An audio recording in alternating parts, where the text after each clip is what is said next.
Every second, the world changes, markets rise, leaders speak, stories unfold. To keep up, you don't just need news, you need clarity, you need speed, you need perspective. That's why Aneke TV brings you the global pulse. Accurate, reliable, right when it matters most. Aneke TV. Move with the world. Hello, good morning. Welcome to this morning sports wrap on Aneke TV. I am your one and only sports oracle, bringing you the best of sports and what is happening in the world of sports. And today, let's just let the roasting start. Well, the roasting today is going to start with my very own main man, Wowa. Wowa, good morning. I know you're always saying your name is worldwide. I say Wowa. No. Your name is Wowa. Yes, because why I'm calling you Wowa is because there's this guy. He is very good. He does a lot of. You will know him Moshine. If you know Moshine, so he don't used to say worldwide. He says Wowa. He's from California. Wowa. So for you, Wowa. Well, we are moving on today. So yesterday you saw that Arsenal match. You saw how they played. They played a good game. They played a great game. Now, also, did you see Barcelona's match with against Atletico Madrid? How they also played? What actually was happening? What happened last night? Of course. Basically, I would tell you that that match was not what Barcelona expected it to be. Barcelona really had no, they have a lot of players who are injured, but to score them 4-0, it's really, what do you think about that match? And we're talking about our very own Ademola Lookman. You know, Lookman said yesterday, he said he was ready for Barcelona, and he proved that he was actually ready.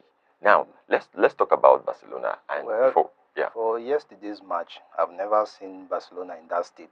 Okay. Going 4-0 down at halftime. I think that's the first time I'm seeing that kind of football from Barcelona. And well, I will give excuses for them. Not that I'm a Barca fan, but they had so many players out. They had the likes of Rafinha out. Lewandowski came from the bench. They had Pedri, Rodri, all those their midfielders. They were out. Even their defense. The keeper that was there was not their main keeper. You saw the error. The first goal error was from a back pass. I think generally yesterday, Barcelona, they were lacking, whether let's say confidence or they were morally down. Their game yesterday was not at that top level. And kudos to Atletico Madrid, they took advantage of it.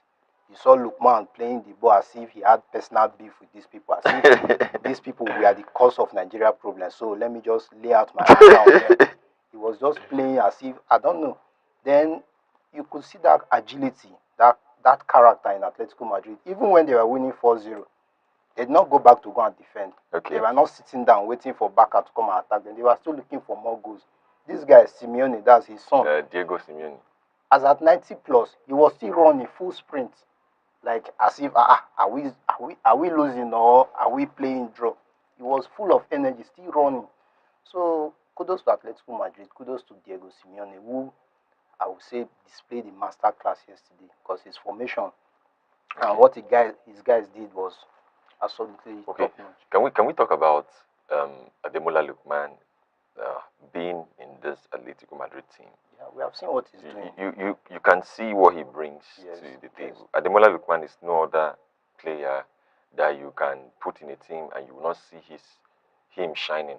I really feel like Ademola Lookman, from his days of Atlanta, days he played for Atlanta, he would always be the best. He would always be someone who you can count on. Yes, sure. And you know what football is? Football is if you can actually count on someone to deliver. Yeah. You know what that means? Yes. When a coach is making this substitution, the substitution is making will not deliver. That's the problem for the coach. Yeah. But when a coach takes away a player from the pitch and brings in a new player, that player has to deliver. You get? He has to deliver. Yeah. So I think Lookman has proven that he is Lookman. He is not blind. Even he sees the ball. Atlanta, I think he was no more finding it like conducive. Like I think To he play, has right? already fallen out with that club. In- He was not at his best Yes, again. you also know that in Atlanta, the coach himself, they have Yeah, they have issues. They have issues. They had issues already. So now coming So- to Atletico Madrid, it's like he was welcomed. Like you are part of us. You have Yes, been part yes. of us. So it's like he just now blended in. remember too that he is given the freedom to play. Yes. One thing I've learned so far, because there's a story we're going to see this morning, Okay. and it's very interesting. It's about Brentford. Okay. Brentford that played against Arsenal. Yeah. We're going to see that story. Now we're going to study how Brentford brings in their players and their coaches. Substitution. Their coaches are home, like are raised. They are Alright. internally raised. From the club. Yes. Okay. Now let's talk about this one we're talking about. Ademola Lookman has the freedom to play, even though he plays on the other side. Yes. But yet he can, that freedom he has to That's do a free role. a free Play role, from anywhere. play what you can play. I think that's what football is basically, because I noticed that a lot of times when you give people the ability to play or something, That free role. their free role, they don't actually understand what it means to play the game as they should. So what I'm saying now is that Ademola Lookman is not someone you can count. You say I'm done with him. I'm not done with Ademola Lookman. We are not done with Ademola Lookman. You saw what happened during AFCON. Yes. What actually happened? That this guy had to take it to the next phase of his game. So I really think that we are talking about someone who is bringing the vibes and the jibes, what it means to be a player for Nigeria. Yeah. You are shining in the country. Shining. We are shining on the other side. Now, let's talk about Raheem Sterling. Let's talk about Raheem Sterling. Raheem Sterling, is this still a footballer? Well, that's the question a lot of people ask. You But should be saying Raheem Sterling, comma. no, Raheem Sterling, I don't. he's not a handball. It's He's not just, it's just there, just anywhere Bele face. Anywhere Bele Let me face. just go and play because I don't know how Raheem Sterling, what he's doing at Feyenoord. Raheem Sterling used to be a good attacker. Oh, He has played for Liverpool. He has played for Man City. He has played for Chelsea. He has played for Arsenal. Yes, of course, he has played for Arsenal. He was that kind of a winger that could take a defender one-on-one and would beat the defender. Despite he's not that big, but that is small stature. You don't know when he will go past you and deliver an assist or a goal. But I think he fell out of favor from Arsenal, where he was no more having playing time. Yes. All those things. So footballers, they are not happy when they don't play. They Okay. want to play. So when you are not playing, clubs don't want to buy you. Clubs don't want to feature you. So from Arsenal, he came back to Chelsea. Chelsea were no more using it. Instead, they went for someone worse. Let's say worse, if there's anything like that. Someone worse in the likes of Garnacho. Okay. To come and And there's actually a news about Garnacho being laid off by Chelsea. It will soon. Of course, I'm expecting it. It will soon go. But Garnacho, what really happened to Garnacho? When we're talking about Sterling has actually made a great impact in every team he has played. When he played for Manchester City, he was class. Yes. He played for Arsenal. He played for Liverpool. Yes, he was. That was where he started. Him and Sturridge. You remember that? Sturridge. Yes. One will be this side. One Yes. will be on this They side. were just on fire. Yes. Now, looking at what he has done, you can't compare this guy with his career. He has done. You can't talk about guys who has done well in their football career and not call Raheem Sterling. He has achieved it. In fact, almost everything. Oh yes, he has. Almost. He has played. Listen, if you can play for Manchester City, okay, you play from Liverpool. Started from Liverpool. You went from Liverpool to Manchester to Man City, from Chelsea. Man City to Arsenal. Nothing. No, To Chelsea. to Then Chelsea. loaned him to Yes, Arsenal. to Chelsea. Then So- you moved from Chelsea to Arsenal. It's Tottenham that is left now. Man U. No. You can't make it almost. You have gone round. You have gone round the big six. But coming to replace that person with Garnacho, I don't know how Chelsea are planning their football team, but I don't see any improvement with Garnacho. Garnacho should not be a footballer. Left for me. That boy should be a model. Like, you should just go. Oh, if you say Garnacho should be a model, what will you say about Gyökeres? No. At least Gyökeres is performing. Garnacho, just wearing boxers, let him advertise for Adidas. Not for opportunities. This guy is that just killing we me. do not have, like playing football. If I was playing football, Garnacho should be on the second team. He should not be my replacement. He should be replacing Chidobe. Replacing somebody else. Chidobe. Boy, I don't know. Apart from that spectacular goal he scored Against Everton. when he was I think that's that's when when his head started pumping that I've arrived. I'm a big boy. Well, I won't put well, scars. well. Let me tell you something. One thing that, as we round up the show, is that Garnacho till tomorrow, if one of the biggest mistakes he made was joining Chelsea. No, look at what happened. He did not join Chelsea. He forced the He move forced himself to join Chelsea because he wanted to leave Man U. Yeah. Now, when you talk about football rivalry, players have moved from Chelsea to Man United. Yes, from We're Man talking U about to Juan Chelsea. Mata Yes, has moved from Mount. Chelsea, Mason Mount. And these guys were not played. Yes. They were actually kept as reserves. But we're talking about this is their time when they were playing for Manchester United. Yeah. Juan Mata, John Mata played Mata a bit for Garcia, he has influence. He has for influence. Manchester He has United, he has retired now. Yes. He's of course he's in Turkey playing his game. Yes. But we're talking about when you are playing for a team and you are not being played. Just relax, train hard. If there's an opportunity, move. If there's no opportunity, stay. Don't forget, Garnacho was played though before he became dumped on the bench. In But he was not United, playing he was the well. first team starter. Yes. I remember when Man U had Rashford, Garnacho, who that boy, that hoodlum is not hoodlum. That boy is a hoodlum. So you see Manchester United team, Garnacho, hoodlum. You know, 30 players. Guy, his name is Oiland. Hoodlum, don't say Oiland. He's a hoodlum. It's good that he's playing for Napoli now. So then when you see Manchester United, you just see an average team. Like, an average team. Sunderland or yes. But now if you see Manchester United, there's a difference. Now. if you look at Kunha, you look at Mbemo, you look at Sesko, you look at Ahmad is on Ahmad. Where the man you catch you now. There's a lot of difference. Then that was when I was tired of Manchester United. I was ashamed to because call all this club they are children and they're not playing well. and they were first team players. They are so first there was no substitution. Nobody to even come and say, okay, if Garnacho does not play, you see one useless Garnacho driving the ball. Then he will do rubbish and then he will fall. Like you are falling to the bed. So there was nobody to replace them, and the thing was becoming. It was becoming a lot. It was becoming awful. Of course, it's what it is. But I would say a very big congratulations to Raheem Sterling for finding a new club, a new team. That now it still means that he's playable. Yes, of course, he's playable now. In the neck of time, can we talk about Arsenal's game yesterday against Brentford? Well, Arsenal have started though. According to Arsenal fans, Arsenal have started. But despite that, Brentford is a good team. Let's not take it away from them. No, Brentford is good. As at now, they are a team that you say they are in form. Yeah, they are really in form. For Arsenal to even come, and you are expecting them to just win them as if they are one bottom team like Wolves or West Ham, it should not be heard of. So Arsenal played well. It's not like Arsenal did not play well. They played well. They tried their best. They got the first goal. Okay. Courtesy of Noni Madueke. They did their best. Only that you are not playing with a small team that you just go and relax. You expect them to fight back. So 1-1 is a fair result for both sides. But according to Arsenal, Arsenal has started again. And this is the warning that Man City gave them, that if you lose guard. And they are 4 points, just 4 points now. ahead. Well, this is where we call it a day. This is where we call it a time. And this is where we call it a moment here on Sports Wrap and on Aneke TV. Thank you very much for joining. We'll see you same time, same station on Monday as we resume what happens and how it will be. You know that there's actually international break. There will be some breaks just coming up. So we expect that next week it will be better. I am your one and only Sports Oracle. Thank you very much worldwide for doing this with me.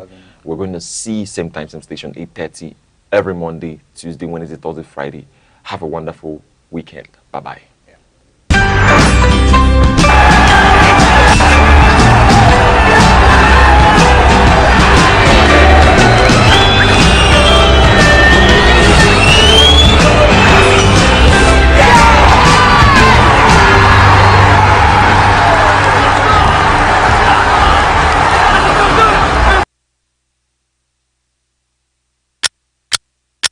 Every second, the world changes, markets rise, leaders speak, stories unfold.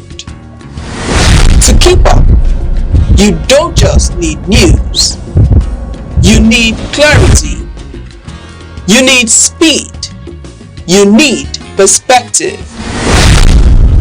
That's why Aneke TV brings you the global pulse. Accurate, reliable, right when it matters most. Aneke TV. Move with the world.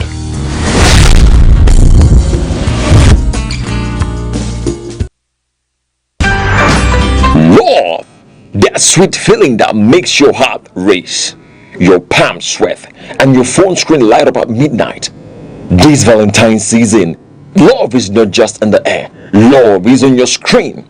Aneke TV proudly presents a special Valentine program made just for you. Whether you're madly in love, healing from heartbreak, thinking of marriage, or still asking, is this really my person? Aneke TV has something for your heart.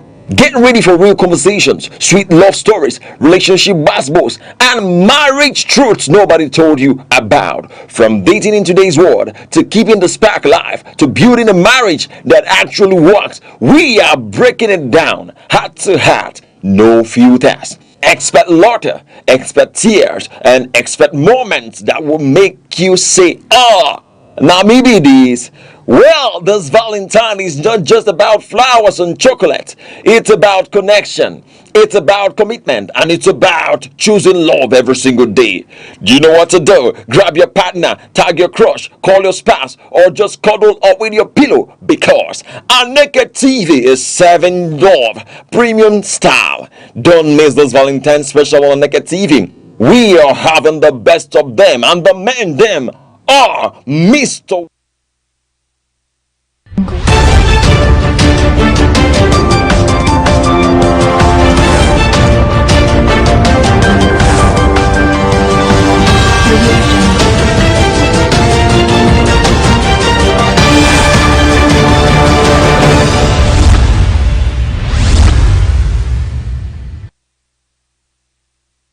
Good morning and welcome to news around the globe on Aneke TV, your trusted window to the major developments across Nigeria and the global community. I'm Deborah Wakaba, glad to have you join us. Now moving over to the headlines. Senate panel debunks claims on electronic voting. Governor Similai Fubara dissolves River State Executive Council. And on the foreign scene, South Africa deploys troops against rising gang violence. And on business, federal government moves against abuse of the naira at social events. And now the news in details.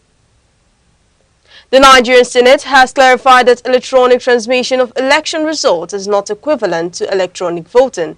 The chairman of the Senate ad hoc panel, Senator Adeniyi Adebomire, stated that while results are uploaded to the INEC result viewing portal, IREV, the voting, counting and declaration processes remain manual. He explained that the portal serves as a platform for public access to results that have already been hand-counted and authenticated at polling units. According to him, the distinction between result publication and electronic voting must be clearly understood. The lawmaker noted that the concept of real-time transmission is often misinterpreted, stressing that logistical and connectivity challenges can delay uploads. He warned that legally mandating strict timelines could create unnecessary suspicion and tension. The Senate maintained that Nigeria's current electoral framework prioritizes the integrity of the manual voting system, while gradual improvements in technology deployment continue. Members of the Joint National Assembly Conference Committee are set to meet to harmonize differences in the Electoral Amendment Bill passed by both chambers. The committee is expected to produce a unified version for transmission to President Bola Tinubu. The panel has been given 1 week deadline to resolve contentious provisions, particularly those concerning electronic transmission of election results. Lawmakers say the exercise is in line with legislative procedures. The harmonization follows variation in the Senate and House versions of the bill, especially on the application of technology in result collection and transmission. The amendment process comes amid lingering debates from the 2023 general election, including issues surrounding result uploads to the IREF portal. The Nigerian Senate has threatened to withhold approval of the 2026 budget proposal of the Office of the Accountant General of the Federation over outstanding government liabilities. During a budget defense session, members of the Senate Committee of Finance expressed concerns over reported 2.2 trillion naira debt owed to contractors. Lawmakers described the situation as worrisome. The committees questioned revenue flows following the removal of the fuel subsidy and demanded a shift from envelope budgeting to performance-based system. In response, Accountant General Shamseldin Ogunjimi attributed delays to technical issues within government payment platforms, noting that system upgrades are ongoing. The Independent National Electoral Commission (INEC) has proposed 873,778 billion naira for the conduct of the 2027 general elections. INEC Chairman Professor Joachim Yupitan presented the projection while defending the Commission's 2026 budget before the Joint Committee on Electoral Matters. He clarified that the election budget is separated from the 171 billion naira proposed for INEC's routine operations in 2026. Amipitan stated that the projected cost excludes additional financial requests, including those from the National Youth Service Corps (NYSC) for personal allowances. Governor Hyacinth Alia has sworn in a new judge of the Benue State High Court, emphasizing the responsibilities attached to judicial officials. The governor described the appointment as a result placed on the judiciary to uphold justice, fairness, and constitutional order. He ordered the new judge to remain impartial, transparent, and committed to ethical standards in the discharge of duties. Alia reaffirmed his administration's commitment to judicial independence and institutional integrity. Federal and state security officials have commenced a two-day strategic security summit in Umuahia, Abia State. Representatives at the meeting said the summit aims to strengthen collaboration and address emerging threats, including misinformation and digital security challenges. Discussion also focused on election security and measures to prevent voter intimidation. Governor Alex Oti reiterated the need for synergy between all levels of government in maintaining national security. The Enugu State Police Command has arrested a suspect for alleged involvement in illicit drug peddling. Police operatives apprehended the suspect during a routine patrol in Iva Valley, recovering substances suspected to be marijuana and other illicit drugs. The police say investigations are ongoing to identify accomplices and dismantle drug networks. The command reaffirmed its commitment to combating drug-related crimes across the state. The Kano state government has denied allegation that it petitioned the federal government to restrict Senator Rabiu Musa Kwankwaso's movement.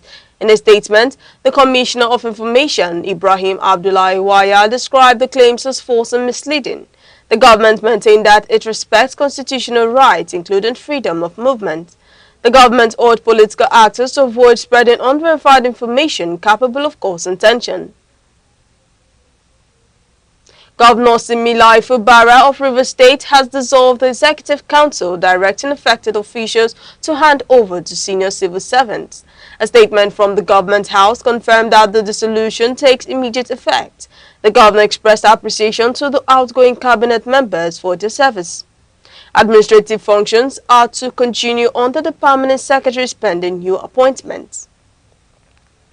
The Court of Appeal has reserved judgment in appeals arising from leadership disputes within the People's Democratic Party (PDP). A three-member panel announced that parties would be notified when judgments are ready. The appeals challenge earlier rulings of the Federal High Court concerning party leadership issues. The PDP factions remain engaged in legal processes over the party's national structure. News around the globe is coming to you live from Aneke TV. Remember, you can stay connected with us on all social media platforms: Facebook, X, Instagram, TikTok, and YouTube, all at Aneke TV. Now here's a quick recap of the major stories making the news. Senate panel debunks claims on electronic voting. Governor Similai Fubara dissolves Rivers State Executive Council. And coming up shortly, deploys troop against raising gang violence. Federal government moves against abuse of the Naira at social events. We will be right back.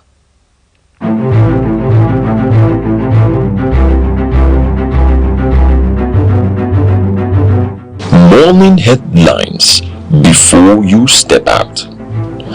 Midday updates while you work. Evening analysis when the day winds down. Wherever life takes you, Aneke TV keeps you informed, connected, and ahead. Aneke TV. Move with the world. Welcome back. Still on the news. President Cyril Ramaphosa has announced the deployment of the South African National Defence Force to support efforts aimed at tackling organized crime and gang-related violence. The president made the disclosure during his State of the Nation address, describing criminal network as a major threat to national stability. The initial deployment will focus on the Western Cape and Gauteng provinces. The president said the intervention is designed to reinforce existing law enforcement operations. South Africa continues to face high levels of violent crime, with authorities under pressure to curb rising incidents of murder and gang activity in key urban centers. Beyond security, the president also addressed governance and service delivery concerns, citing the ongoing water supply challenges in Johannesburg. Ramaphosa warned that public officials who fail to maintain critical infrastructure could face legal consequences. The president acknowledged recent gains in stabilizing electricity supply and improving investor confidence. However, he noted that unemployment and municipal service delivery remain significant challenges confronting the administration ahead of upcoming elections. Kenya has announced plans to reopen its border within Somalia nearly 15 years after the crossings were shut over security concerns. President William Ruto confirmed the decision during a visit in Mandera, describing the move as necessary for economic cooperation and regional integration. The border closure was introduced in 2011 as part of efforts to contain threats posed by the extremist group Al-Shabaab. Kenyan authorities say recent security assessments informed the decision to restore controlled cross-border movement. The government says the reopening is expected to boost trade, improve livelihoods, and strengthen ties between border communities. Officials also indicated that enhanced screening and monitoring measures will accompany the policy shift. President Ruto called on local residents to support security agencies by providing timely information. Authorities maintain that national safety remains a priority as preparations continue ahead of the April implementation timeline. At least 21 people have been confirmed dead following a passenger boat accident on the River Nile in northern Sudan. The vessel reportedly capsized while transporting residents between rural communities near the Shendi area. Local medical sources say the boat was carrying several passengers, including women and children, when the incident occurred. Rescue operations are ongoing, with emergency teams continuing search efforts. Health officials have raised concerns over safety compliance within the river transport sector. Advocacy groups say many privately operated vessels lack basic protective equipment and regulatory oversight. The accident comes amid broader national challenges linked to Sudan's prolonged conflict. Stakeholders are calling for urgent reforms to improve transport safety standards and prevent further tragedies. Cocoa farmers in Ghana are facing mounting financial strain as large volumes of unsold produce accumulate across key growing regions. Industry sources attribute the situation to shift in global demand and pricing pressures. Reports indicate that a gap between international market prices and the government's producer price has contributed to reduced purchasing activity. As a result, significant quantities of cocoa beans remain in storage facilities and rural communities. Farmer groups have expressed concerns over delayed payments and the economic impact of livelihoods. Some stakeholders are advocating for pricing adjustment linked more closely to global market conditions. Government officials say consultations are on the way to address the challenges. The cocoa sector remains a critical component of Ghana's economy and export earnings. The United Nations peacekeeping mission MONUSCO has announced the commencement of reconnaissance fights over Eastern Democratic Republic of Congo. The operation is aimed at monitoring compliance with an existing ceasefire arrangement.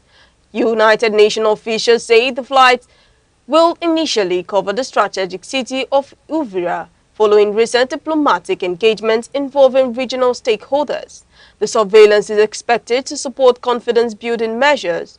The reopening of Goma Airport has also been described as a key development for humanitarian operations. Aid agencies say the facility is vital for logistics, medical evacuations, and relief deliveries. MONUSCO authorities emphasize that any further deployment will depend on prevailing security conditions. The mission says its actions are guided by the need to safeguard civilians and maintain stability. The Enugu Electricity Distribution Company has announced emergency load management across parts of Anambra, Enugu, and Ebonyi states. The measure follows a reported fault on the Mando Shiroro transmission line. According to the company, the development has necessitated adjustment in power allocation as directed by the National Control Center. Several transmission stations within the affected network are experiencing reduced supply. EEDC stated that customers served by its subsidiary distribution companies are impacted by the temporary constraints. Technical teams are working with relevant stakeholders to resolve the issue. The company apologized for the inconvenience and appealed for public understanding. Normal supply is expected to resume upon clearance of the transmission fault. Members of the Food, Beverage and Tobacco Senior Staff Association staged a protest outside the National Agency for Food and Drug Administration and Control Office in Lagos. The demonstrators called for the suspension of enforcement actions on such alcohol products.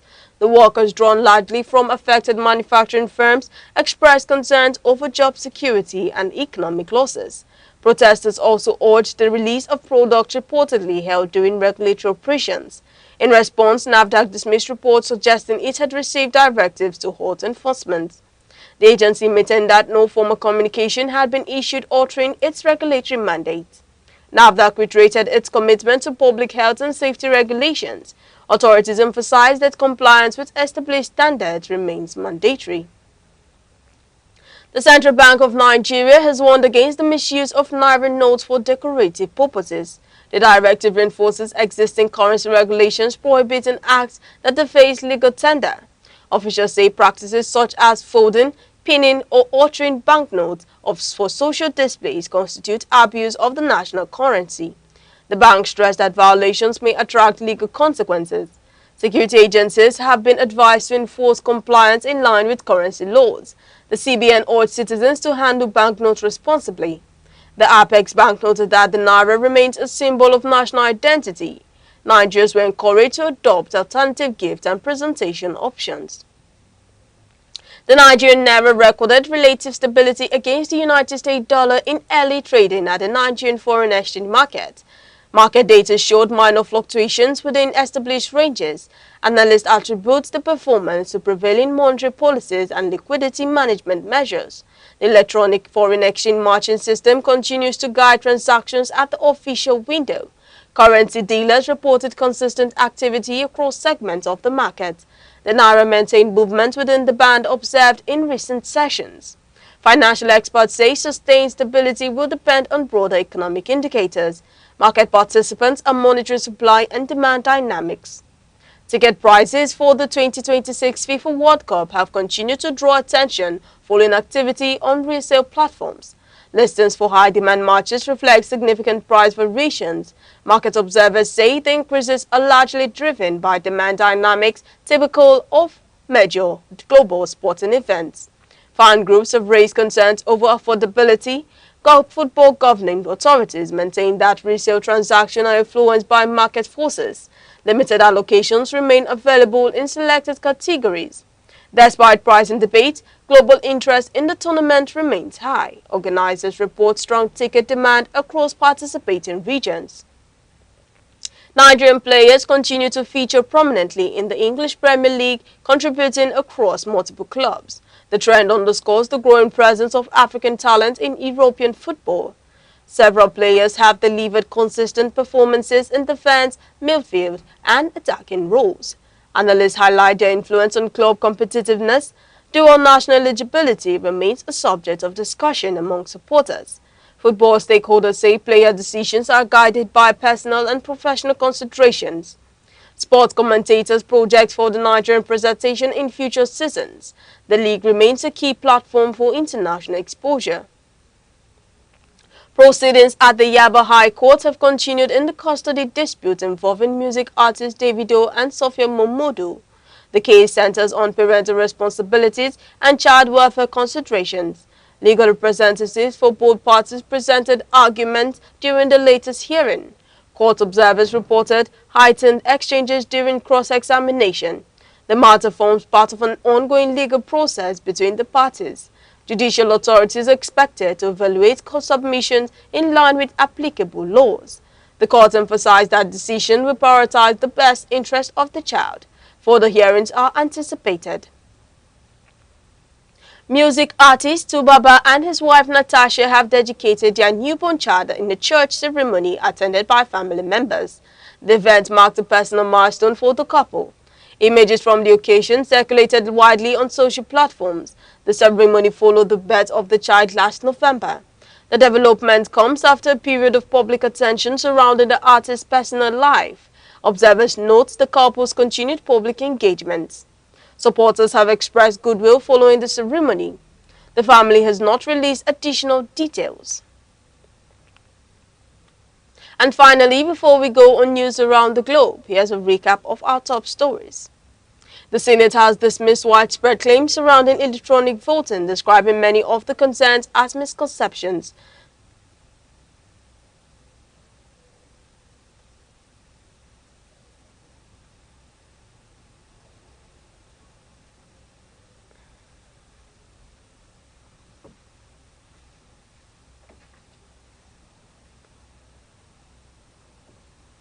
The Senate panel maintained that Nigeria's electronic reforms are guided by transparency, credibility, and technological safeguards aimed at strengthening the democratic process. In Rivers State, Governor Similai Fubara has dissolved the State Executive Council. The decision, according to government house sources, is part of ongoing administrative adjustments intended to reposition governance and improve service delivery across the state.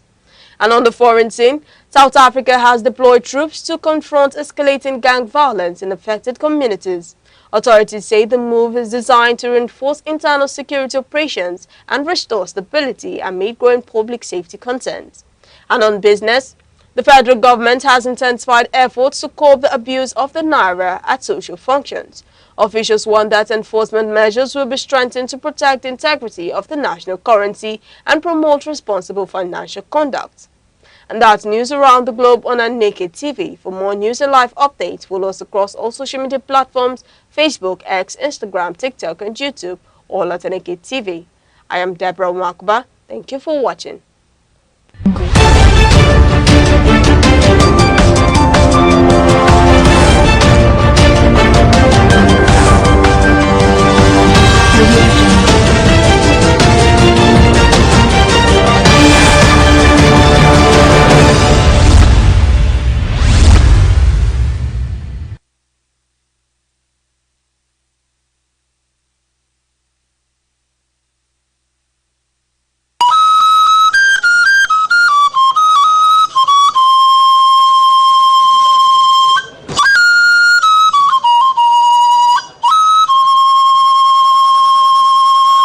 There are two types of kola nut produced in Nigeria: kola nitida, otherwise called goro, and widely eaten in northern part of Nigeria.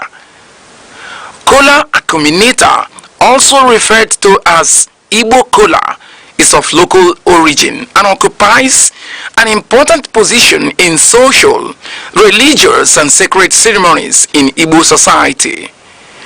It is seen as a vital and sacred fruit in Igbo land and serves as the major instrument of prayers connecting the ancestors. It cements discussions and also the fundamental bedrock of philosophy and proverbs. It is a symbol of welcome, unity, and peace. If kola nut contains one cotyledon, it is regarded as dump kola nut and thrown away. Kola nut with 4 cotyledons represents the 4 Igbo market days: Eke, Orie, Afo, and Nkwo. If kola nut contains more than 6 cotyledons, it signifies blessings and wealth, and it is celebrated. There is also another type of Igbo kola nut called Ojugo, which is referred to as the king of Igbo kola. The reproductive organ of the kola nut is referred to as the tongue, and it is removed after prayers and thrown to the spirit of the ancestors.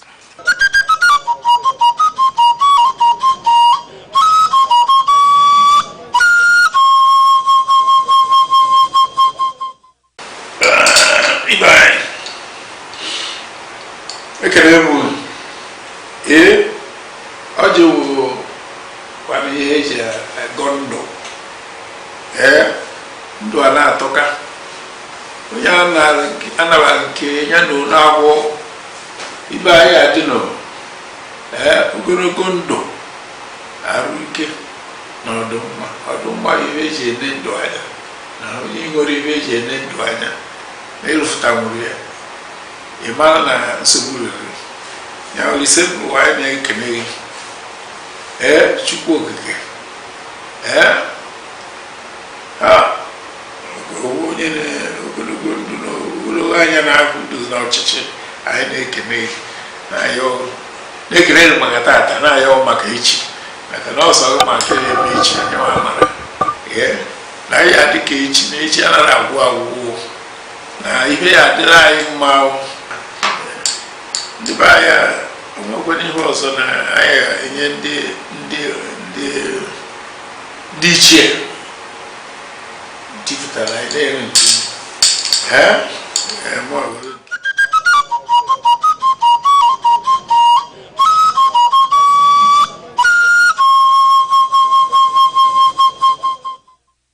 As the global community marks Valentine's Day on February 14th, the celebration goes beyond romance and gift exchanges. At its core, Valentine's Day reflects universal values of love, empathy, and compassion, values that hold strong potential for promoting peace and unity in Nigeria. Love, when expressed through understanding and respect, becomes a powerful tool for peace. In a society grappling with economic pressure, insecurity, and social division, intentional acts of kindness can ease tensions and restore trust among citizens. Nigerians' diversity remains one of its greatest strengths. Valentine's Day offers an opportunity to enforce shared humanity above ethnic, religious, and political differences, reminding Nigerians that peaceful coexistence begins with mutual respect. For young Nigerians, Valentine's Day can be a lesson of emotional intelligence, teaching that love includes patience, self-control, and responsibility. These values discourage violence and promote dialogue over confrontation.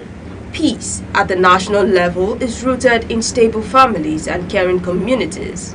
Valentine's Day encourages generosity, inclusion, and social support, reducing isolation and resentment that often fuel unrest. The celebration provides a platform for civic engagement when communities use the day to promote charity, reconciliation, and peace campaigns.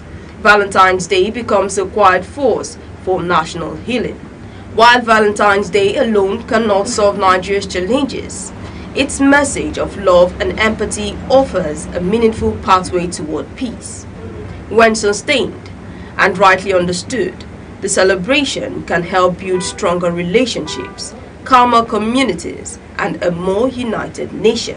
Love, that sweet feeling that makes your heart race, your palms sweat, and your phone screen light up at midnight. This Valentine's season, love is not just in the air, love is on your screen.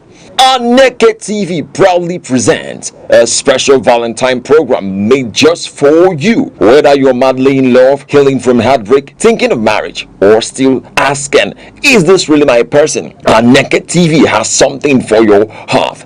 Get ready for real conversations, sweet love stories, relationship basketballs, and marriage truths nobody told you about. From dating in today's world to keeping the spark alive to building a marriage that actually works, we are breaking it down, heart to heart, no filters. Expect laughter, expect tears, and expect moments that will make you say, "Ah, now maybe this." Well, this Valentine is not just about flowers and chocolate. It's about connection. It's about commitment. And it's about choosing love every single day. Do you know what to do? Grab your partner, tag your crush, call your spouse, or just cuddle up with your pillow. Because Aneke TV is serving love premium style. Don't miss this Valentine special on Aneke TV. We are having the best of them and the men them Mr. West. Momo, Momo, hey, them call me Momo. I don't need sense to love, oh. Your love makes me a happy Momo. I am a Momo. I'm not saying, I'm not saying love and Momo has anything to do in common, but no. What I'm saying is that you don't do love and logic together. You have to pick one. Either you love or you are a logic and critical thinker. You can combine both. It will not work. So what am I saying in essence? Come 14 February, I will be live on Aneke TV, on YouTube. Yes, YouTube, Aneke TV. I will be live with Commissioner of Enjoyment, Good Hope himself, and some other amazing young people to talk about Valentine, to talk about love, to talk about the best practices surrounding Valentine and love. Don't miss it for anything, please. Aneke TV on YouTube with West and Good Hope. Mazio Wanile. Yeah, what's good, boy people? This is your boy Mazio Wanine. Nwa mono konwa anyere ndo kana Lesotho. Ofoye, Ofonwa. The only boy not believe in love, but love equally believe in him. See, on the 1st of February, I will be live on Aneke TV and I will be chilling with Commissioner of Enjoyment, the man that may call the Good Hope. They will be banter. That your love. Social lawyer, the red pepper. What's up, my people? It's your home girl, official social lawyer, popularly called Red Pepper. I'm being called Red Pepper. This is the season of love, and you know what it is. Everywhere is painted red. We're gonna send some love message, and you know the 14th February is around the corner, and this is the time where we share our love message, and we have the likes of Minister of Enjoyment for enjoyment. We have the likes of Marzi. We have the likes of West of Good Life, and you have the likes of official social lawyer Red Pepper on 13th of February to dish out some hot love dose contradiction opinions about what Valentine is all about. And I know you guys should not miss it. We're going to be live on Aneke TV on 13th of February on Friday by 2 p.m. I know, and I don't want to look for you. Be stay tuned. And the Anchor Commissioner for Enjoyment. Hello, what's up, Enugu? What's up, Coal City? Is your one and only Commissioner of Enjoyment. And I'm doing this today to tell you that we are going to be live here on 13th of February, just this Friday, to deal on that Valentine rave, man. We are ready for you. We are ready for the guys, and we are ready for the men who are coming my way. And I'm telling you that we're going to be here with Mendem. When I talk about Mendem, I'm talking about Mr. West. I'm talking about social lawyer, the Red Pepper, and I'm also talking about Mazio Wanile. I'm going to host these guys, and we're going to talk about love, Valentine, fun, and how it is. Again, people get back, wow, because this life, you got to know what it is and how it is happening. And that's why I say, let me just let you know, you are invited to that wonderful show. I want to see you, and stay tuned for that day. Time is 2 p.m. bro. When it's 2 p.m., let's rock and roll, because you are amazing and you will learn how to love. Got it? You're gonna have this rave on Valentine. Have a wonderful time as we bring you the best on 13th of February, 2 p.m. till Mama calls. Yes, we are ready on Aneke TV for this Valentine. Stay tuned.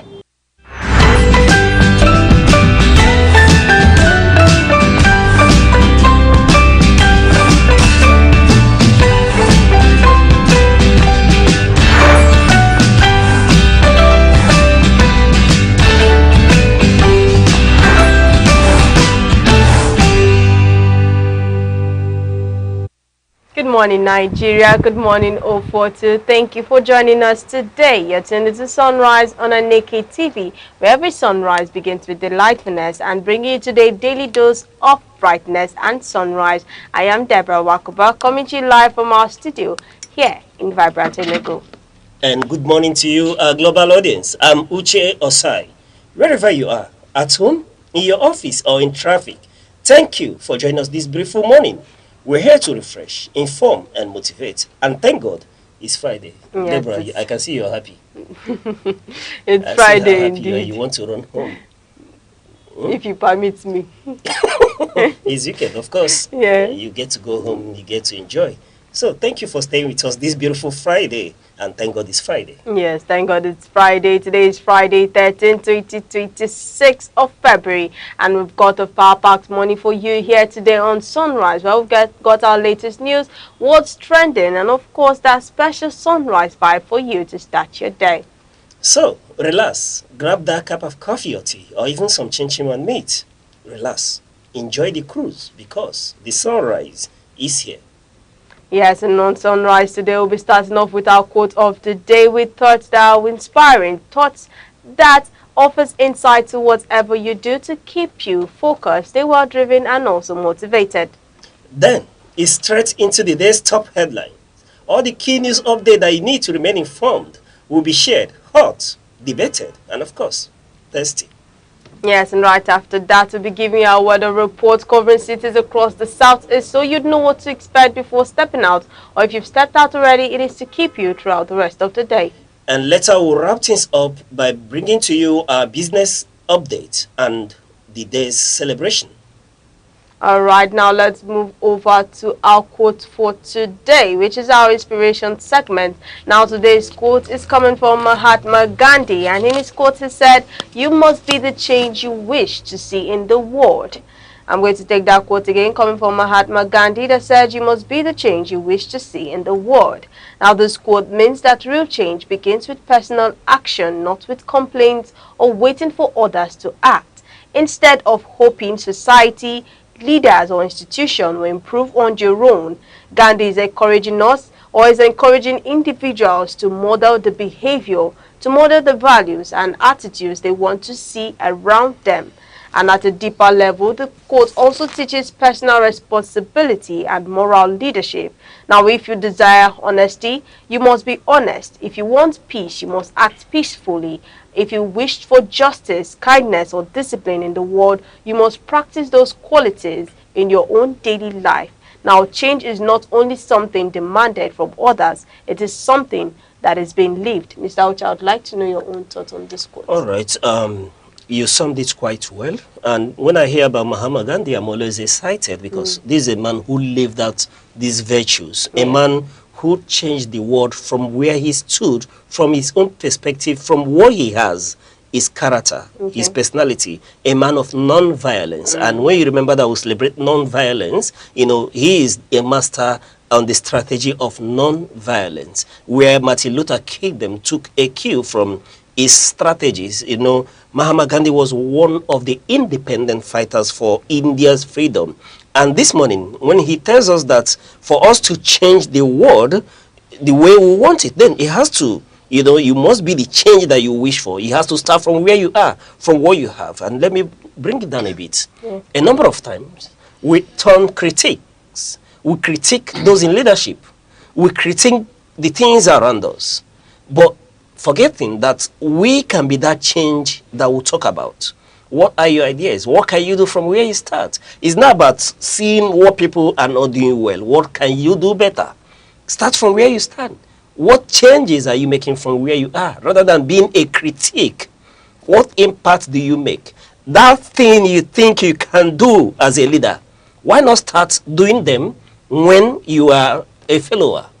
Begin to see that you are the change agent. Begin to enthrone the culture of change. You know, a number of times when you're in an organization and you think that people who are leading you, perhaps they resume work late, there is a silent protest of change. What do? Start coming on time and not say, okay, since the leaders are coming late, then we can come later. No, be the change agent. Those things that you think you can do better, why not start silently effecting them? Even if you are in the marketplace, that is your fault. You can begin to change things from your own stall, you know, and that's what matters. So you don't continually be a critic. You can be the change. And that takes me to the words of Edmund Burke when he said, the only thing necessary for the triumph of evil is for good men to do nothing. So you can do something, and you should do something from where you stand. From your prism or your perspective of the world, you can be that change agent, leading me to the situation where we are in. We are a situation at a time in a nation where silence becomes, you know, becomes how do I put it? When you are silent in this time, it means that you're conniving with those who are oppressing the will of the people. You cannot afford to be silent. You can be the change agent by lending your voice to this hour of need in this nation, where this nation is at a critical juncture, where all hands needs to be on deck. We have to put together and be that change. How can you be that change? From where you stand in Lokoja, from where you sit in Abakaleke, from your where you're lying down in Akwa Ibom, or where you are enjoying in Lagos, you can be the change agent by standing tall to lend your voice at this point in time. That what this nation need in this era of electoral reform is transmission in real time, transmission that is backed by law. Do not think that nobody is hearing you. Just lend your voice, and that could make the difference. And that's what Mahatma Gandhi is telling us this morning, that you must be the change you wish to see in the world. You can get up your phone and start from the innermost chambers of your bedroom and speak. The world will hear you. That's why we're in a digital era. So start from where you are to be that change. Stop being the critique who doesn't offer any difference, who doesn't have new ideas to offer. Or do not be that critique who wouldn't want to work with the leadership in place with fresh ideas, new perspective, new inspiration, channeling them and nudging them to the right path. If you are not the change that you wish to see, when you're entrusted with leadership, I can tell you, you won't be able to effect any change. So change begins with you. I remember that mantra. It starts with us. It starts with me. It starts from your bedroom. It starts from your sitting room, to your family meetings, to your communal meetings, to your profession, in the marketplace. So wherever you are, we can and we should be the change that we desire. And thank you this morning for getting us this thoughtful quote from Mahatma Gandhi. It's quite incisive, quite provocative, quite informative as well, pushing us to do the right thing. And it's in this moment of action, yes, we should be the change that we desire. All right, thank you very much for that. And also, this message is challenging the statement that says one person is too small to make a difference. Instead, rather, that it is also telling us that the world changes when one person decides to change themselves, decides to change their lifestyle. And the world could actually be a better place when we do what is right. And while we're doing what is right, let us keep in mind that each new sunrise is a platform, is an opportunity where we grow, where we learn something every day, or simply stay more present in whatever we do. Now let us know what this code means to you. You can drop your thoughts across our social media handles, across Instagram, TikTok, YouTube, X, or call our phone number 070-3043-7110.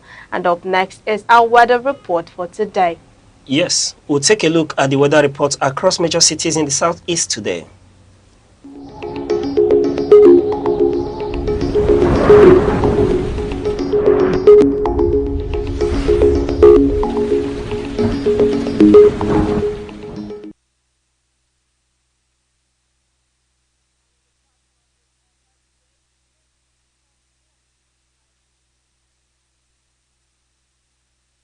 And we're starting off in Awka. Good morning, Awka. Today kicks off warm and lively in Awka, so expect temperatures flirting around highs of about 33 to 36 degrees Celsius, with plenty of sunshine and mild cloud cover through the morning and afternoon. Light winds and dry air make it a typical warm February day. Humidity will be moderate, so keep sipping water as the day warms up. Little chance of rain is in the cards. Good morning, Enugu, and over to the core city. The forecast is warm and sunny, with a playful cloud or two drifting across the sky. Temperatures will be high and toasty, lying close to the upper 30s degrees in many places, bustling with that classic southeast heat that is great for beaches and chilling under a shade tree. There is also a light chance of an isolated shower later as the rainy season begins its early tease in the region. And over to Abakaliki. Abakaliki is set to sizzle today, with average February highs reaching into the mid 30 degrees Celsius and humidity on the rise. It will definitely feel hot out in the midday sun. Sunscreen, hot and cold beverages are your friends today. Chances of rain are still low, but the humidity might make it feel like an embrace from the warm tropical air. Good morning, Imo State, and over to my favorite city of Owerri. Owerri will also enjoy the sunshine mixed with a few playful clouds, and temperatures generally in the low to mid 30 degrees Celsius. No big weather surprises, just steady warmth and a gentle breeze here and there. Ideal for day outdoor food tests, school events, or breezy stroll. And lastly, in Umahia, down in Umahia, today's forecast brings warmth with a small chance of patchy rainfall later, especially into the late afternoon. Expect highs hovering around 28 to 32 degrees Celsius, warm breezes, and a mix of sunshine and clouds. If you're headed out late afternoon or evening, those light showers could add a refreshing twist to your plans. So, wherever you are in the southeast today, stay safe, stay cool, dress light, but do keep an umbrella handy. Remember also that either rain or shine, we've got you covered. And this is your weather report here on Sunrise on Aneke TV. We'll take a short break and we'll return with more updates.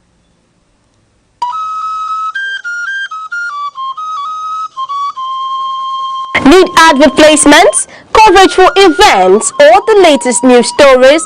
Call 070-3043-7110 right now. And Aneke TV, move with the world.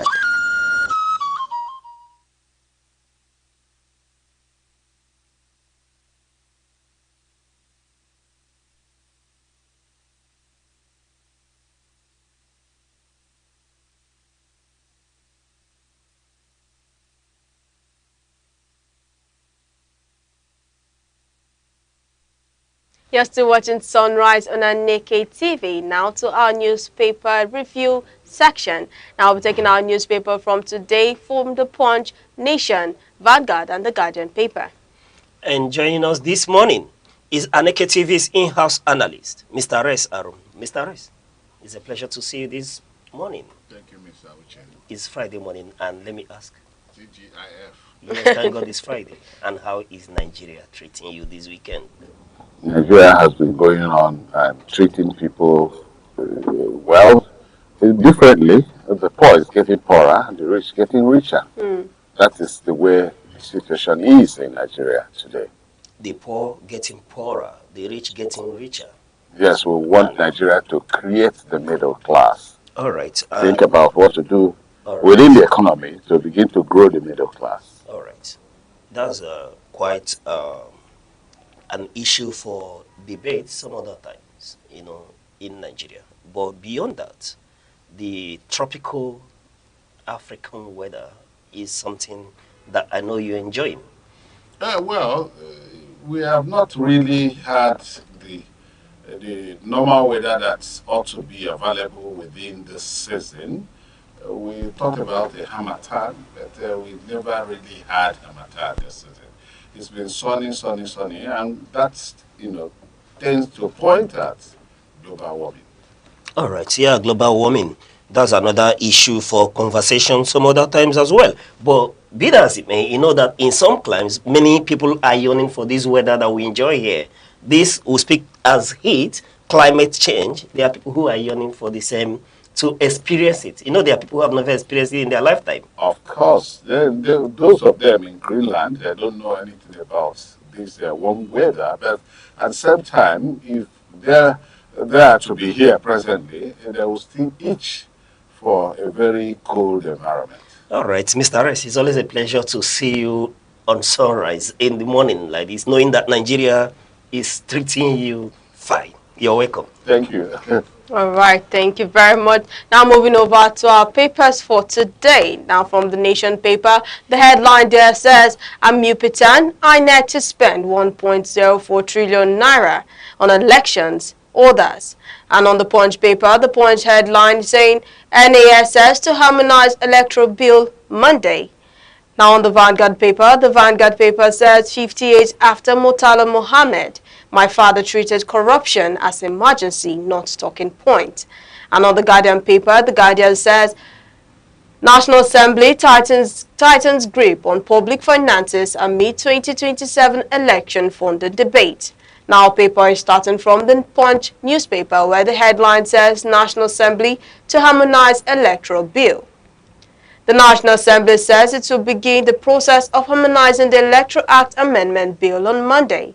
Now this move follows differences between the Senate and the House of Representatives, especially on provisions relating to election conduct and result transmission. Lawmakers say the goal is to present a unified bill that strengthens Nigeria's electoral system ahead of the next general elections. Mr. Ocha, I'd like to know your take. All right. Looking at this headline from the Punch newspaper, one expects the harmonization to happen, being that we are seeing a discrepancy between the bill being passed by the House of Reps and that of the Senate. So there is need for harmonization, especially as it has to do with this contentious Section 60, subsection 3. The two chambers would see it. There is a harmonization committee. They will meet and see that things is put in proper perspective. And when you interact, like I was yesterday interacting with a very knowledgeable person, he made me understand that at the House of Rep, you have hotheads who are young and they can push for the utopian state, while at the other, especially to Section 60, subsection 3 of this very Amendment Act 2026 electoral bill, what is your perspective on this issue? Well, with the bicameral legislature we have, it is still in process. If not, it should have been nailed before now if we hadn't this kind of presidential system of government. Nigerians are yearning for something that will give them transparency, fairness, accountability, and everything during the elections. Nigerians are yearning for a situation that will make people come out to, vote for good leadership that will change the state of the nation from what it has been to what it should be, where the populace will feel happy that they have a nation like Nigeria. That is what Nigerians are yearning for. That's what Nigerians are seeking. That is what the constituents of those who are in the National Assembly representing them are yearning for. The greater percentage of the people are interested in their representatives, giving them exactly what they want. That is their position.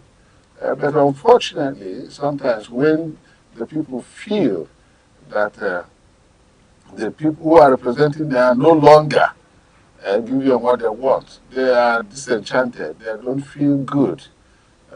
In Nigeria today, it has been these amendments. Of course, the Electoral Law Act amendments have other things, but yet the concentration is on the Section 60, subsection 3, about real-time transmission of elections results after the signing, that is after elections, and the result, ECATA, has been signed. Then we talk about transmission in real time. Now, the two chambers have all passed based on their perspective, and then it has come to, harmonization. Yet, Nigerian people are still hinged on saying the same thing. They want a real-time transmission of results to IREF. And that's what they want, and nothing but that. And what is difficult about it? The difficulties, like you said, the upper house, I've experienced, they have wisdom, and they have so many other things. Let's see, the age of the biblical Solomon is not the same. The wisdom of biblical Solomon is not the same as the age of biblical Methuselah. The younger ones, you see, the generations now, they think they are now on AI. They are no longer on a very annual mini digital reasoning. They reason far beyond that. So I don't agree with you that those people will always come to this moderation and so on and so forth.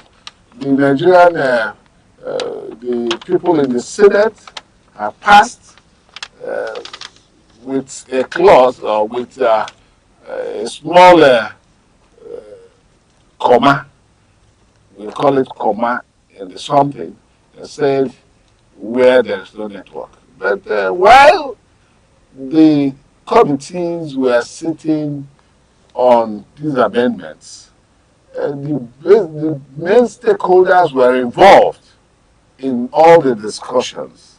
The stakeholders were involved, communication experts, private, national, like the NCC, INEC, and all that. And these organizations seem to have said, we can do it.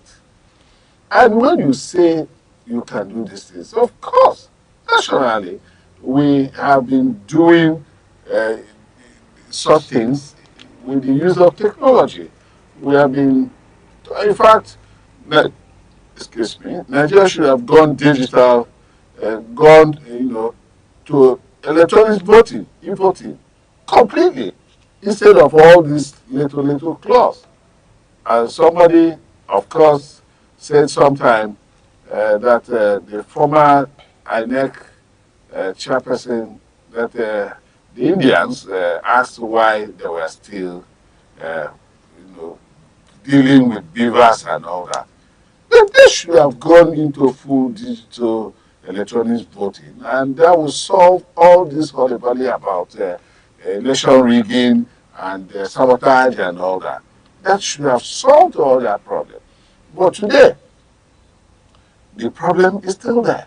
And now an amendment, which of course was seen since 2023 after elections, that the Supreme Court ruled that it does not make any difference. I'm still wondering. Of course, the law that set up such organization, such a organization as central bank, when they make the bylaws, those bylaws are binding. When banks default, if you go to court, the court will always give that decision that their default should be penalized. The bank should be penalized. But at the end of the day, the Supreme Court said in the case of INEC that it was discretionary. I wonder what a curve they have taken.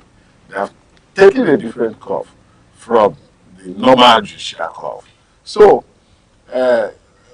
since after then, people started demanding for an amendment, and that amendment has been done. But the fact that there's a manual option, and one wonders what the manual option is.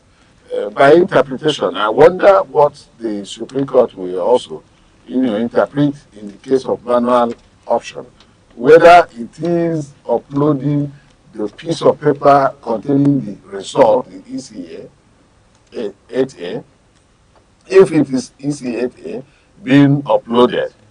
I do not know if the beavers has the camera to pick, to scan, and send, and all that. All the equipment will be provided by INEC. So if we have no such equipment, and if it's going to be by the presiding officers, maybe phones, there could be situations where a presiding officer's phone may disappoint and all that. So this manual issue should just be completely ruled out. That is what the hues and cry of Nigeria, they want it ruled out. So in the course of organization, those from the lower chamber and that of the upper chamber, and even some people in the upper chamber believes in the real-time transmission of election result to IRF. And that will make the Nigerian people happy. And that will make the Nigerian people to have confidence in the electoral system, because there's been lack of confidence. That is why there is apathy. That's why people don't go to vote, because they believe that when votes are done, you find out that it is not the result that come out of the election that eventually, INEC eventually announced. So people tend to maybe buy result of elections. So they want proper way of ensuring that the results are real from the polling units, and that polling units should be used to add up whatever thing that any candidate must have scored during elections. And that is exactly what they are asking for. And nothing but that. And I do not see anything bad about it, stupid about it. There's nothing wrong about it. I don't see any wrong thing about, ensuring that these results are not rigged. So why do people actually want to start, hinging on some side clause that could bring in some interpretations that may not all go well, maybe after elections, and somebody goes to court? So we expect that it will be unambiguous, it will be clear to Nigerians, the electoral umpire, and of course their ad hoc, agents or ad hoc workers, to be very clear to all and sundry, so that the elections will come out free, fair, and credible.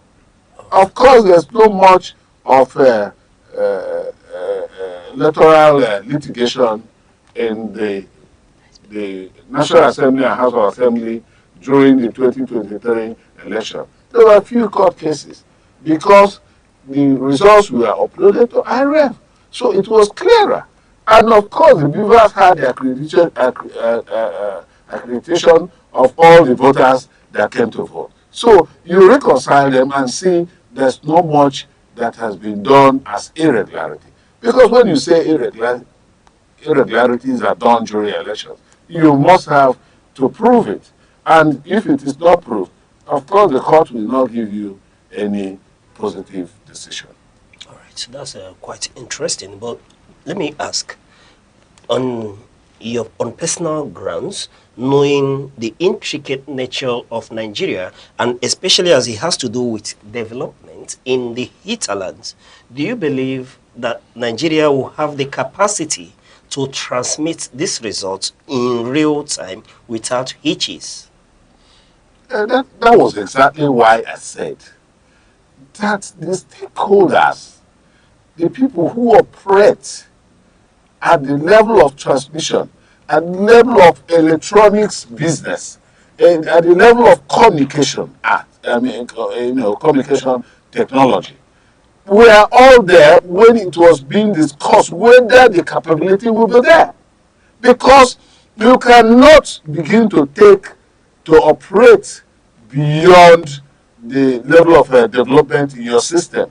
That is to say, you cannot begin to transmit things that you don't have the wherewithal to transmit. All right, but don't you think that the Senate in its wisdom think that we should pander to safety, which is why we'll have a but in situation where there is a failure or unavailability of network, that the manual option should subsist?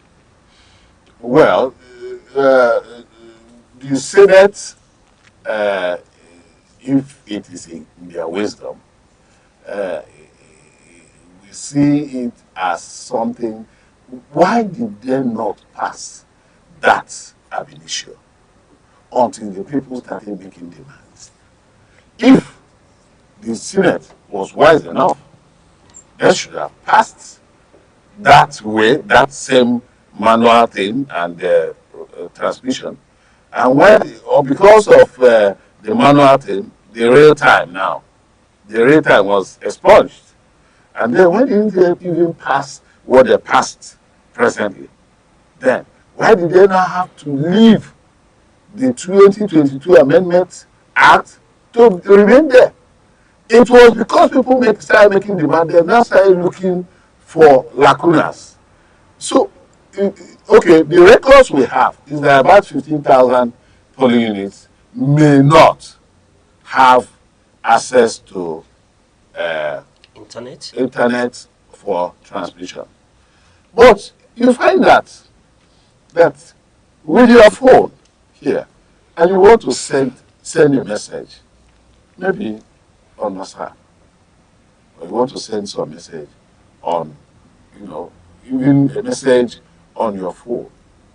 Sometimes the network may not be there, then you can send.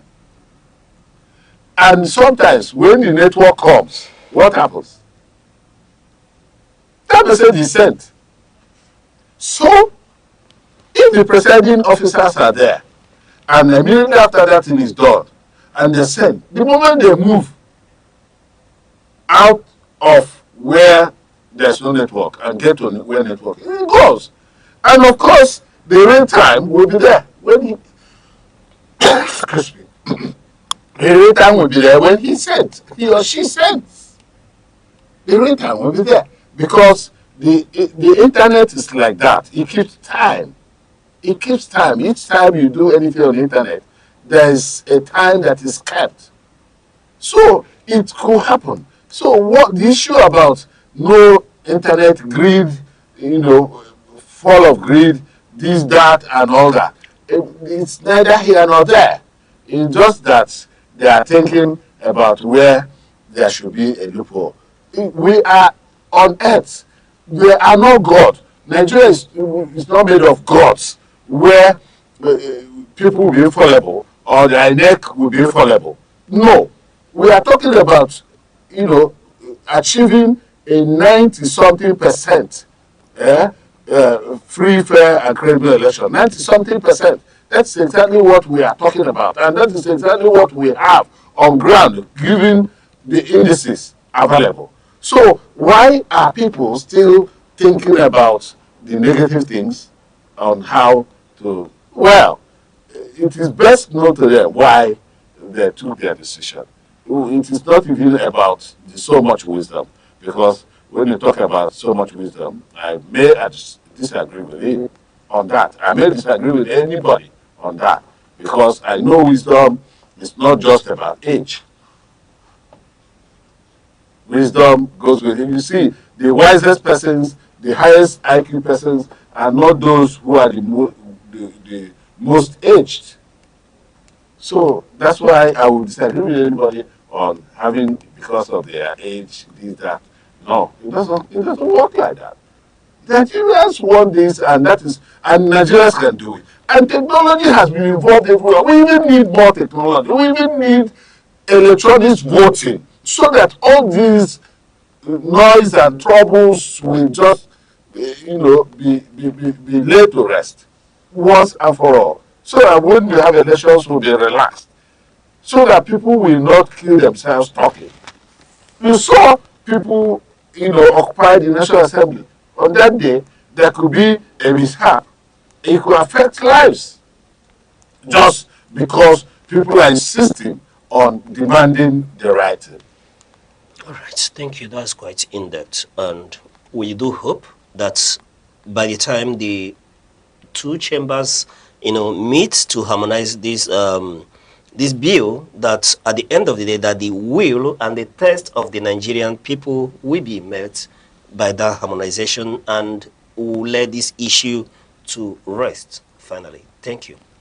All right, thank you very much. Now moving over to our next paper, coming from the Vanguard, where the headline there says 50 years after Murtala Mohammed.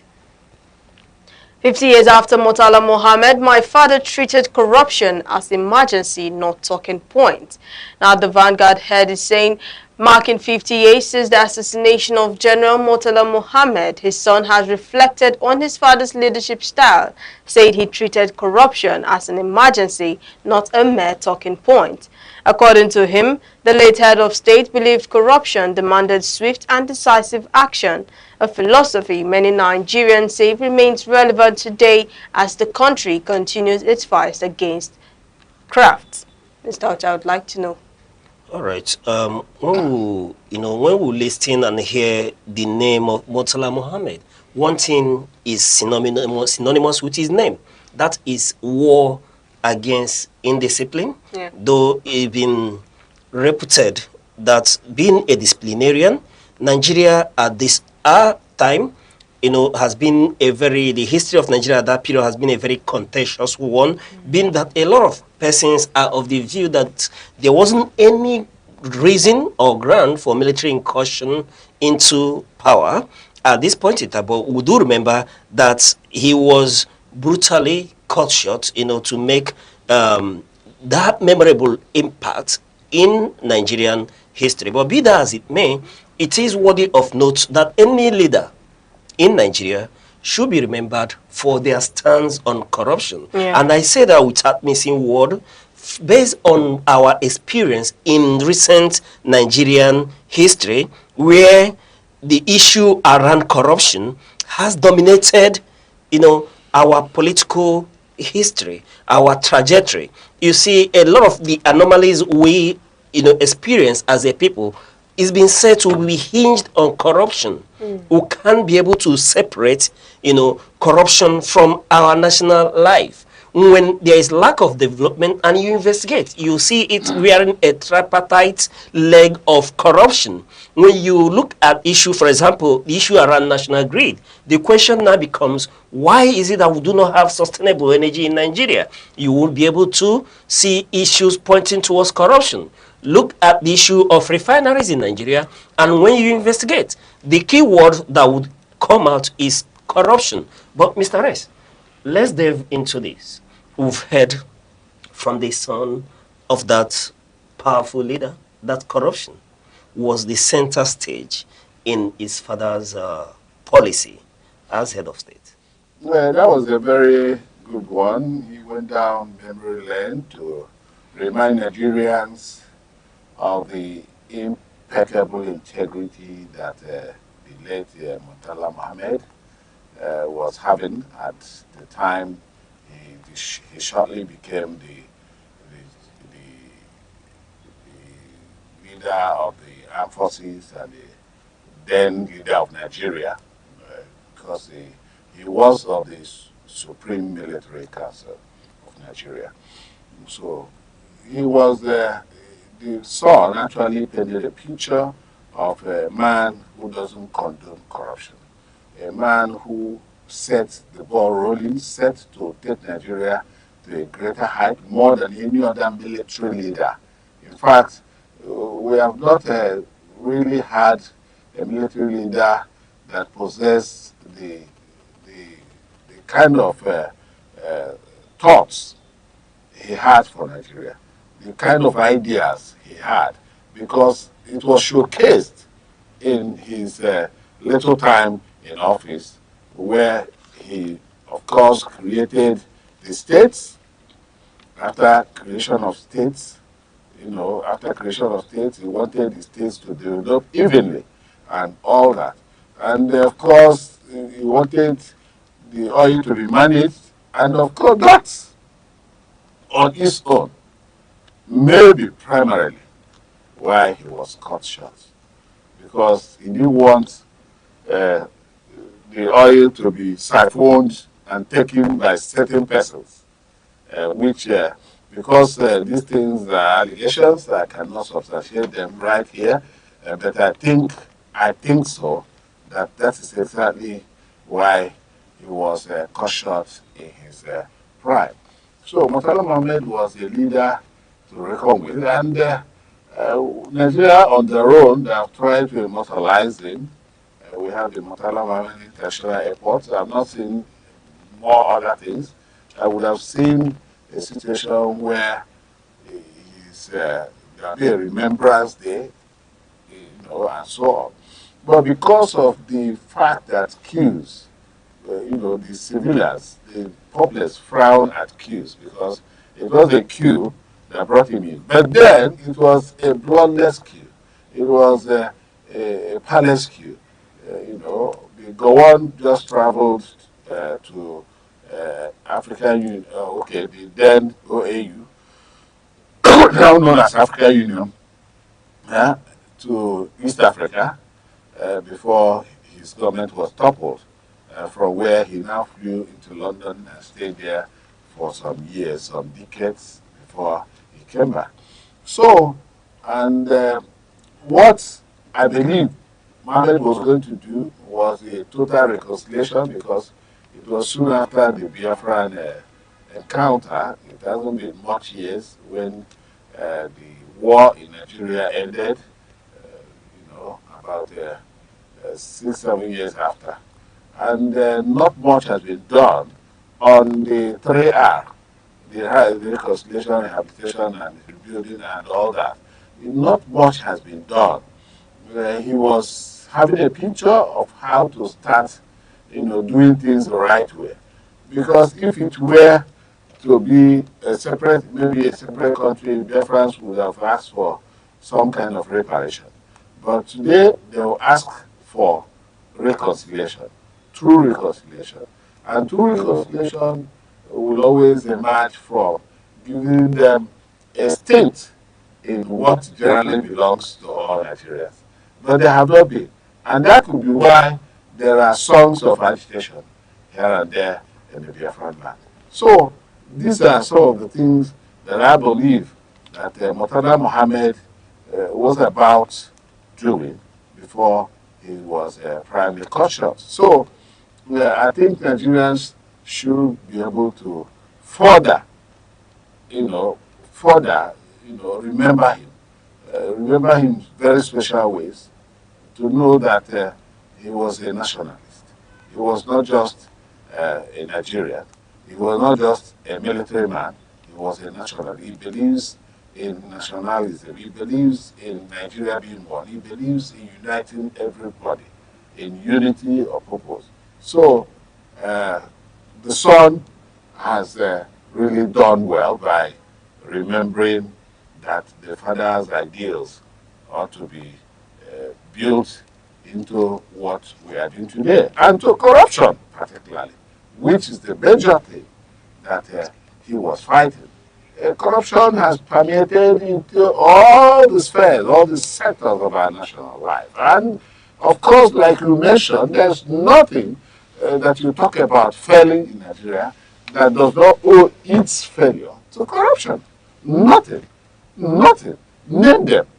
Talk about over 7 trillion that has been sunk into the power sector. And of course, the electricity debt is over 3 trillion now. So about 7 trillion sunk, and there's no power supply.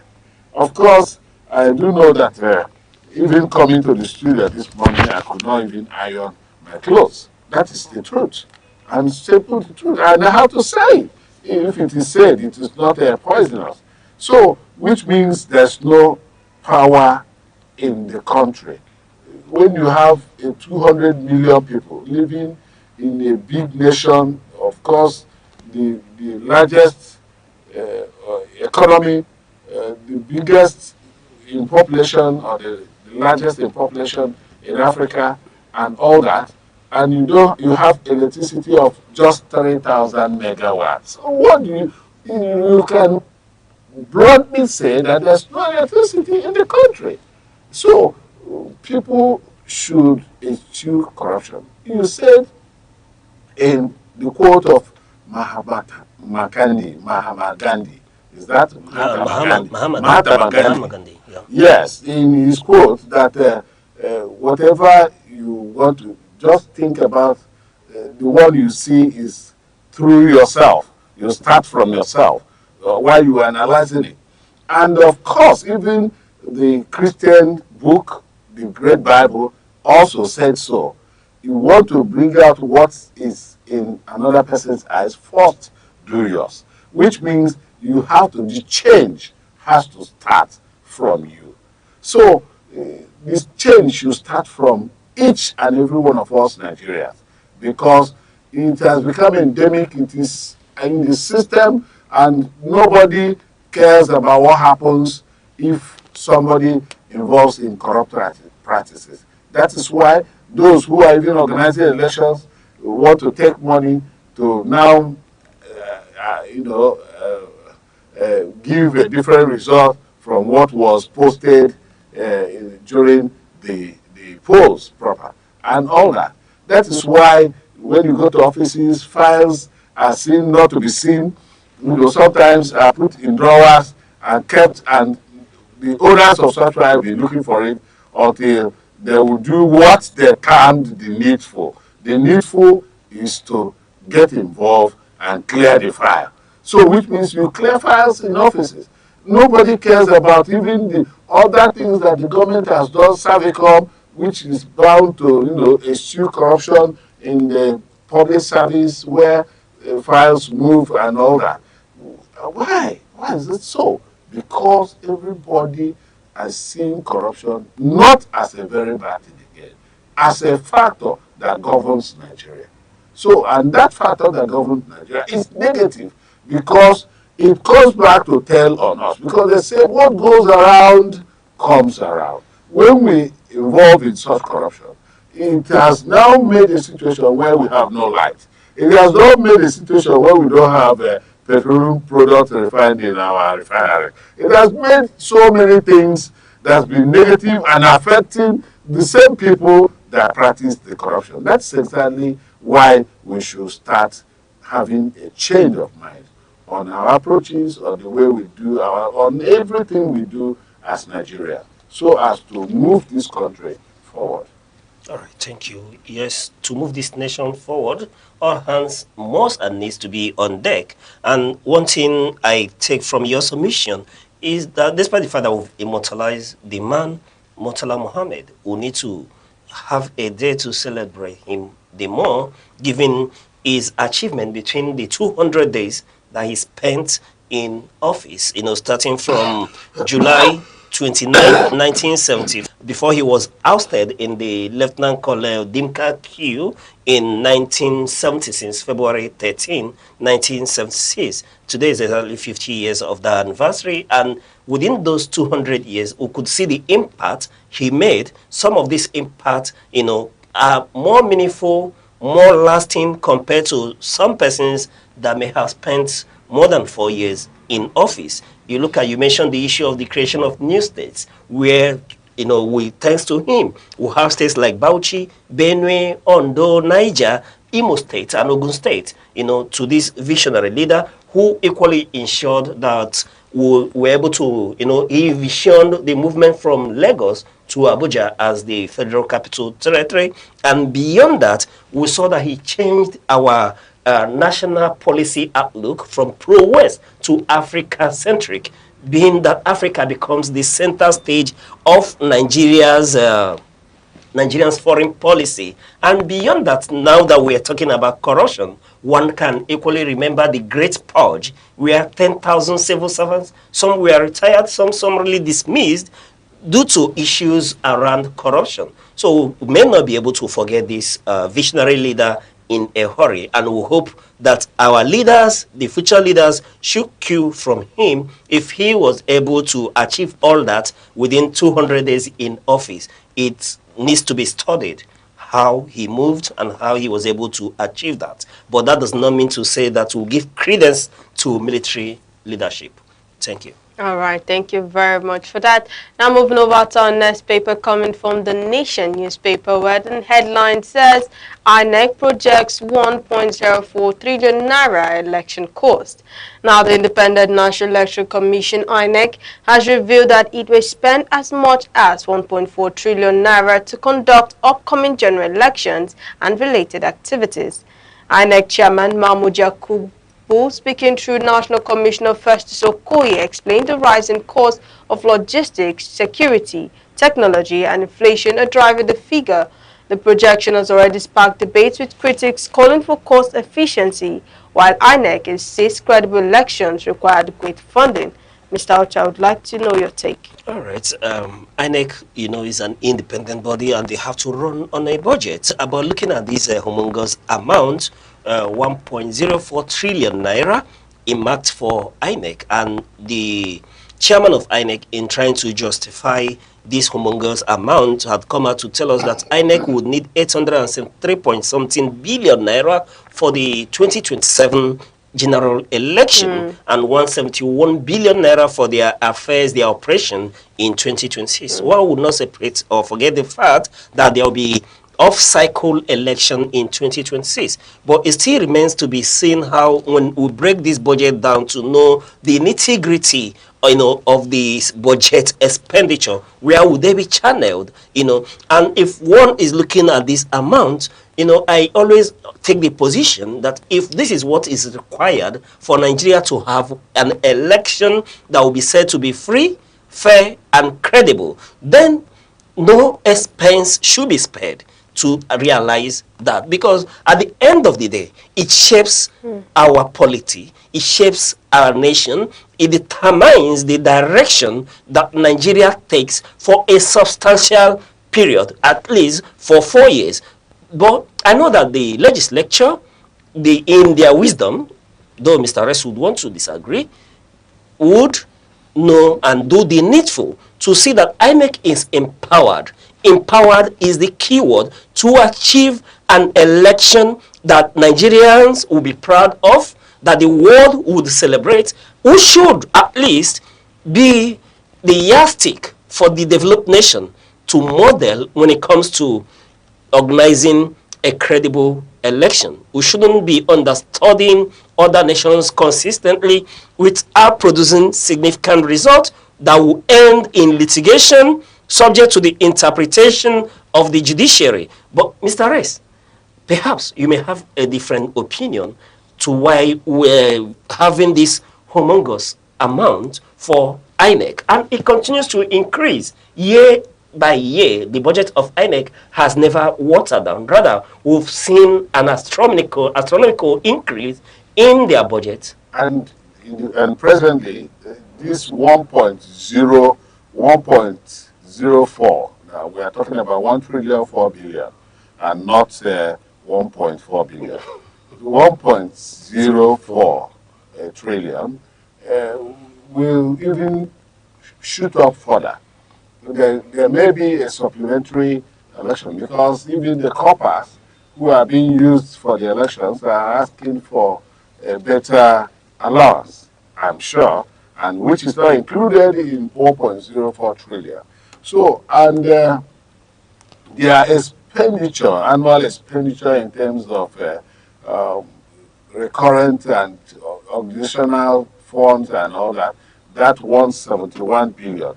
I'm still wondering why it is 171 billion. Was it 171 billion in 2025? Because it's almost the same thing. You said you are taking elections, that is the staggered elections.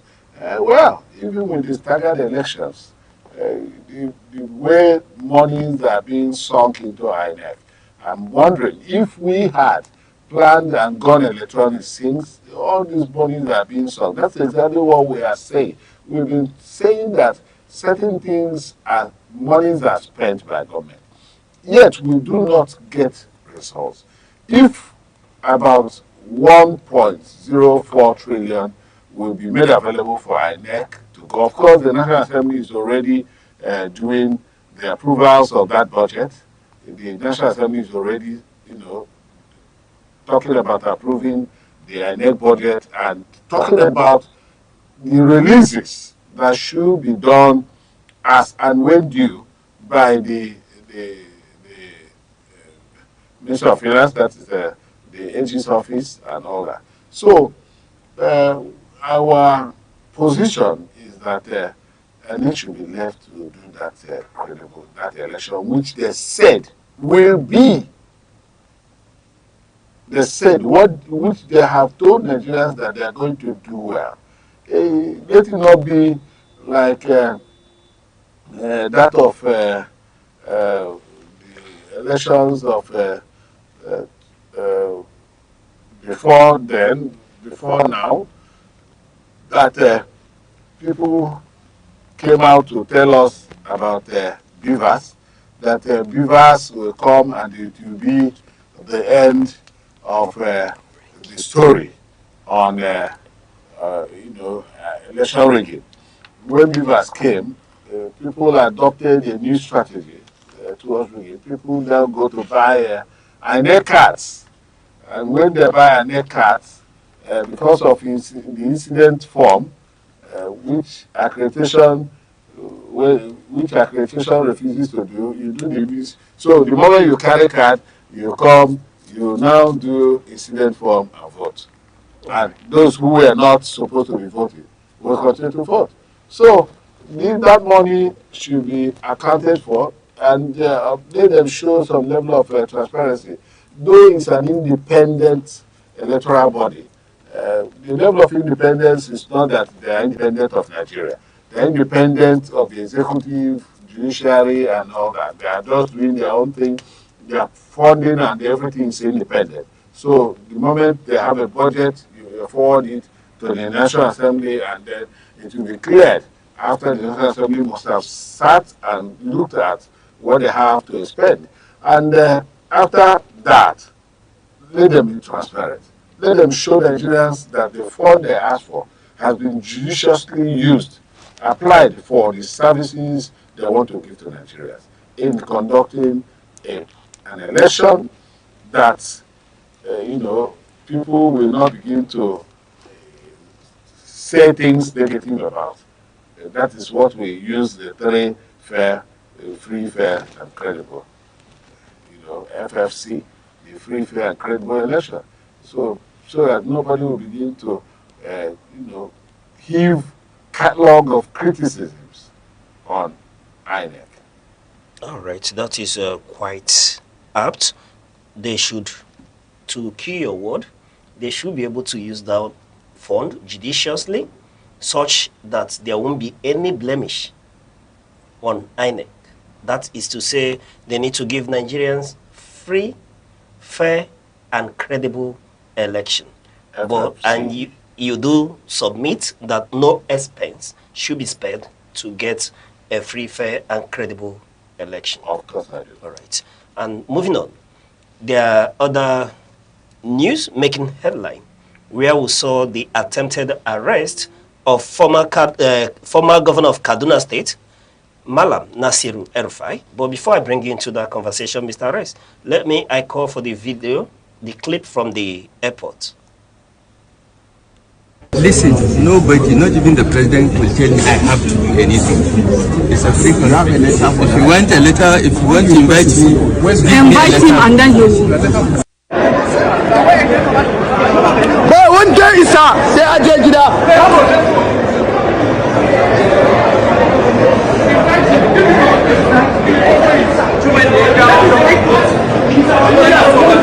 He's our leader.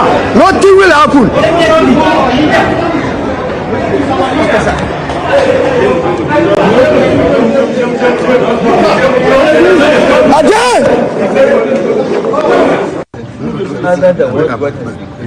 I'm his chief of staff.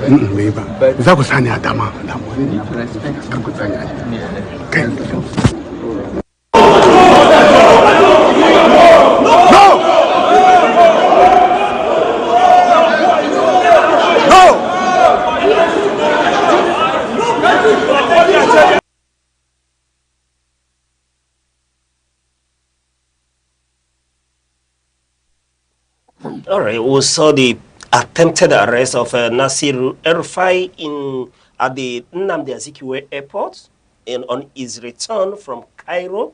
He was in Cairo to Nigeria bound flight. When upon landing, there was an attempt to arrest him. We learned that his passport was seized from one of his aides. And when passengers protested, and he objected to such an arrest, unilateral arrest, because according to him, they never presented any warrant of arrest for him, and coming to, whisk him away just like that on no court order, he asked that the due process be followed, that even the president doesn't have the right to order a unilateral arrest of any citizen. Mr. Arrest. Yeah, even the lawyer, the National El-Rufai lawyer, have made a submission that it is an over, they moved beyond their bounds. Well, that it is breach of the rule of law by coming to arrest him. That they had the EFCC that earlier asked him to report, invited him, and they said they were going to report on Monday. And the information we have is that it is not even the EFCC persons that came to arrest him. And like you said, there was no warrant, there's no formal anything that he breached. So if you are going to arrest any person, he insisted he should be invited. He insisted that an invitation should be placed, that he's not running away from the country, that is here in Nigeria, and if there are any things that he has to face, he has to face it. He became emboldened, and there were interventions from the people at the airport. The interventions were that he should not be arrested. There's no, there's no legal, situation that could warrant his arrest, because you can only arrest somebody who is caught in a criminal act. Then you can, a law enforcement agent can arrest somebody who is committing a criminal act on the spot. But for somebody who just traveled and came back, he has the constitutional right to move about, and if the security agencies need his attention, if the security agencies wants to talk to him, or quiz him, or detain him, or take him away, it should be formal. There should be a procedure. If you do not follow the procedure, it is. That's why some people say, when you come, some people say, warrant of arrest. Where is the warrant? So why do you begin to whisk people away? Why do you want to take people away? They asked him to follow them, and he refused because it is not documented. Who knows? And it is not even shown.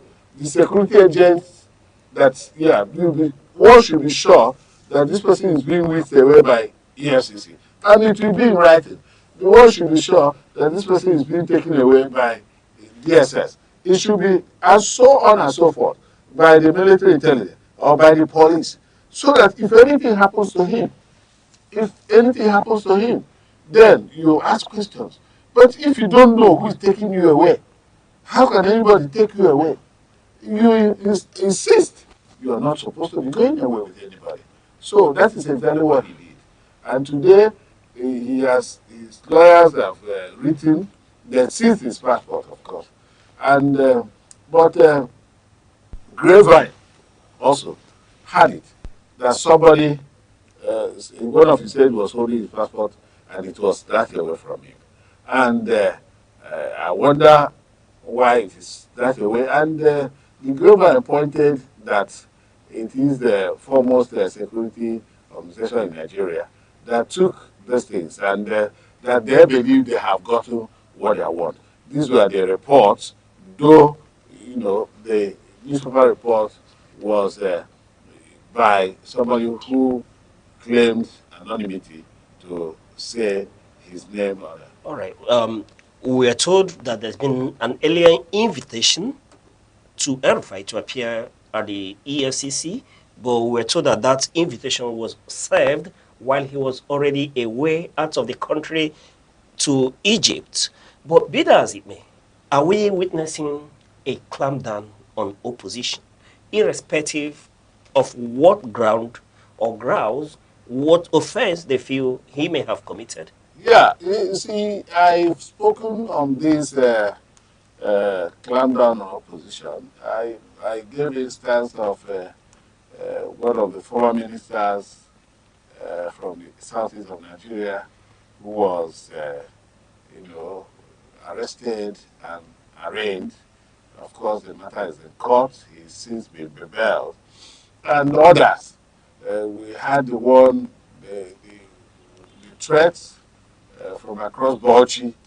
And today, this is Erufai who has been on the vocal in speaking about his thoughts about the Nigerian government. And I believe he's not supporting the present administration. And based on that, it may be a clampdown on him. It may be a clampdown on him. But as things unfold, we'll get to know exactly why he was, he was going to be arrested. Because he already said, he envisaged through an X message that some of his aides and allies have been, detained, and that he's expecting that he could be arrested any moment, which means he has a foreknowledge of that arrest, and it so happens. And he was not hiding the fact that he was coming back to Nigeria on that same day. He didn't hide that fact. It was everywhere. So they waited for him. So he's not hiding. He's not running away. It's not because he said he's not running away. That he will stay here and we all salvage it together. All right, thank you very much. Our position here on Sunrise is that we do not support any Nigerian who has committed any crime. If a man has committed a crime, he should face the law. However, we submit that there has to be due process. The rule of law must be followed. You have to serve a warrant of arrest if and invite any Nigerian in the rightful manner if he is under investigation. And after investigation and is found that such an individual may have committed any crime, he should be duly prosecuted. But the key word for us here on Sunrise is due process and the rule of law.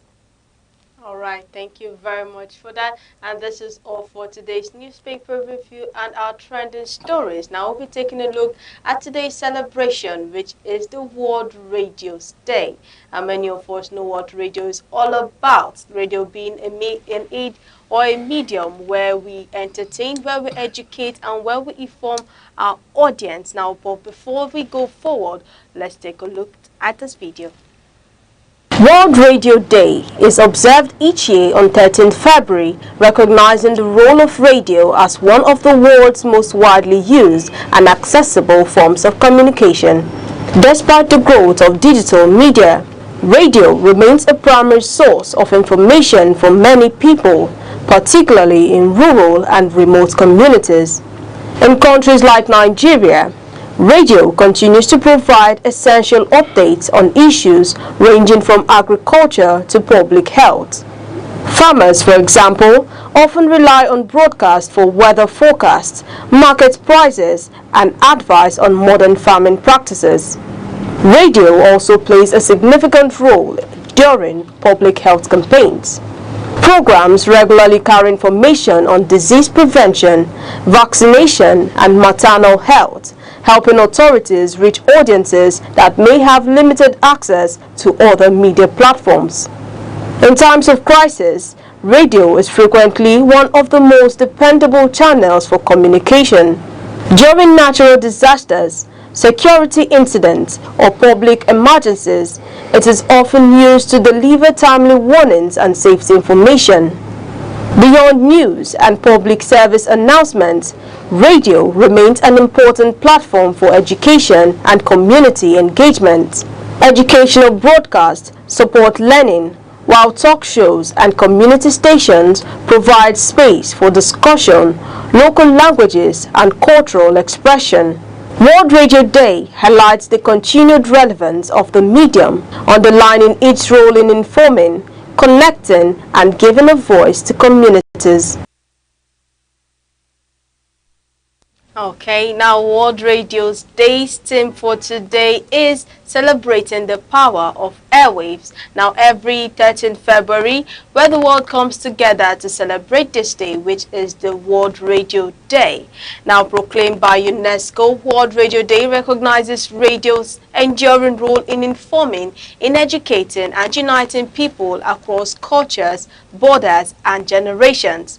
Now radio remains unique in its ability to reach the widest audience, Unlike many modern technologies that depend on internet access, expensive devices, or stable electricity, radio cuts across barriers from bustling cities to the most remote rural communities. Radio delivers news, music, education, and companionship. A simple radio set can connect millions to the world beyond their immediate surroundings, making it a true tool for inclusion and social participation. Now, World Radio Day also celebrates the voices behind the microphone: broadcasters, journalists, producers, technicians, and community reporters who work tirelessly to keep these airwaves alive. Now, through balanced reports, storytelling, and interactive programming, radio professionals give voice to the voiceless, amplify local issues, and also promote dialogue. Our community radio stations in particularly play a vital role in preserving local languages, cultures, and traditions while addressing grassroots concerns. Now, as we celebrate World Radio Day, we are reminded that radio is more than sound traveling through the air. It is a bridge between people, a guardian of truth, and a companion in both joy and hardship. Now, today is a tribute to radio's past achievements, its present relevance, and its future potential in building informed, inclusive, and connected societies. So happy World Radio Day to everyone out there, and also to those people who make it possible for us to listen to the radio devices. And Mr. Rex, I would also like to know your take concerning this day being World Radio Day. You see, radio is a veritable tool for cohesion worldwide. Yeah. You see, radio came into being with all the things that has been enumerated it does. The information dissemination, the education, the things that people hear and do. It is a communication, one of the best communication technologies we have had. This is because radio is not exorbitant in having it, and it's not exorbitant, and of course, the community radios, the FM radios, and all these radios that has emerged, initially, it was a scarce commodity in Africa. It was a scarce commodity in Nigeria. We had the first radio station in Nigeria in the West. And that was the first one we had in the western part of this country. But today, all the nooks and crannies of Nigeria, we have radio houses. In fact, we are talking about waves clashing and all that. Most recently, we had another radio set up to employ persons. So radio stations have employed a good number of people, especially in our country, Nigeria. It has given employment to a lot of people who have been trained in communication arts. You know, communication is a serious business. Yeah. And that industry is big. Radio is just one sector of the communication industry. So radio in Nigeria has thrived over the years. Before now, our grandfathers, when you have somebody that owns a radio, many people will go to their houses to listen listen to radio because there's one program or the other, you know. And in radio, they have built in so many contents, you know, contents about culture, content about health issues, content, and so many of them. So they tend to educate people, they tend to inform people, they tend to bring, you know, do a whole lot of management of, and of course they take you out of stress. You know, psychologically, there are things that you listen to on radio and you become tuned up, you know, and so on. So radio is actually a veritable tool for the well-being of the people, especially in our place, Nigeria. Before now, we don't have it like that. Remember, during those years, when there's a coup d'etat in a country, the military occupy the radios. All the radio stations we have in Nigeria will be forced to switch on to Radio Nigeria, from where they do a broadcast, and that broadcast will threaten, will make everybody to run and shelve themselves, so that there won't be a counter anything. Yeah. So radio tends to control. Radio is such a place, of course, where you also begin to build up, opinions. There are certain opinions you want to move out to the public. You can start building them from the mass media, and radio is one of them. So there are so many things radio can do. It is good that at least there's a day to remember that radio as a communication technology sector that we have to celebrate. You have to remember it. You have to know the value, the importance of having radio in our places, in our communities, in our states, in the countries, and so on and so forth. Up to today, we have bigger radio stations that transmit across the entire world. We have the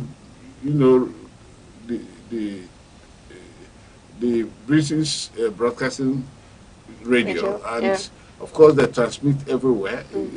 If you go to the north, they do some Hausa service. If you go to the north, you see the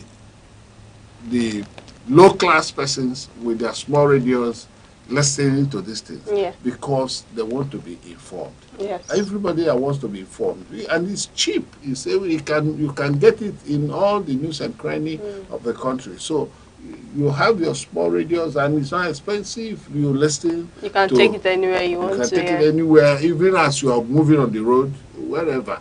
While you're on your car, you tune into your radio and be listening to one thing or the other, whether entertainment, whether information, informative ideas, whether news, commentaries, and all that. You just enjoy yourself. Yeah. All right, thank you very much. That is quite detailed. The only thing I can add, he has summed it up, the ability of radio to unite people. And I speak to the file you mentioned, the Hausa communities. You remember that one thing we know synonymously with our Hausa brothers is that they are always glued to their transistor radio. And there are moments where we have to come together with one transistor radio, listening to the then African service of the BBC, Radio Nigeria. So it has that ability beyond the dissemination of information to unite people. There are moments where we always come together. Remember, there was a time where we depended on radio commentary to follow football matches. So these are the aspects. You cover them quite well. I just want to point them out. We are in the aspects of entertainment, realization, and all that. So it's a very powerful tool. We remember the legendary N.S. Okonkwo, the commentator. And the words he uses, and all Nigerians, in fact, the radio broadcast is always electrifying. You remember, I never for once, envisaged my life taking this form, but there are moments where I have left the football pitch to be a commentator. Now that you mentioned it, others will be playing and I will comment, I will be commenting on the football match, owing to the legacy of Ernest. The power of the media, is quite apt. And the radio played a very sensitive and important role in unifying Nigerians. Yes, it has to be accredited to the radio in our development, our trajectory as a people.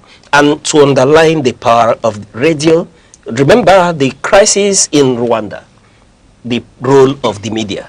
So it's been a milestone. In it is the power to make or mar civilization, and has to be utilized carefully. And we need to, as we celebrate this year's World Radio Day, with the caption, the radio and the AI, we need to very powerfully, hold it, cherish it, and use it judiciously. Yes. All right, thank you very much for that. Now, up next is our market stock update. All right, we'll run to the markets With business updates very swiftly, looking at tradings yesterday, February 12th, 2026, the Nigerian exchange continued its positive run with the all-share index ASI rising by 0.25% to close at 178,625.63 points. This bullish trend pushed the total market capitalization to approximately 114.7 trillion naira, while the market sustained its upward momentum. Trading volume and value saw a slight dip compared to previous day. Investor interest was particularly strong in the oil and gas sector, buoyed by positive sentiment surrounding Seplat Energy, and the gainers list was dominated by stocks hitting the maximum daily limit of 10%, which is led by Seplat, Briscoe, DCAP, Zekis, and that communication. Equally, profit-taking action led to significant decline in several high-performing stocks from earlier in the week. We saw NACO closing trading at 148 naira 45 kobo, making a dip of negative minus 9.98%. And then we saw ETI, that's a Kodak International, closing trading in the reds at 45 naira, making a negative percentage of 8.72.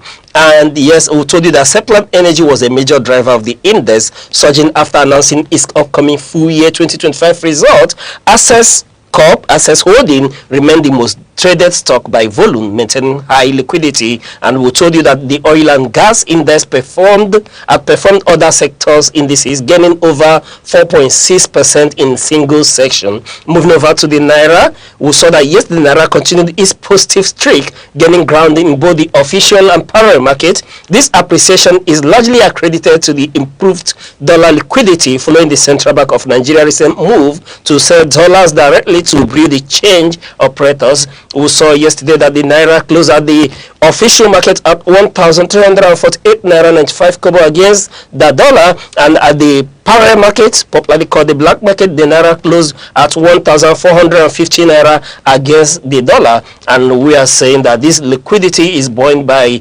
CBN, boost CBN's directive allowing BDCs to purchase up to 150,000 USD directly, and that has helped in easing the demand pressure in the informal market. And equally, part of the sentiment is that the external reserve remains high, as Nigeria's gross external reserves recently hit at 8-year high of 46.18 billion US dollars, providing the CBN with more firepower to stabilize the currency. And the gap between the official and black market rates continue to shrink, currently sitting at roughly 101 naira, which is a significant improvement from the wider spread seen in late 2025. And then we can tell you that against the British pound, the naira traded for 1,850 naira, and against the euro it traded at 1,605 naira. And that is it for the business update. You are well aware that the market is open and trading has commenced for today, but please, before you make any financial investment into the Nigerian stock market, please do consult a certified financial expert due to the volatility of the market. Thank you. All right, thank you very much for that. And also, thank you for staying with us here on Sunrise. This is where we draw the curtain, or we call it a day on Sunrise, here on Aneke TV. It's always a pleasure having you here on our show every morning. Do not forget to call us at 070-3043-7110. I am Deborah Mwakuba. And thank you, Mr. Resaron, for those in-depth analysis on Nigerian issues. It's always a pleasure to have you here on Sunrise. Thank you, Mr. Uche, and be with us always on Aneke TV. And I'm Uche Osai. On behalf of all of us here at Sunrise Aneke TV, we say thank you for watching, and keep watching till we come your way same time on Monday. Bye-bye.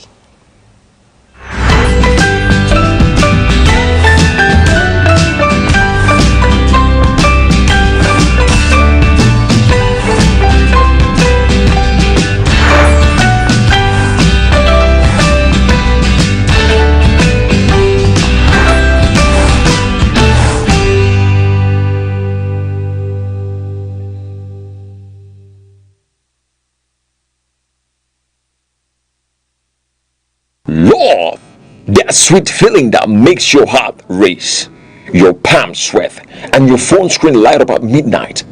This Valentine's season, Love is not just in the air, love is on your screen. Aneke TV proudly presents a special Valentine program made just for you. Whether you're madly in love, healing from heartbreak, thinking of marriage, or still asking, is this really my person? Aneke TV has something for your heart.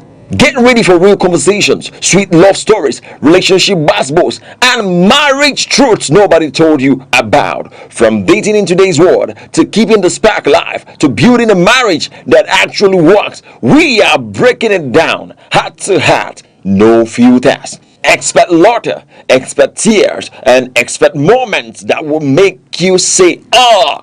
Now, maybe this. Well, this Valentine is not just about flowers and chocolate. It's about connection. It's about commitment. And it's about choosing love every single day. Do you know what to do? Grab your partner, tag your crush, call your spouse, or just cuddle up with your pillow. Because Aneke TV is serving love premium style. Don't miss this Valentine special on Aneke TV. We are having the best of them and the men them. Mr. West. Momo, Momo, hey, them call me Momo. I don't need sense to love, oh. Your love makes me a happy Momo. I am a Momo. I'm not saying, I'm not saying love and Momo has anything to do in common, but no. What I'm saying is that you don't do love and logic together. You have to pick one. Either you love or you are a logic and critical thinker. You can combine both. It will not work. So what am I saying in essence? Come 14 February, I will be live on Aneke TV, on YouTube. Yes, YouTube, Aneke TV. I will be live with Commissioner of Enjoyment, Good Hope himself, and some other amazing young people to talk about Valentine, to talk about love, to talk about the best practices surrounding Valentine and love. Don't miss it for anything, please. Aneke TV on YouTube with West and Good Hope. Mazio Wanile. Yeah, what's good, boy people? This is your boy Mazio Wanine. Nwa mono konwa anyere ndo kana Lesotho. Ofoye, Ofonwa. The only boy not believe in love, but love equally believe in him. See, on the 1st of February, I will be live on Aneke TV and I will be chilling with Commissioner of Enjoyment, the man that may call the Good Hope. There will be banter. That your love. Social lawyer, the Red Pepper. What's up, my people? It's your home girl, official social lawyer, popularly called Red Pepper. I'm being called Red Pepper. This is the season of love, and you know what it is. Everywhere is painted red. We're gonna send some love message, and you know the 14th February is around the corner, and this is the time where we share our love message. And we have the likes of Minister of Enjoyment for enjoyment. We have the likes of Marzi. We have the likes of West of Good Life, and you have the likes of official social lawyer Red Pepper on 13th of February to dish out some hot love dose contradiction opinions about what Valentine is all about. And I know you guys should not miss it. We're going to be live on Aneke TV on 13th of February on Friday by 2 p.m. I know, and I don't want to look for you. Stay tuned. And the Anchor Commissioner for Enjoyment. Hello, what's up, Enugu? What's up, Coal City? Is your one and only Commissioner of Enjoyment. And I'm doing this today to tell you that we are going to be live here on 13th of February, just this Friday, to deal on that Valentine rave, man. We are ready for you. We are ready for the guys, and we're ready for the men who are coming my way. And I'm telling you that I'm going to be here with men them. When I talk about men them, I'm talking about Mr. West. I'm talking about social lawyer, the Red Pepper, and I'm also talking about Mazio Wanile. I'm gonna host these guys, and we're gonna talk about love, Valentine, fun, and how it is. Again, people get back why, because this life, you gotta know what it is and how it is happening. And that's why I say, let me just let you know you are invited to that wonderful show. I want to see you, and stay tuned for that day. Time is 2 p.m. bro. When it's 2 p.m., let's rock and roll, because you are amazing and you will learn how to love. Gordy.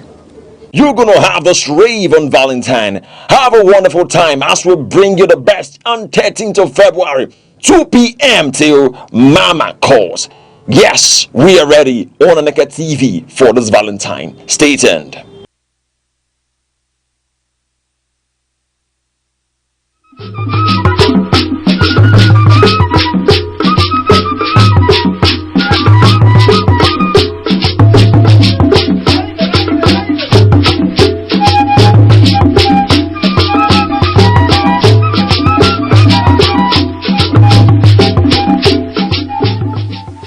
Across Nigeria, from bustling cities to quiet rural communities, one institution has endured the test of time: the traditional leadership. Long before modern governance structures emerged, these institutions were the heartbeat of society, providing leadership, justice, and social cohesion in ways that remain indispensable to this day. Traditional institutions are not merely ceremonial. They are custodians of Nigeria's rich and diverse cultural heritage. From the Obas of Yoruba land, the Emirs of the North, to the Igwe and Obi of Igbo land, traditional rulers preserve centuries of customs, language, festivals, and rituals. They ensure that the stories, values, and identity of their people are not lost in a rapidly changing world. What sets these institutions apart is their organic legitimacy. Unlike elected officials whose authority depends on periodic votes, traditional rulers derive their influence from ancestry, community consent, and deeply rooted cultural norms. This legacy makes them trusted arbiters, moral authorities, and stabilizing forces within their communities. Their position above partisan politics allows them to mediate dispute and guide society with a unique combination of wisdom and authority. At the grassroots level, traditional institutions are indispensable for governance and social order. They resolve dispute, manage land and chieftaincy matters, and act as intermediaries between local communities and government policy. In rural areas where formal structures are often distant or overstretched, the presence of these leaders ensures continuity, fairness, and accessibility in government.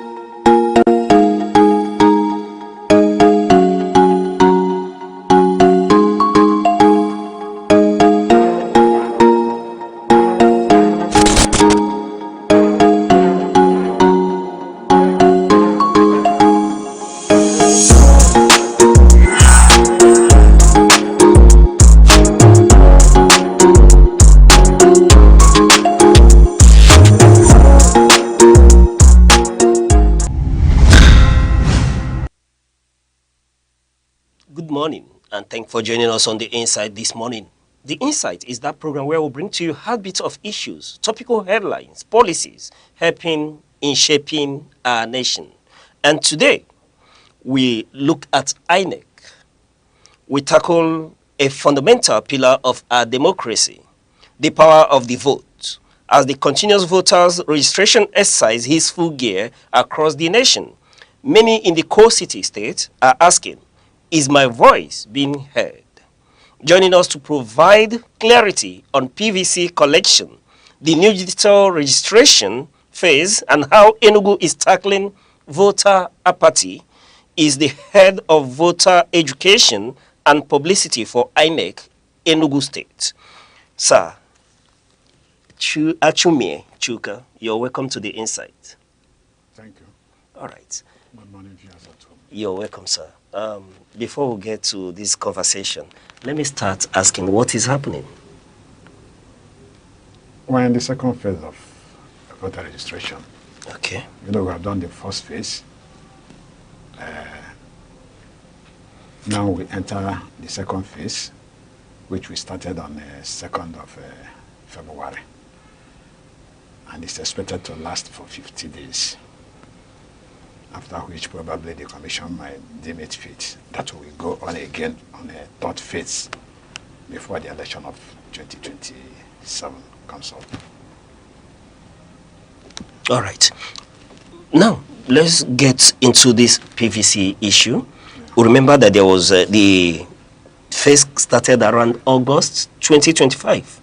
And I want to ask, as at that time, we knew that the turnout was very, very low.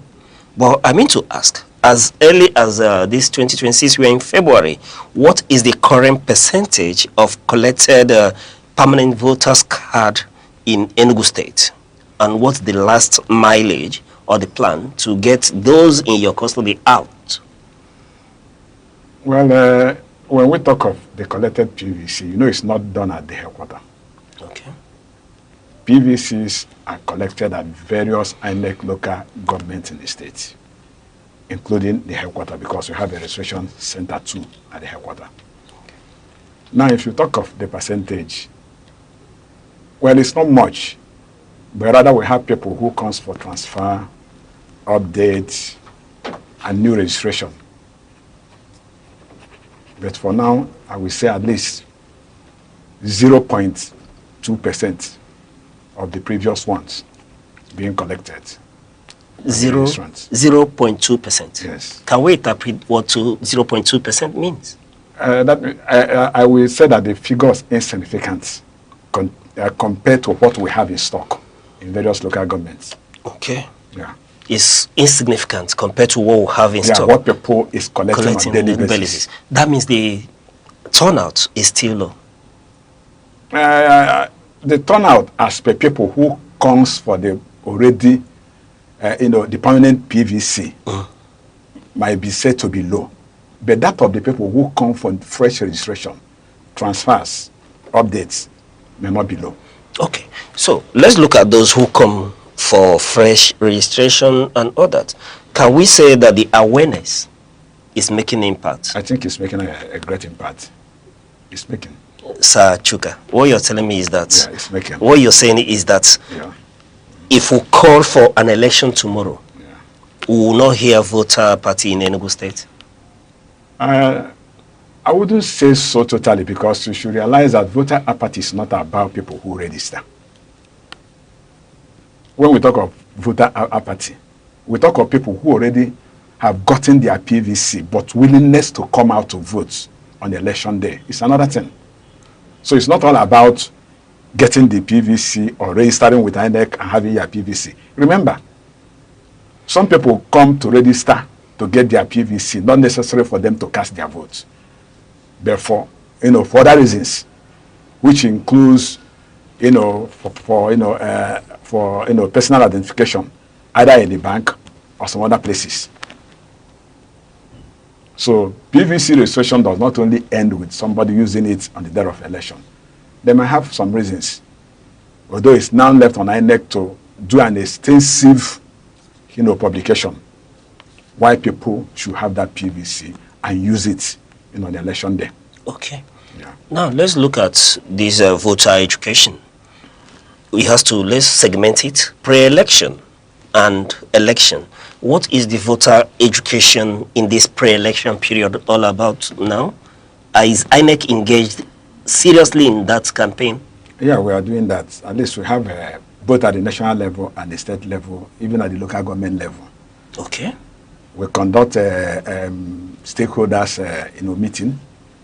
We go on, in markets and churches, sensitization. We only use the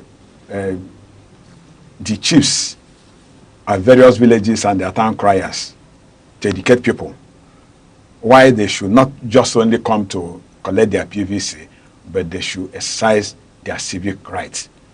Okay. Because I believe, though not realizing, their future lies on it so much. All right. Their future lies on it so much. Exercising their civic rights. Okay. Now, let's look at, when you were talking, you spoke about the new registrations going on. Yeah. More than those who are coming to collect. The bulk is on those who are registering. Yes, though we may not tie this to a turnout in an election. But I want to ask, what is the percentage for those who are just turning 18? What is it like? Whom we would classify as will be new or first-time voters if there's an election tomorrow? Well, the percentage I will say is about 5 to 10%. 5 to 10%. Yes. And 5 to 10%, do you think, from your experience in this position, do you think is significant enough given the population of Enugu State? Remember, this is not just a fresh registration, it's just a continuous something. Okay. And we are looking at it from the point of people who turned 18 years after the previous election. So, holistically, we may not expect it to be so much. Because, remember, we may not use the yardstick of Enugu State to measure. Because, remember, people from other states who are residing in Enugu, they probably might decide to cast their vote on election day in Anambra, even in Lagos, in any of the state of the federation, still goes through Enugu. Okay. Are you getting me? So you may not necessarily say, for instance, it may not be possible to give you an accurate data of what we get on daily basis. Okay. But if we look at it at the number of registrants we register in Enugu alone, fine, it's okay. But remember, all the people we registered on a daily basis in Enugu State may not necessarily cast their votes here on election day.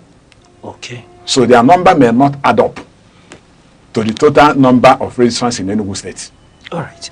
Yeah. Now, what you're telling me is that there's data available, but it may not be handy now. Aneke has that data when it comes to the age of at least the first-time voters and all that. Yes. All right.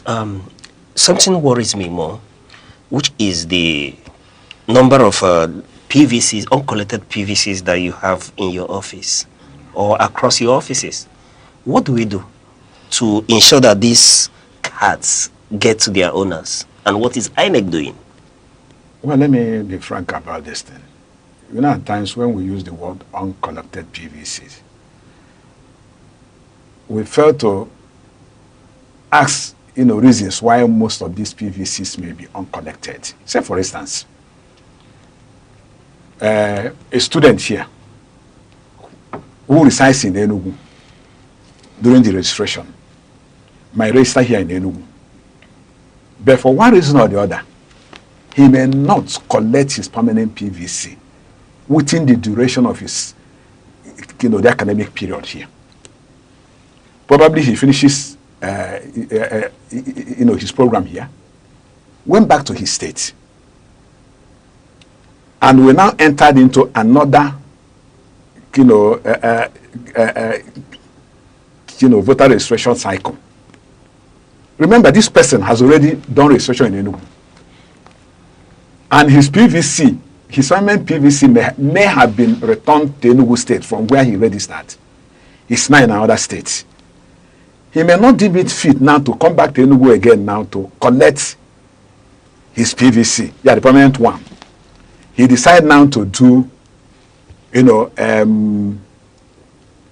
go back to Aneke again and claim that he lost his permanent card, or probably he may not have collected his permanent card. INEC now will do a refresher of new one by now issuing another PVC to him. The one in Enugu is still lying there as uncollected. So there's no way you expect the same person to come back again to collect that PVC. This time around now you have two PVCs existing for one name. Okay. So what the commission now will do, maybe after the the registration, they look at these things, do what we now call AFIS, and now give a directive of what we do with all those uncollected Sorry to PVC. interject. Yeah. Do what you now called AFIS. AFIS, please. Yeah. Explain for the sake of our audience. Now, what it now means, say for instance now,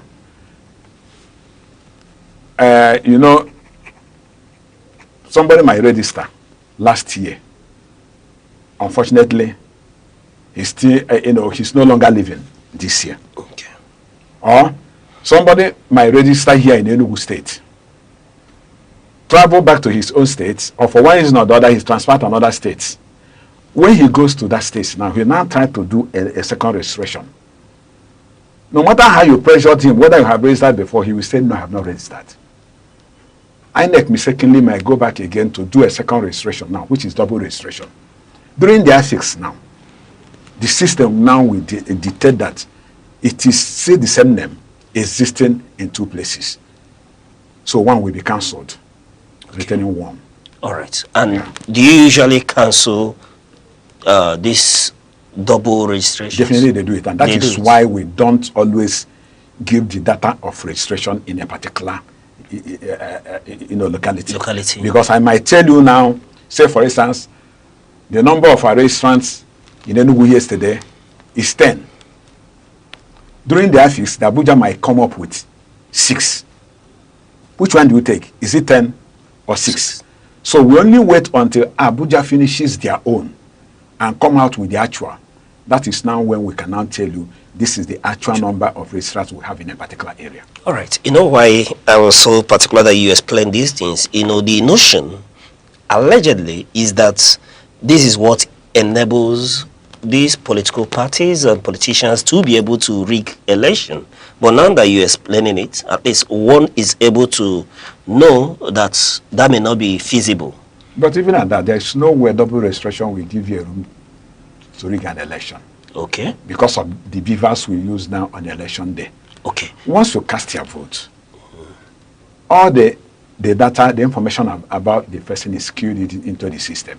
All right. If you come back again for a second time, the beavers will identify that you have passed through it. Okay. So there's no way you have a double registration. All right. Yeah. Now that you've brought up the issue of beavers, but let me first address the issue around the students, because these are key critical issues, and this is a population that we really need to, cater for in our election. You spoke about students, and we know that Enugu State is a student area. And I want to ask, what programs do you have in terms of voter education for the high population of students in Enugu State? Give SUT, INEC, IMT, and the rest of them. There are more. We collaborate with all the institutions in Enugu State through their student union leaders. Even at times, we normally write to the VCs that want to have an audience with the students, which we are normally given. Is granted? Yes, it's always granted. So in so doing, we educate them the needful of going to obtain their own PVC. And while doing it equally, we go along with the ICT department, so that as we're educating them, people who have not registered before, we have opportunity of doing that. Okay. And is there a way of assessing if these engagements yield desired results? Yes, it does. It does? Yes. Okay. Now, while you were answering the previous question, you brought up the issue of beavers, and I want to know, what is the feedback you receive from Enugu voters regarding beavers? That's the voter accreditation system, bimodal voter accreditation system. What is the feedback you get during voter education when you interact with people in these localities? Actually, when people don't understand the functionality of beavers, they seem to doubt the way it functions. Okay. But the truth, as an insider, I will tell you that it's a game changer in our electioneering system here in Nigeria this time around. This is a machine you cannot easily manipulate. That is one thing with beavers. You cannot easily manipulate it. Like during the time we are using a card reader and all that. But the beavers this time around is not easily to be manipulated. Once it records a figure, there's no way you will change it. Okay. Most of the things that happens in an election period is not as a result of poor functioning of the beavers or whatever. It's just a human error. Human error? Yeah, it's purely human error. Okay. But during your voter education, do you explain this to the people as to the importance? Because like you did say, there is a lot of misinterpretation on the functions of the beavers. Is it simplified for the people to understand this technology, especially for the elderly? Yeah, if a question of that comes up, we take time to explain it to people. You take time to explain to people? Sure. All right, let's speak to the human errors that you spoke to. It's very critical that we don't have these human errors. It has a way of eroding trust on your organization, because when there are issues, the first to be mentioned is INEC. And you're speaking to the authenticity and the functionality of beavers. Now, what are these human errors and how do we minimize them to ensure that the people are able to trust INEC going into a future election? Human errors is about being sincere in ourselves, doing the right thing, irrespective of who is supervising you or not. Let's take, for instance, in an election day. Beavers does record the actual thing that happens on that election day. but probably in compiling the result manually. Sorry, let me interject again. You said something. Beavers records what happens in the election day accurately without missing a word. Without missing a word? Anything at all. So why do you have controversies? The controversies you have, that is where I now talk of human error coming in it. Okay. Beavers will be saying 1. Probably the person who is recording the figures now will say 2. Or after the recording of what the beavers actually accredited on election day on Form EC8A, moving that result to the next level, you see a lot of human interference. Are you getting me? Okay. Maybe changing the figures already in the Form EC8A as you get to Form EC8B. Okay. So that is where the human interference comes in. Okay. Now, and are there modalities in place moving forward to see that such human errors rarely occur? Because I know you conduct training for these personnel. Yeah. Is there any, formal training to ensure that it is, you may tell me that yes, where humans we may not guarantee total adherence, but is there any mechanism in place to see that these things minimized going into a future election? Definitely there is. There is no election that Aneke conduct without engaging people in the strenuous training. What they should do, their do's and their don'ts. But there are limits you could control people. You can only say, you may not be there as it is, being a size. Are you getting me? And you should remember, most of these people will engage on an election day, in as much as they are partly INEC staff, probably because we engage them. They are ad hoc. They are not permanent, they are not permanent INEC staffs. Are you getting me? They are, the oath of allegiance to them on the commission cannot be compared to that of a permanent staff. Who knows that his job is at stake if he goes contrary to the rules and regulations of the commission? Okay. Are you getting me? But these people you engage, they are just Nigerians like every other Nigerian. Their commitment cannot be compared to that of a permanent staff of an INEC. But have there been instances where you prosecute some of these individuals? Definitely. The Cross River is a living example to it, where a professor was sentenced to prison for 3 years for election manipulation. And you think that will serve as a deterrent to other people? Well, I believe it will, but the most important thing, our being sincere to ourselves. Okay. That's our prayer. But the Igbos have this saying that na okenonono guarankeno nirona azo de nangiga, meaning that the rat in the home tells the one outside that there is a fish, somewhere in the house, literally.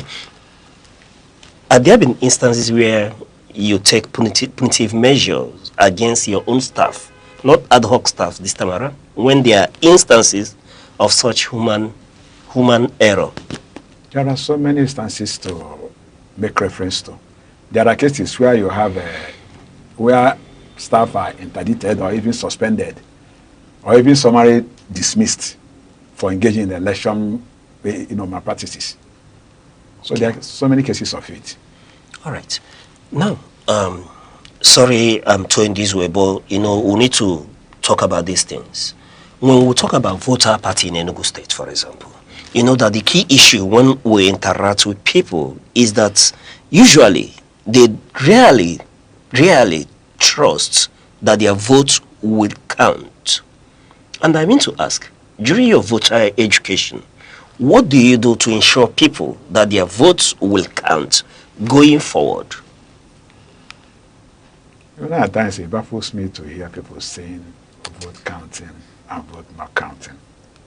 As far as INEC is concerned, remember our duty is to conduct a transparent and an election that will be accepted by all. That's the aim of INEC. And with the introduction of Vivas, as I told you, it's a step in the right direction to see that every vote counts in an election. We equally encourage the electorate don't just cast your vote and go. Be there to see that actually, after the election, the presiding officer does the right thing he's supposed to do. Count your vote as the law says, and announce it before you people. Okay. That, to a reasonable extent, will help to reduce the lack of trust in the election process. But, Mr. Chime, yes, I know you've spoken to the duties of INEC to conduct credible, free, fair, and credible election. But usually, you would agree with me that we always end up in litigation as a result of not meeting, usually, this standard that we dictate on what election should be about. But you should remember, there is no way you conduct an election you will meet 100% standard of the people's expectation. 100% standard of the people's or even close to that. Do you know why? INEC is just like a law court. Okay. You know, in a litigation, the winner will always praise judiciary. They have done well. Judiciary has come, to stay. The same thing applies to INEC. Who goes to court? In most cases, is the loser. Let's turn it around, and is the winner. You'll find out he will not go to court. He will praise the commission, and now says that the commission has abided by the rules and regulations as stipulated by the Constitution. Okay. So it's neither here or there. It's neither here nor there. Yeah. All right. Moving on. Looking at what you told me about the beavers, his functionality, what he has the ability to do, speaking to credibility. It's not in doubt. That's not in doubt. Then I mean to ask, sorry, I have to deviate. This controversy about electoral reform, especially as it has to do with that section 60, subsection 3. If the beavers is this credible, why are we having this situation where some elected officials feel that we can have reliable transmission of results in real time as opposed to transfer of this very result manually through from EC8A? Well, if you look at INEC guideline, it is clearly, it is clearly stipulated there that result could be transferred at any time. Sir, could. That results can be transferred. Can, okay. And in the previous off-season elections, you find out that all the elections we conducted, result is transmitted on real time. Okay. In all the previous elections. And even our former chairman has made it very clear that the network is there is network in almost 98% of INEC units where we conduct the election. All right. So the issue of real-time transmission of results or whatever shouldn't come in. And I believe it is not the problem of the commission. All right. It is not the problem of the commission. And the commission has not said anything to that effect. Yes. But one-on-one, you mean to tell me that INEC, on their part, is not bothered, not disturbed, if it is given the backing of the law that it must be transmission in real time with the backing of the law? Because why we bring up this issue is that when you look at the litigation pre or post 2023 election, the courts didn't want to go into this issue of transmission for the fact that it has no legal backing. It is at the mercy of INEC to choose the options here. So I ask, INEC has not spoken, but one-on-one, is INEC bothered in the issue of either real-time transmission of this result? INEC is an institution that is established by law. We are guided by law, irrespective of our INEC election manual. We have what we call the Electoral Act 2. We are guided under the ambit of the Constitution. So whatever we do is in line with the Constitution. Okay. So, like you asked, INEC is not bothered. If the law says it must be transmitted real time, so be it. I don't think the Commission will have a problem with it. Okay. All right. The Commission wouldn't have a problem with it. The Commission is there to follow what the law says. All right. That's quite encouraging. Now, moving away from the issue of beavers and all that, let me get back to here in Enugu. And I want to know what INEC in Enugu is doing in terms of election security, because it's become very important going forward. We have what we call ISIS. It comprises all the security agencies in Enugu State. It's not just about Enugu State, throughout the Federation, even at, the Federal Capital Territory. We have meetings, series of meetings with them to discuss about the security, especially the flashpoints in every election. Even as we are doing registration now, we are cooperating with them. Okay. INEC knows the flashpoints during election. Definitely. You do, and there is a sufficient arrangement to contend with them as we move forward. And that is why, even in the last previous election, you didn't have any, serious cases of, we don't have any serious problem, security-wise, in any of our units or local governments. Okay. All right. On that note, Sir Achimie, we'll go on a short break. And when we return, we'll continue to probe these issues with INEC. Stay with us. Every second, the world changes, markets rise, leaders speak, stories unfold. To keep up, you don't just need news, you need clarity, you need speed, you need perspective. That's why Aneke TV brings you the global pulse. Accurate, reliable, right when it matters most. Aneke TV. Move with the world.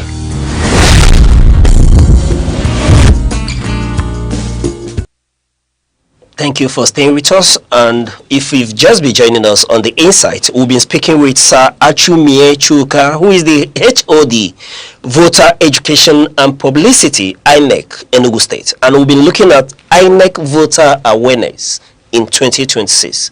Sir Achimie, yes, we were talking about security before we went on that break. And you are assuring us that INEC is prepared, especially as it has to do with flashpoints across the 17 local governments in Enugu State. Yeah. Okay. I'm prepared for it. So we can tell people whenever INEC calls for an election, they should all troop out without fear of intimidation. Even the previous election could attest to it. Okay. We don't have any serious issue in any of the local governments. All right. That's quite encouraging. Now, let's track back a bit. We started with the issue of PVC collection. Let's get to what you are doing for the disabled people in our community as it has to do with PVC collection, the awareness and preparedness for the disabled. Previously, it seems that people with disability are not given a serious attention. But if you look from 2023 election, INEC seems to have given them a special place in whatever we are doing. At times we organize a stakeholders meeting with them. We invite them, discuss with them. Even in all the INEC activities, we engage them too. If they come to registration, we give them special attention. Even on election day, they are giving special attention whatever INEC is doing. And INEC has already designed a model which they normally use on election day to enable them identify the candidate of their choice or the party of their choice. So I think INEC has accorded them a special recognition. Most of the activities, we undertake now. Okay, and we'll see a greater participation of these people. They are participating. Okay, all right. In the same vein, I asked for the aged. What is the arrangement for the aged, especially when it comes to registration, vote, PVC collection, and the election day proper? The same respect we accord to people with disability is the same respect we accord to them. Okay. Pregnant people, aged people, once they come and you identify that they are present there, you accord them the right of, first to attend to. Okay. Whatever we do. Okay, the right of first to attend to. Yeah. But I ask, the aged, there's no mechanism to meet them where they are. They have to be able to go to your centers. No. If you recall, during the first phase of registration, our registration was centralized on Aneke local government offices. Considering the complaint from the registrants, both the PWOs and all these things, this second phase now, Aneke now decides to move the registration nearer and closer to them by now putting centers in most of our wards at every locality so that it will be very easy for them to do their registration. Okay. Yeah. And that will continue moving forward. Definitely. All right, that's quite. The time will come, maybe before the election, we might even go down to some units. All right.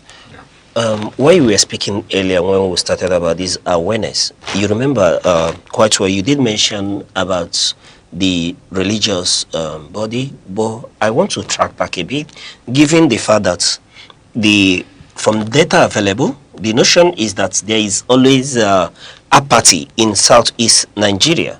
And speaking to voter education, I want to ask, what is the nature of collaboration or the working relationship between INEC in Enugu State and religious bodies in Enugu State in terms of voter awareness? Just like every other organization, we don't accord any special recognition to any particular body. During our stakeholders meeting, we extend an invitation to all of them. And at times we send our staff from the department on Sundays. They go to most of these churches, especially the churches that we always assume to have a very large crowd, to sensitize them on the activities of INEC, not just about registration, on the activities of INEC, which includes the ongoing registration, the upcoming election, and all that. Okay. Yeah. And is he even needed results? That is the reason why we are going to them, and we feel it's yes results. Okay. Because in most cases, once you go there, you find out there are people there who are not even registered, but you try to convince them why they should. And the next day you see them coming up to register. All right. Is there such collaboration with traditional rulers and traditional institutions as well? Like I said earlier, we normally have sensitization at the local government level through the town union presidents, traditional rulers of various towns, even at the world level. So our local, at the local, government offices, we equally have an extension of voter registration department there. Okay. Yeah. All right. And it's encouraging that you say that all this engagement is yielding the needed results and awareness is on the increase as well. Actually, it's yearly. So when we come for election, we wouldn't see issues around apathy, because the last time I spoke with you, I saw the pain. You are so concerned about voter apathy in Southeast. Is that changing, or the pain is still there?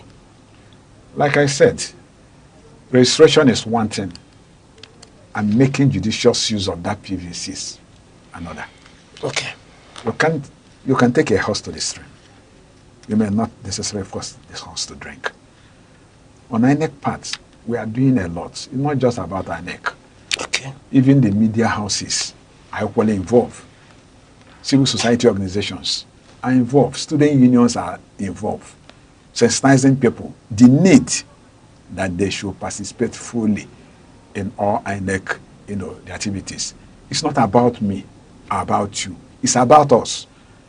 Because if you are involved, you will be part of determining and deciding who is going to govern you. If you don't like a government, sitting on the fence wouldn't solve that problem. Okay. You come out and be part of the change you are asking for by casting your vote. This is the only way we can have that change we are looking for. Okay, the only way we can have that change we're looking for. Yeah, I know you're speaking to these issues, but let me stretch it further. Because, you know, why I told this line, I remember vividly during our first encounter. And I asked, as an Igbo man, quite experienced in the affairs of INEC, you've seen so many elections. And I asked, what do you see that we lose as a people by not participating as it should be in election? Are there pros and cons from it? You know, in determining the strength of, a particular region, you must take into consideration the turnout of that particular, region in every election.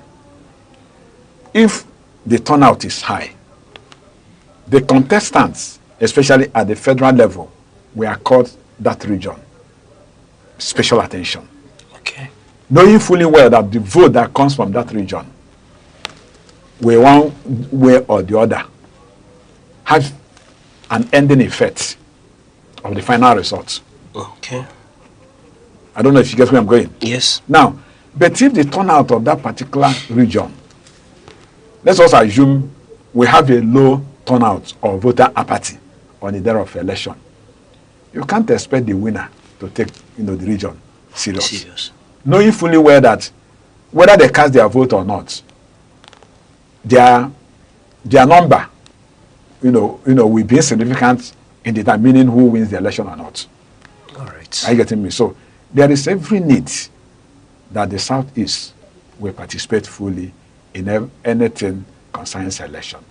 We're asking for presidency as a slot to come to Southeast. If our number is low, do you expect other region to make up your number? Charity begins at home. We will first of all show the people that we have the mind to decide first.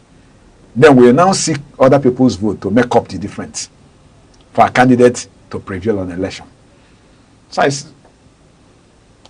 I see it as a duty that every eligible voter that is up to the age of 18 in the Southeast should endeavor to make out time to go and obtain his PVC and use it equally. All right. That's quite apt, and especially the way you've explained it makes it quite vivid. There's no doubt that that determines what would occur to any region, especially from the point of the participants in terms of the contenders in an election. It determines their policy direction for every region, giving credence to that 5% comment sometime in the past. It's all right. Now that we are with you, what is your electoral calendar in this 2026? Now, we're in the second phase of voters registration, which by the policy of the commission will last for 50 days. Okay. We are now looking forward that probably the commission will come up with the electoral calendar, which will flow to 2027, the election period. We cannot do it if they didn't look at, because it has to be guided by the Electoral Act. Every, INEC activities is timed to law. So, for now, we are waiting for the commission to come out with the electoral timetable for the, remaining, period. Okay. So, until that comes out, everything seems to be stagnant. We need to move with haste. Not necessarily everything is stagnant. There are some activities that must be done irrespective of whether the electoral act is out or not. Okay. Like towards the towards the end of this month, we'll be conducting the FTT, the council election, And we're equally looking forward for senatorial election here in Enugu anytime soon. And there are some other off-cycle election in some states ongoing too. All right. Yeah. Okay. There seems to be a part that we're missing, and that's the level of your partnership with CSOs, and if they're involved in your voter awareness as well. Yes, they are. They are? And they are participating? They are participating. And we're equally planning to have a stakeholders meeting, maybe anytime next week. Okay. And we all in, all the CSOs will be invited. Okay. Yeah. All right. They are partnering with us. Okay. Before I let you go, just one more question, and it has to do around human errors. I know you've spoken quite clearly about this issue, but one thing is certain: you cannot rule out human errors in election. Not from the perspective of INEC now, but for as an experienced person, what do we do moving forward to see that this issue of human error is reduced to the barest minimum? And I ask this question as it regards the deployment of ad hoc staff in any election. Shouldn't we look at alternatives, being that INEC really have total control on these ad hoc staffs?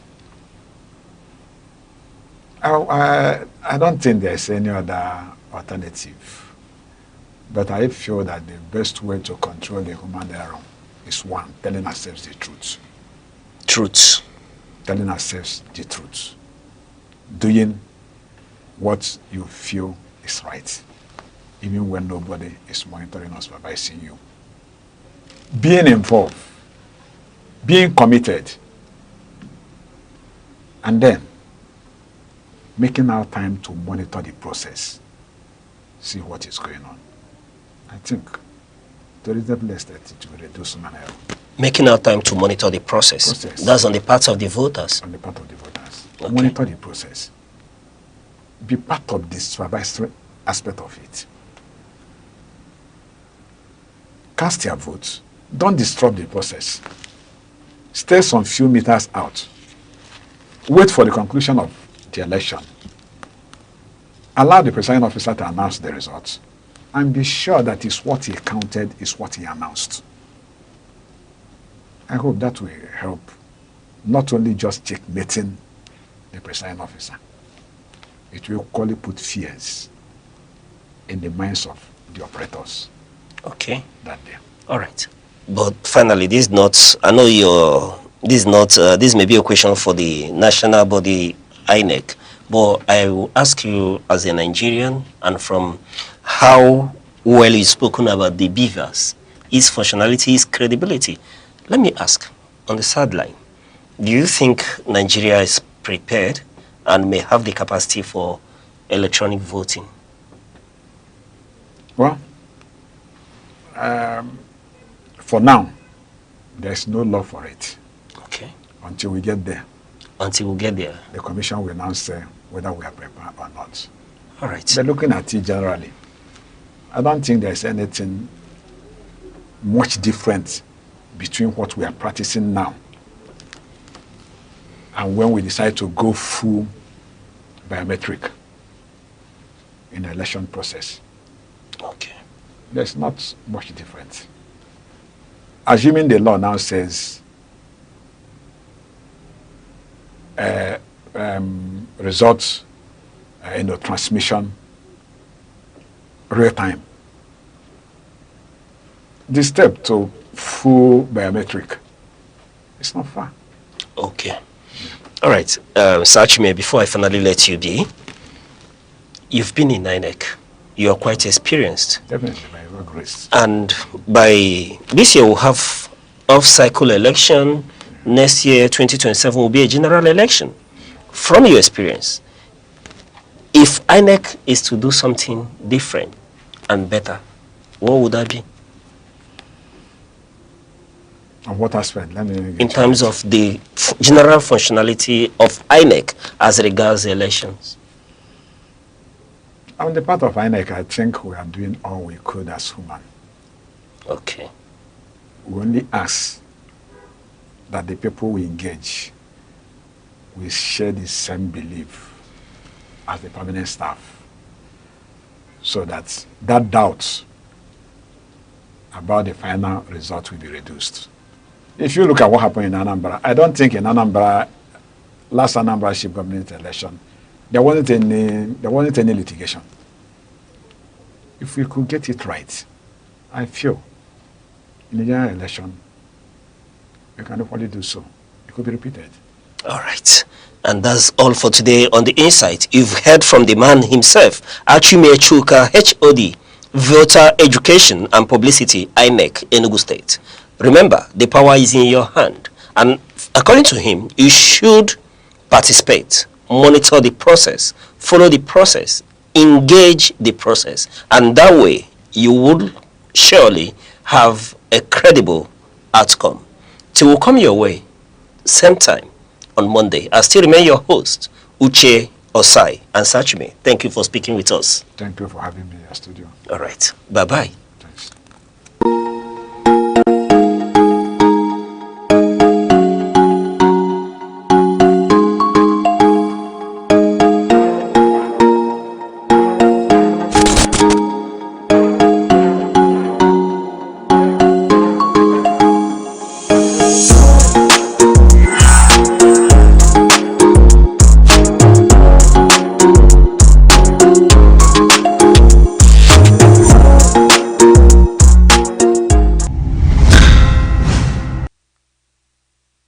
World Radio Day is observed each year on 13th February, recognizing the role of radio as one of the world's most widely used and accessible forms of communication. Despite the growth of digital media, radio remains a primary source of information for many people, particularly in rural and remote communities. In countries like Nigeria, radio continues to provide essential updates on issues ranging from agriculture to public health. Farmers, for example, often rely on broadcast for weather forecasts, market prices, and advice on modern farming practices. Radio also plays a significant role during public health campaigns. Programs regularly carry information on disease prevention, vaccination, and maternal health, helping authorities reach audiences that may have limited access to other media platforms. In times of crisis, radio is frequently one of the most dependable channels for communication. During natural disasters, security incidents, or public emergencies, it is often used to deliver timely warnings and safety information. Beyond news and public service announcements, radio remains an important platform for education and community engagement. Educational broadcasts support learning, while talk shows and community stations provide space for discussion, local languages, and cultural expression. World Radio Day highlights the continued relevance of the medium, underlining its role in informing, connecting, and giving a voice to communities.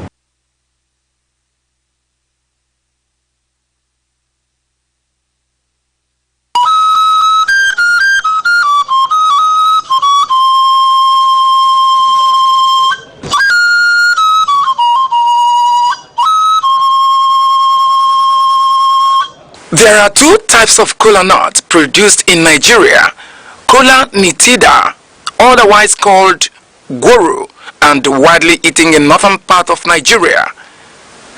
Kola acuminata, also referred to as Igbo kola, is of local origin and occupies an important position in social, religious, and sacred ceremonies in Igbo society.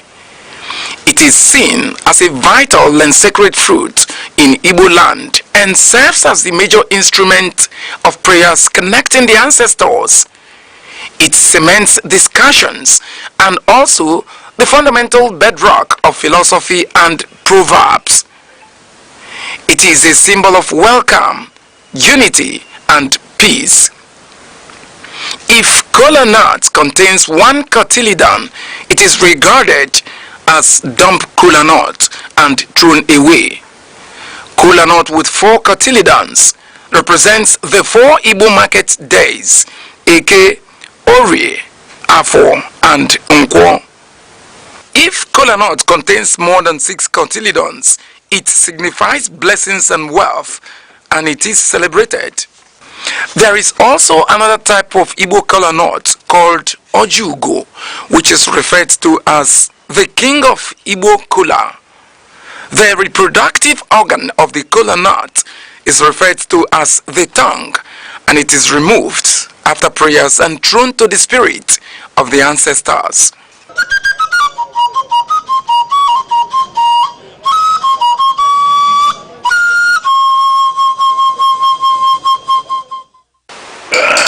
Ibai. Ekele mu. Ojo kwani eje gondo. Ndo ana atoka. Onya na nke nya no na awo. Ibai adino. Ogologo ndo. Aruike. Na oduma ibeje ne ndo anya. Na onye ngori ibeje ne ndo anya. Nelufuta muria. Imana na nsogbu ya olise wa na ekene chukwu okike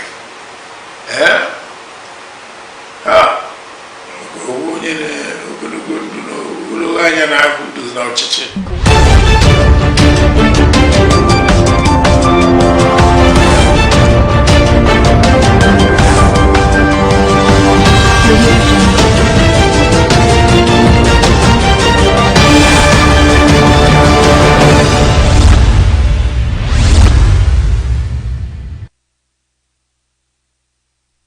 Good afternoon and welcome to news across the country on Aneke TV. I'm Deborah Wakaba. Moving over to the headlines, Aneke requests 874 billion naira for 2027 general elections. National Assembly to hold crucial vote on new electoral bill Monday. Plateau State flags risk of collapse for 5 major bridges. Shatima arrives in Ethiopia for 39th African Union Summit. And now to the details of the news. The Independent National Electoral Commission (INEC) has proposed a 873.78 billion naira budget for the 2027 general elections.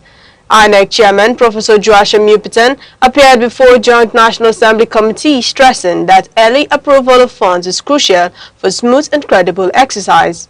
He described early appropriation as a statutory necessity to avoid last-minute logistical challenges seen in past polls.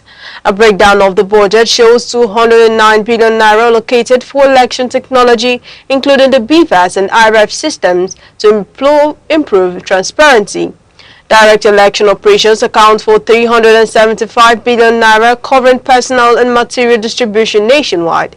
Capital expenditure has also increased to address infrastructure gaps from previous election cycles. Senator Simon Bakar Lalong, leading the lawmakers' review, said every kobo of the request will be scrutinized. Debate is expected over the budget size, but INEC insists the funds are essential to protect the integrity of the 2027 vote. The Commission emphasized that investment in technology and logistics is non-negotiable. Early funding, according to INEC, is the only way to prevent delays, ensure credibility, and reinforce public confidence in Nigeria's democratic process. The Joint National Assembly Conference Committee is set to meet on Monday to finalize the 2026 Electoral Amendment Bill. Lawmakers have 7 days to reconcile differences between Senate and House versions and produce a single document for presidential assent. The harmonized bill will define the legal framework for Nigeria's future elections. A key issue remains the use of technology in result collation, particularly the mandatory electronic transmission of results from polling units. The reform comes after 2023 elections, when delayed electronic uploads sparked controversy and public concern. The committee aims to make digital result viewing via the IRF portal to legal requirement, eliminating discretionary use. Successful harmonization will set clear rules for technology in elections and restore voter confidence. Lawmakers face pressure to ensure transparency and enforceable procedures. The final bill, if passed, will provide a robust legal foundation to prevent technical failures and strengthen Nigeria's electoral credibility. Federal and state security administrators gathered in Umahia, Abia State for a two-day meeting on national security ahead of the 2027 elections. Governor Dr.-elect Oti urged participants to develop measurable strategies to enhance stability and reaffirmed Abia's commitment to collaborative security governance.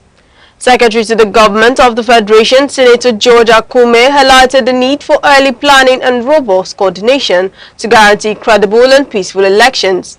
He was represented by Mr. Mohammed Danjuma of the Special Service Office. National Security Advisor Mr. Nuhu Ribadu, through his representative, stressed federal-state collaboration as essential for a strong security architecture. The meeting in the Southeast was cited as evidence of improved regional security conditions. Representatives from all 36 states, the Federal Capital Territory, and relevant federal agencies participated. The platform was designed to assess threats, enhance intelligence sharing, and strengthen interagency collaboration ahead of intensified political activities. The Aneke State Government has launched a 4-day onboarding retreat for permanent secretaries and the Auditor General to strengthen governance and public service delivery. The program team, strategic policy, alignment and disruptive innovation aims to equip senior officers with skills for effective policy implementation. Governor Peter Mbah, represented by SSG Professor Chidiebere Onya, emphasized that the civil service is central to translating government policies into measurable outcomes. Participants were charged to develop actionable plans that eliminate bureaucratic bottlenecks. The retreat includes sessions on performance tracking, data-driven decision-making, and fostering a culture of transparency, accountability, and inclusiveness across ministries, departments, and agencies. The government also announced the establishment of a public service training institute to support ongoing capacity building. Head of State Dr. Godwin Anibo stressed that the retreat is a working session, not ceremonial. He urged officers to align with the administration's reform agenda, ensure efficient service delivery, and lead the civil service toward innovation-driven governance. Nigerian Labour Congress President Joe Ajaero has warned that labour strikes remain an essential tool for workers' rights. Speaking at an international forum in Abuja, he criticized the growing criminalization of industrial action, cautioning that judicial overreach undermines public trust in the courts. Ajaero described labour rights as fundamental human rights that must be protected against political or corporate interference. He noted a global trend where protections are weakened to attract investment, calling a race to the bottom. He urged courts to balance legal statutes with social realities, warning that injunctions against strike could be seen as complicity in injustice. Employers, he said, must demonstrate genuine compliance with Labour Convention. The NLC is launching educational campaigns to ensure workers understand their constitutional rights. Ajaero emphasized that protecting labor rights is central to maintaining social stability in Nigeria. The House of Representatives Public Accounts Committee has recommended excluding 22 federal agencies from the 2026 budget for failing to account for public funds. Agencies listed include the Standard Organization of Nigeria, Federal Housing Authority, and the Nigerian Meteorological Agency. Committee Chairman Bamidele Salam stated that these institutions ignored repeated legislative summonses and failed to submit audited financial statements for over 5 years. Lawmakers argued that continued funding violates public trust and accountability. The blacklist also includes federal medical centers, polytechnics, and the Ministry of Women Affairs. Salam said the measure is corrective, aimed at restoring fiscal discipline rather than punishment. The recommendation now awaits broader National Assembly action. Funding exclusion will only apply if lawmakers uphold the committee's decision, signaling a new era of accountability for non-compliant federal institutions. The Court of Appeal in Abuja has reserved judgment on 9 appeals challenging the People's Democratic Party's November 2025 National Convention in Ibadan. The convention, which produced Tanimu Turaki as national chairman, was previously contested in the Federal High Court. Lower court ruling cited failure to give the mandatory 21-day notice to Aneke and neglected state congresses, justifying judicial intervention in internal party affairs. Justice Omoto Shaw emphasized statutory electoral compliance is ground for court involvement. Appellants led by Chief Chris Uche argued that the courts overstepped, insisting party leadership issues are internal matters. Respondents, including Joseph Daudu San, maintained that the convention violated party constitution and electoral law. The appellate panel will determine the legality of the convention outcomes. The decision will have major implications for PDP leadership and internal party governance. You're watching Aneke TV news across the country. Remember, you can follow us on Facebook, X, Instagram, TikTok, and YouTube, all at Aneke TV. Now here's a quick reminder of major developments in the news. INEC seeks 874 billion naira for 2027 elections. National Assembly to vote on new electoral bill Monday. And coming up shortly, Plateau State warns 5 major bridges may collapse. Shatima in Ethiopia for 39th AU Summit. We'll be right back.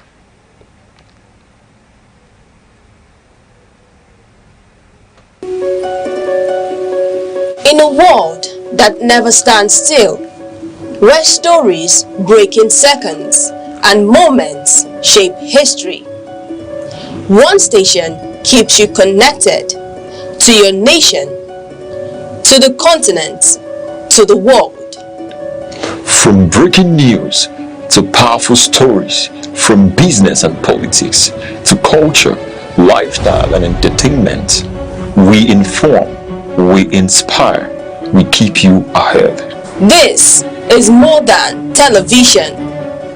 This is your window to everywhere that matters.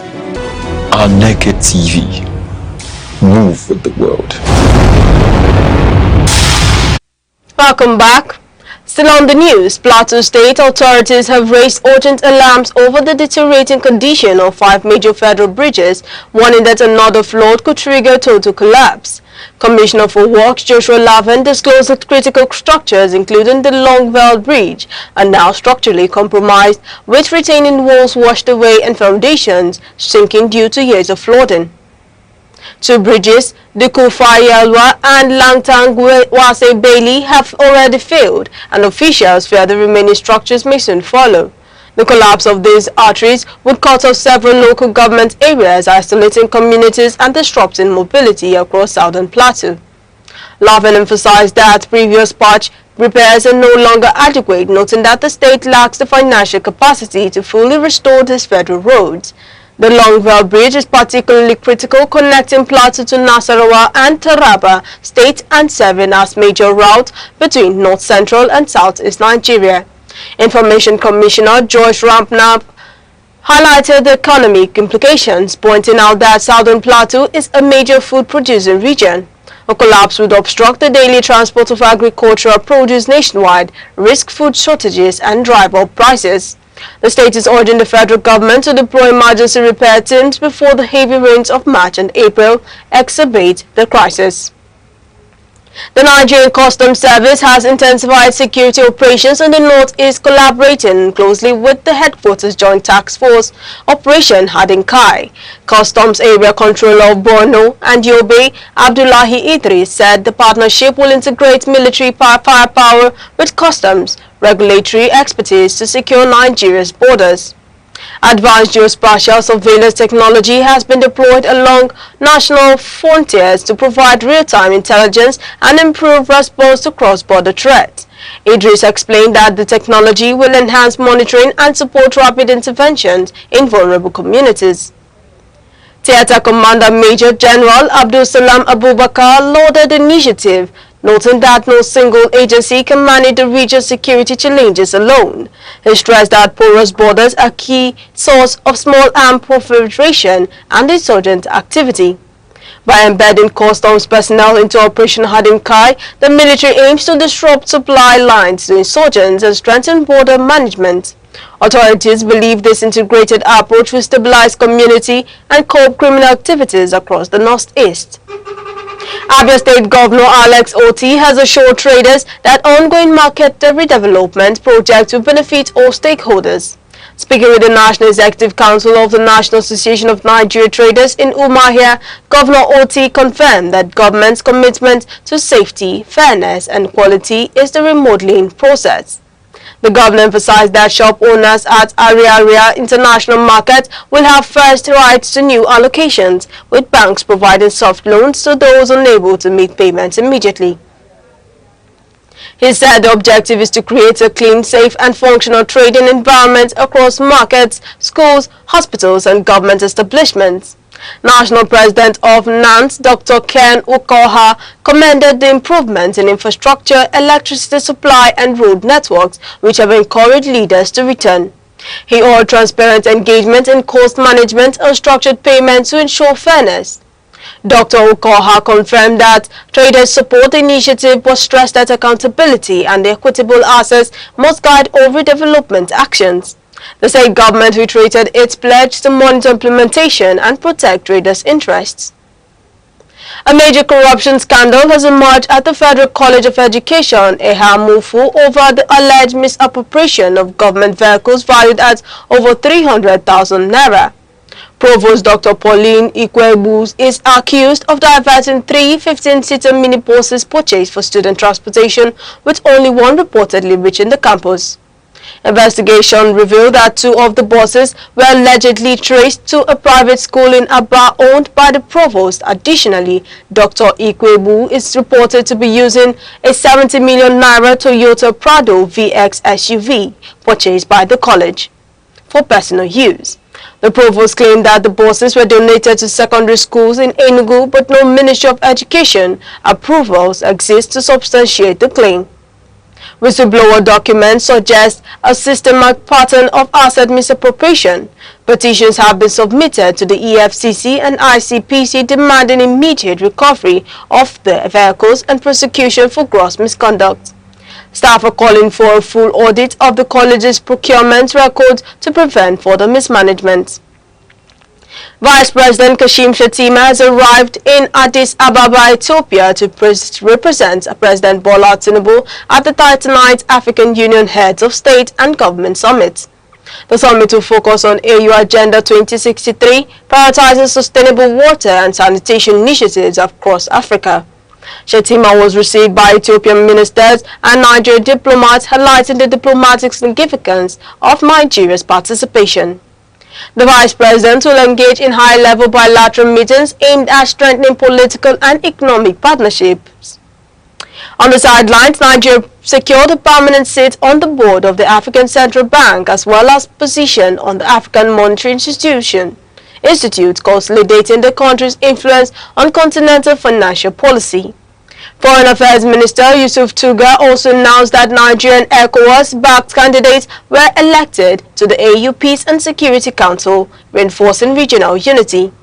Nigeria's delegation emphasized the country's leadership role in promoting economic integration, peace and security in Africa. The Central Bank of Nigeria, CBN, has issued a revised sanction framework for banks using unaccredited check printers, imposing fines of up to 10 million naira per violation. Repeat offences could attract penalties of 20 million naira, targeting banks and printers who bypass official accreditation. The new regulations also address unauthorized security features, administrative lapses and subcontracting violations, with fines ranging from 5 million naira to 20 million naira per offense. The measures aim to prevent fraud and strengthen the nation's clearance system. CBN emphasized that any checks printed outside the approved accreditation process will be withdrawn from circulation. Banks are required to comply fully with daily penalties imposed for non-responsiveness. The reforms are part of broader efforts to ensure the integrity of Nigeria's paper clearance system, protect financial stakeholders, and align domestic banking standards with global best practices. Nigeria has won a permanent seat on the board of the African Central Bank following the 39th AU Executive Council session. The Technical Convergence Committee confirmed Nigeria also gained representation on the African Monetary Institute, positioning the country at the center of Africa's financial governance. AU officials attributed Nigeria's success to its economic strength, technical capacity, and commitment to monetary integration. The permanent seat allows Nigeria to influence policies on a single African currency and harmonize banking standards. Additionally, Nigerian-backed candidates were elected to the AU Peace and Security Council, highlighting ECOWAS unity and regional security priorities. Foreign Affairs Minister Yusuf Tuga described this development as a milestone for Nigeria's leadership in shaping Africa's financial and security architecture, reinforcing the country's role in continental development and integration. The Nigerian naira maintained stability against the US dollar in Friday trading on the Nigerian foreign exchange market. The currency opened at 1,356.33 naira and slightly appreciated to 1,355.58 naira, reflecting balance achieved by the Electronic Foreign Exchange Market System (AFEMS). Financial analysts credit the stability to the CBN strategy of boosting dollar supply through bureau de change operators, reducing pressure on the official market. In parallel markets, the naira traded between 1,485 naira and 1,440 naira with minimal speculative activity ahead of the weekend. Authorities say consistent supply and regulated distribution have mitigated volatility. Market observers expect the naira's resilience to continue into mid-February, with official systems providing predictability for traders, importers, and individuals reliant on foreign currency. The federal government has partnered with Japanese authorities to stop substandard vehicle imports. NADDC Director General Joseph Osapinpin announced that all vehicles and parts will undergo mandatory testing and certification before leaving source country like Japan. Shipments without verified certificates will be denied entry at Nigerian ports, enforcing quality standards and curbing unsafe automotive imports. The policy targets end-of-life vehicles misrepresented as functional, ensuring compliance with safety and environmental regulations. Accredited operators will be the only legal participants in Nigeria's vehicle assembly and distribution. Collaboration with SON and Japanese regulators will secure a transparent, high-standard automotive value chain, protecting consumers and modernizing the sector for long-term sustainability. The federal government has launched a capacity-building program for artisanal gold miners under the Presidential Artisanal Gold Mining Development Initiative. The Solid Minerals Development Fund began a two-day training in Abuja focused on ethics, efficiency, and transparency. Executive Secretary Hajia Fatima Shinkafi emphasized that professionalizing the workforce is essential for sustainable mining reforms and market integration. Training covers communication, teamwork, and responsible sourcing, aiming to improve miners' safety, productivity, and access to formal markets. Officials stressed that strengthening staff capacity and discipline would transform sites like Itasa into profitable, safe, and globally competitive gold production hubs, supporting Nigeria's economic diversification. Nigeria's head coach Eric Chelle is reportedly a top candidate for Olympique de Marseille's managerial vacancy. Chelle, 48, posted his profile after guiding the Super Eagles to third place at the recent AFCON in Morocco with 14 goals in 6 matches. He competes with African coaches including Jamel Belmadi and Habib Beye. Intermediaries have reportedly submitted Chelle's name to Marseille's sporting director Mehdi Benetia. The Nigerian Football Federation insists Chelle has 1 year left on his contract and expects him to honor it. While no formal approach has been confirmed, football cycles are closely watching as the lure of League One coach challenged Nigeria's hold on the coach for the remainder of his tenure. Former Super Eagles coach Jose Peseiro has argued that Ademola Lookman's national team impact now rivals Victor Osimhen's. Speaking to Marca, Peseiro highlighted Lookman's 11-goal contributions across 2 AFCON tournaments. Peseiro noted Lookman's development in Italy, combining defensive discipline with attacking creativity, making him a central figure behind the striker. He praised Lookman's professionalism and leadership, describing him as a grounded player capable of thriving in high-pressure environments like La Liga.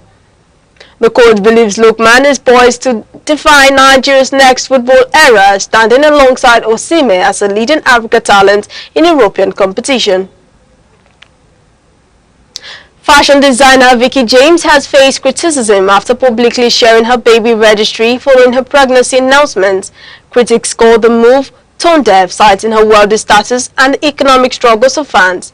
Some social media users described it as online begging, arguing that monetizing private milestones alienates followers. Supporters defended the registry as optional, noting that public lists are common internationally and intended to simplify gift giving. James continued to celebrate her pregnancy, recently hosting a gender reveal in Dubai where she announced the baby girl, maintaining engagement with her audience despite the controversy. Nollywood star May Edochie received a warm reception from her fans in Jamaica during her belated birthday tour. The May Nation fan group organized dances, floral tribute and local gifts at her arrival. This display follows earlier international fan gestures including a Times Square billboard and personal gifts highlighting the global appeal. Edochie's public persona has been shaped by her resilience following her separation from actor Yul Edochie, inspiring fans as a symbol of post-divorce success. During her Jamaican visit, she expressed gratitude on social media, marveling at the dedication and loyalty of her followers, reinforcing her status as a leading influencer in Nollywood and beyond. And now to end news across the country, here are the main points again. The Independent National Electoral Commission (INEC) has formally requested 874 billion naira from the federal government to fund the 2027 general elections. The funds extended to cover logistics, procurement of election materials and operational costs across the country to ensure a credible and transparent electoral process. The National Assembly is set to conduct a high-stakes vote on the proposed electoral bill on Monday. Lawmakers are expected to debate key provisions including changes to election administration and voting procedures amid widespread public interest and scrutiny. Plateau State government has issued urgent warnings that 5 major bridges across the state are at risk of imminent collapse. Authorities are calling for immediate interventions to prevent potential accidents and ensure the safety of motorists and local communities. Nigeria's Vice President Shettima has arrived in Ethiopia to participate in the 39th African Union Summit. The summit will address pressing continental issues including security, economic development and regional cooperation among African states. And that's news across the country at noon. For breaking news and eyewitness reports, call 070-3043-7110 or follow us on Facebook, X, Instagram, TikTok and YouTube, all at Aneke TV. On behalf of the producer Chidima Sogwa and the entire news team, I am Deborah Wakba. Thank you for watching. Enjoy the rest of your day.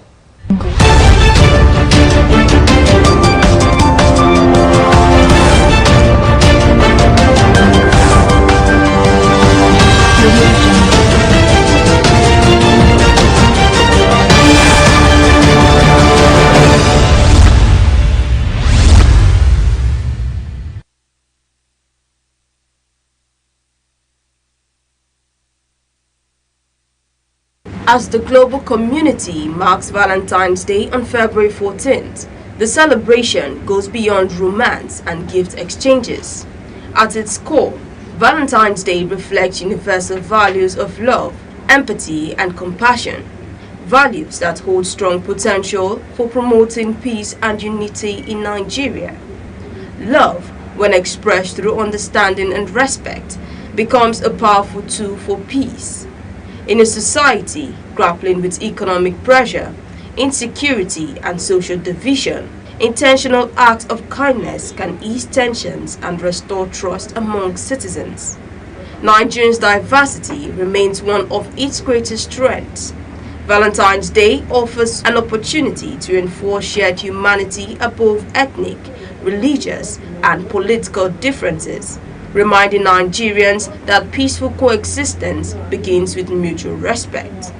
For young Nigerians, Valentine's Day can be a lesson of emotional intelligence, teaching that love includes patience, self-control, and responsibility. These values discourage violence and promote dialogue over confrontation. Peace at the national level is rooted in stable families and caring communities. Valentine's Day encourages generosity, inclusion, and social support, reducing isolation and resentments that often fuel unrest. The celebration provides a platform for civic engagement when communities use the day to promote charity, reconciliation and peace campaigns. Valentine's Day becomes a quiet force for national healing. While Valentine's Day alone cannot solve Nigeria's challenges, its message of love and empathy offers a meaningful pathway toward peace. When sustained and rightly understood, the celebration can help build stronger relationships, calmer communities, and a more united nation.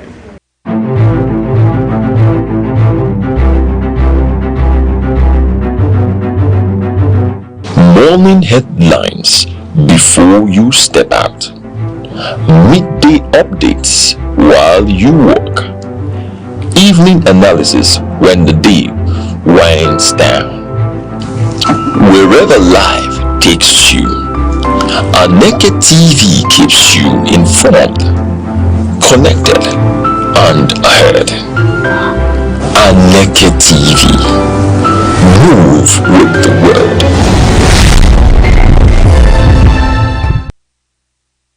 Many thanks for joining us. I am your host, Sharon Uche, and you're watching Health Matters, where we turn complex medical questions into clear answers for your daily life. Today on Health Matters, we'll be discussing on fibroids, which is discovered as a growth in or around the womb. Although common, they can cause serious discomfort, heavy bleeding, fertility challenges for women. I think from researches, they said that it's like a lump or so that occupies a woman's stomach, and most times, most of them it's so bad that they might not actually give birth. Do you get? And most of them, due to the fear that if they go to remove it, they might end up dying. Most of them just carry it for long, both the discomfort and every other thing.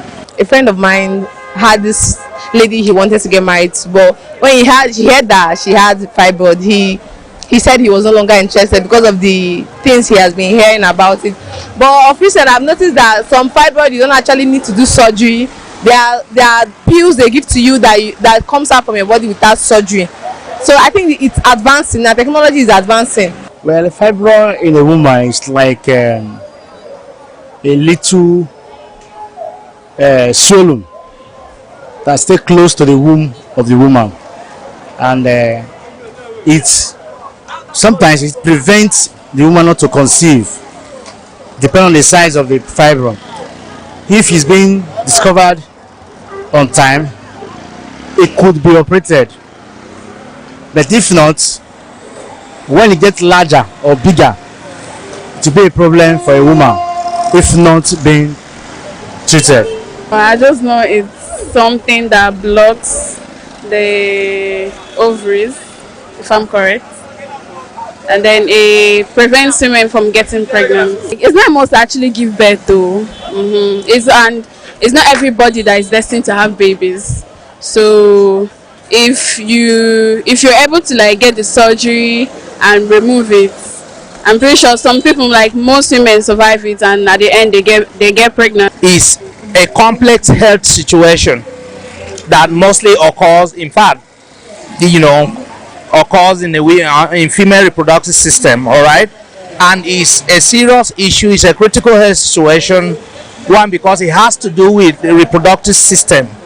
Okay, this has prevented a lot of women from getting getting the right there's a word I want to use, but it's a clinical word. I'm not in that field, but it's a very serious situation that women are currently undergoing. Okay, and that has to do with their reproductive challenge. Like as I talk to you now, almost 70% or 75% of women in the world suffers fibroid, but I cannot tell you what causes it because I've not taken much interest in that.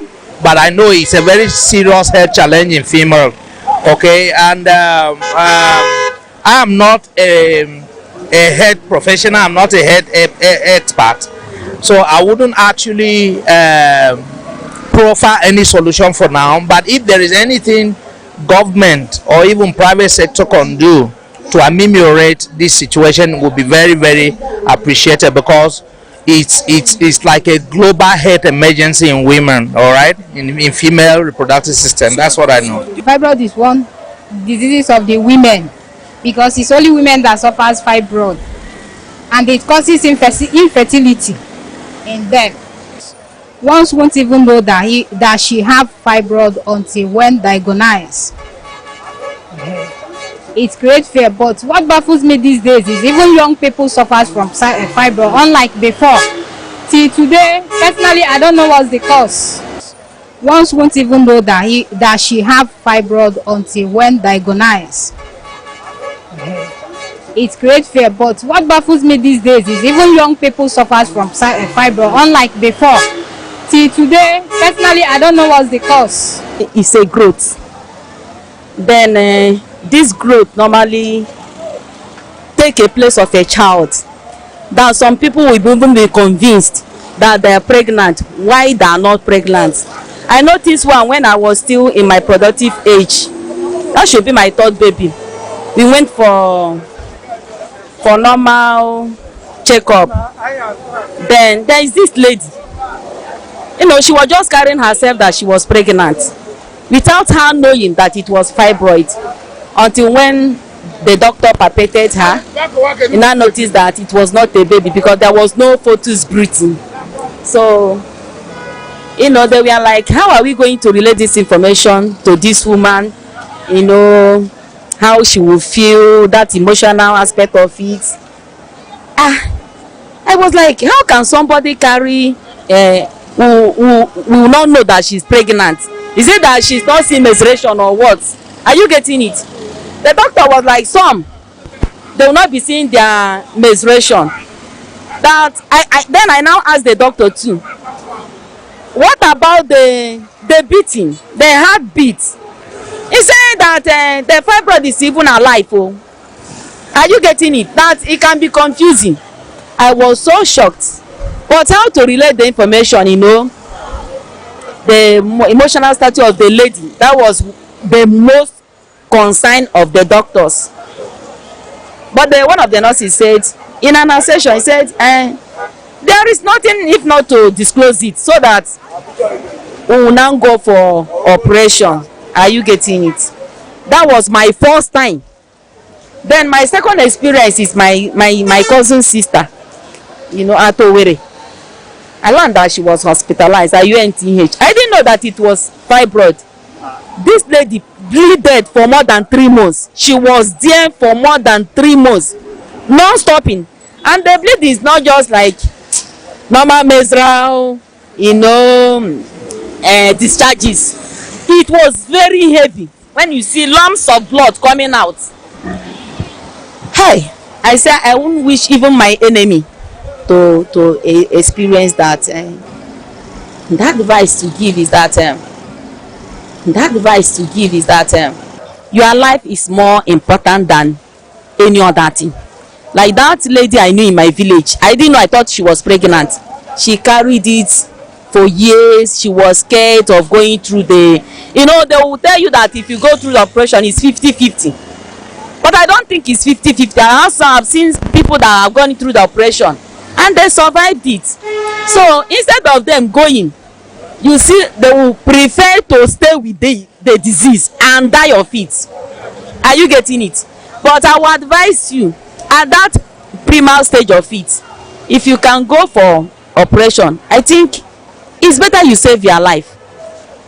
Are you getting it? Your life is more paramount than any other thing. Your life first, because it's somebody that is alive that will get married. It's somebody that is alive that will even have children. So your life should be the paramount for any lady having such.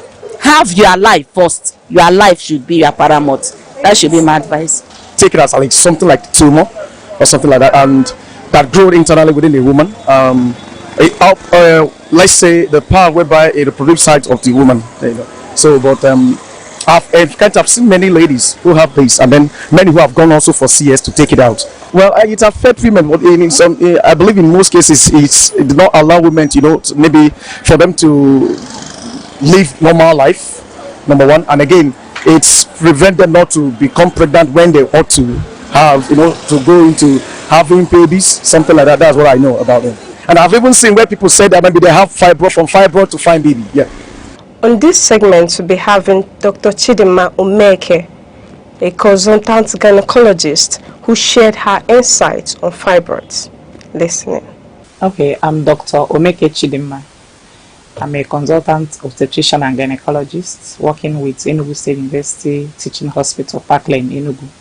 I'm also a lecturer in the Department of Obstetrics and Gynecology, as well as pharmacology in ASUT, College of Medicine. Fibroids are growths. We say they are benign growths. Benign because they are not usually cancerous. They are growths that occur in the uterus, that's the woman's womb.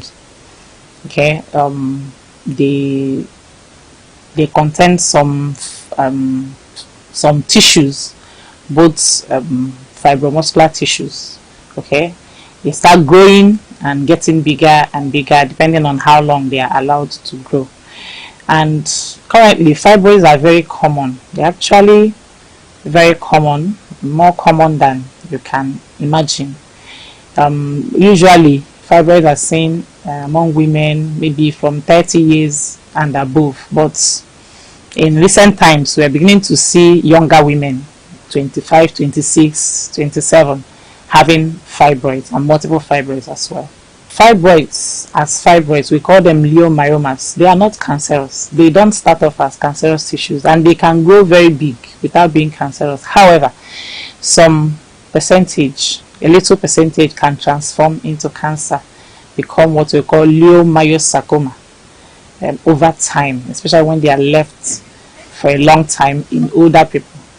They can become very cancerous. The cause of fibroid is not known. The exact cause is not known. However, there is what we call risk factors. We have risk factors for fibroids, and then among those risk factors, number one is genetic. There are some genes and some abnormalities in the genes that can predispose a person to having fibroids. So development of fibroid has genetic predisposition, which means it can also run in families. So you can find someone who has fibroid, maybe the mother had or the sister had fibroid. So there is a genetic predisposition to fibroid. Some chromosomes in the body have been found, because of some damages, what we call mutations in the chromosomes. Some have been linked to formation of some fibroids. Then, like I've said, age is also a risk factor. I said from 30 years and above. Now remember, the fibroids are associated with the hormones in the body, estrogen and progesterone. The estrogen and progesterone are the major hormones in the woman's body. So within the reproductive age group, that's when these hormones are higher. So that's also when the fibroids are likely to develop, especially the estrogen aspect of it. So that's that. Then also being a black person, because fibroids have been shown to be commoner in blacks compared to whites. So being a black, being an African, predisposes one to having a fibroid compared to the Caucasians. And then also what we call nulliparity. Nulliparity is someone who has never had a child before. So when people delay childbirth to late 35, 40, it also predisposes them to having fibroid. Obesity is also another risk factor. Obesity is a dangerous problem. It's a risk factor for almost anything you can think of. So obesity is a risk factor for fibroid. Reason being that people who are fat, they also have a lot of adipose tissue that they produce those hormones as well. They cause increase in estrogen.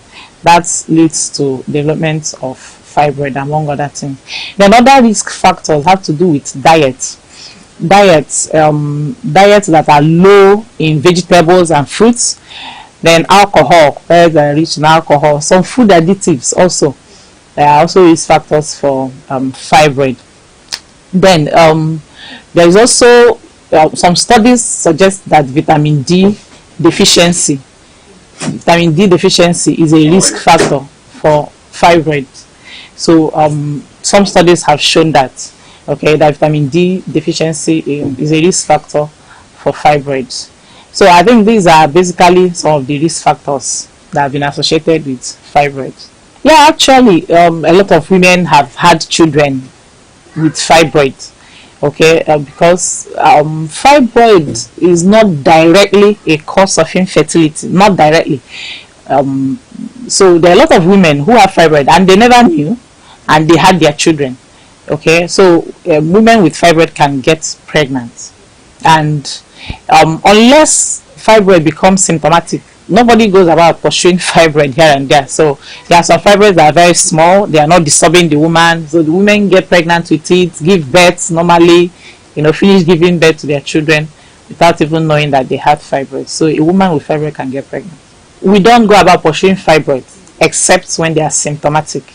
So and the symptoms can come as a result of the fibroid growing in size, or as a result of the location of the fibroid, because I said earlier that fibroids are growths in the womb. Now the womb is like a bag, it's like a bag that has inside, and the inside of it is the endometrial cavity. That is where the baby sits. A fibroid can also grow inside that endometrial cavity, and when a fibroid is inside that endometrial cavity, irrespective of the size, the symptoms are going to be much. In fact, those are the ones that cause heavy menstrual bleeding, because it is inside the endometrial cavity.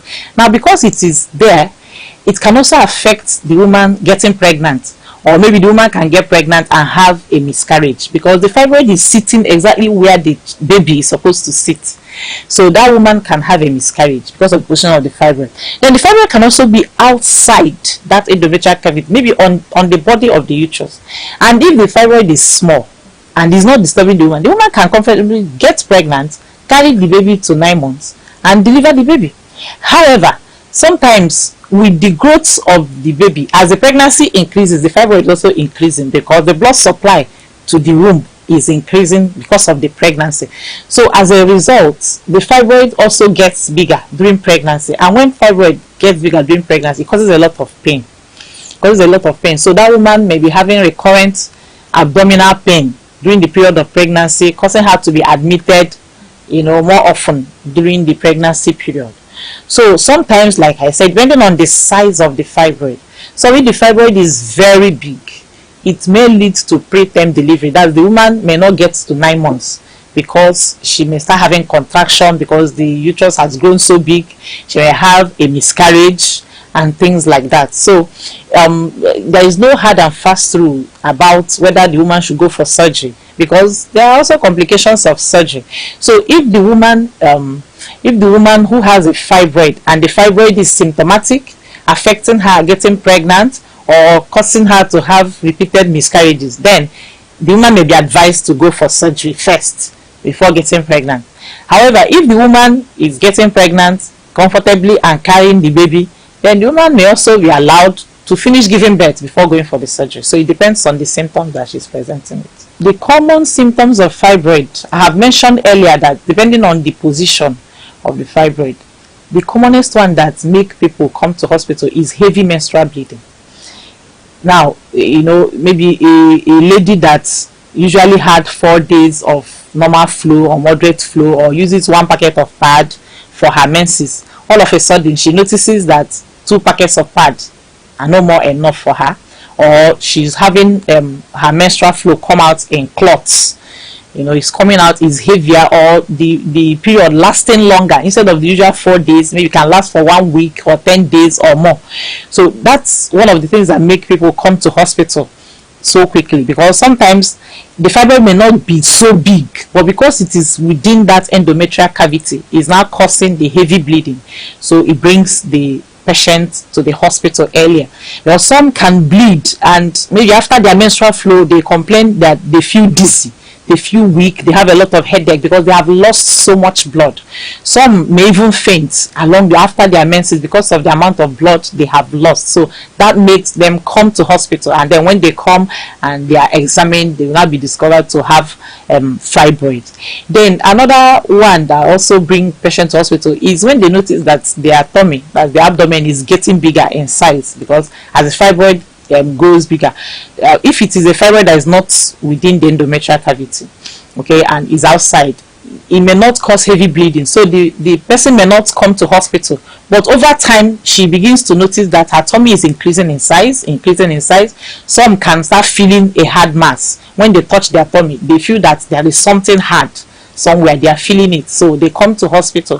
Some may even be watching the growth, and then maybe when people start asking them, are you pregnant, and things like that, they now begin to go to hospital and say they notice that their tummy is getting bigger inside. For some others, it can also cause painful menstruation, what we call dysmenorrhea. They notice that maybe a day or 2 days even before their menses, they start having severe menstrual cramps, which can last throughout the period they are having their menstrual flow, and then they begin to wonder what is causing this menstrual flow. Then for some others too, if the fibroid is big, it can press on the bladder, okay, and the person will begin to have what we call pressure effect. It can press on the bladder. Some may have obstruction, so they will find it difficult to urinate. When they go to urinate, they find it difficult to urinate. Some, it can cause frequent urination because it is irritating the bladder, so they use the toilet more often.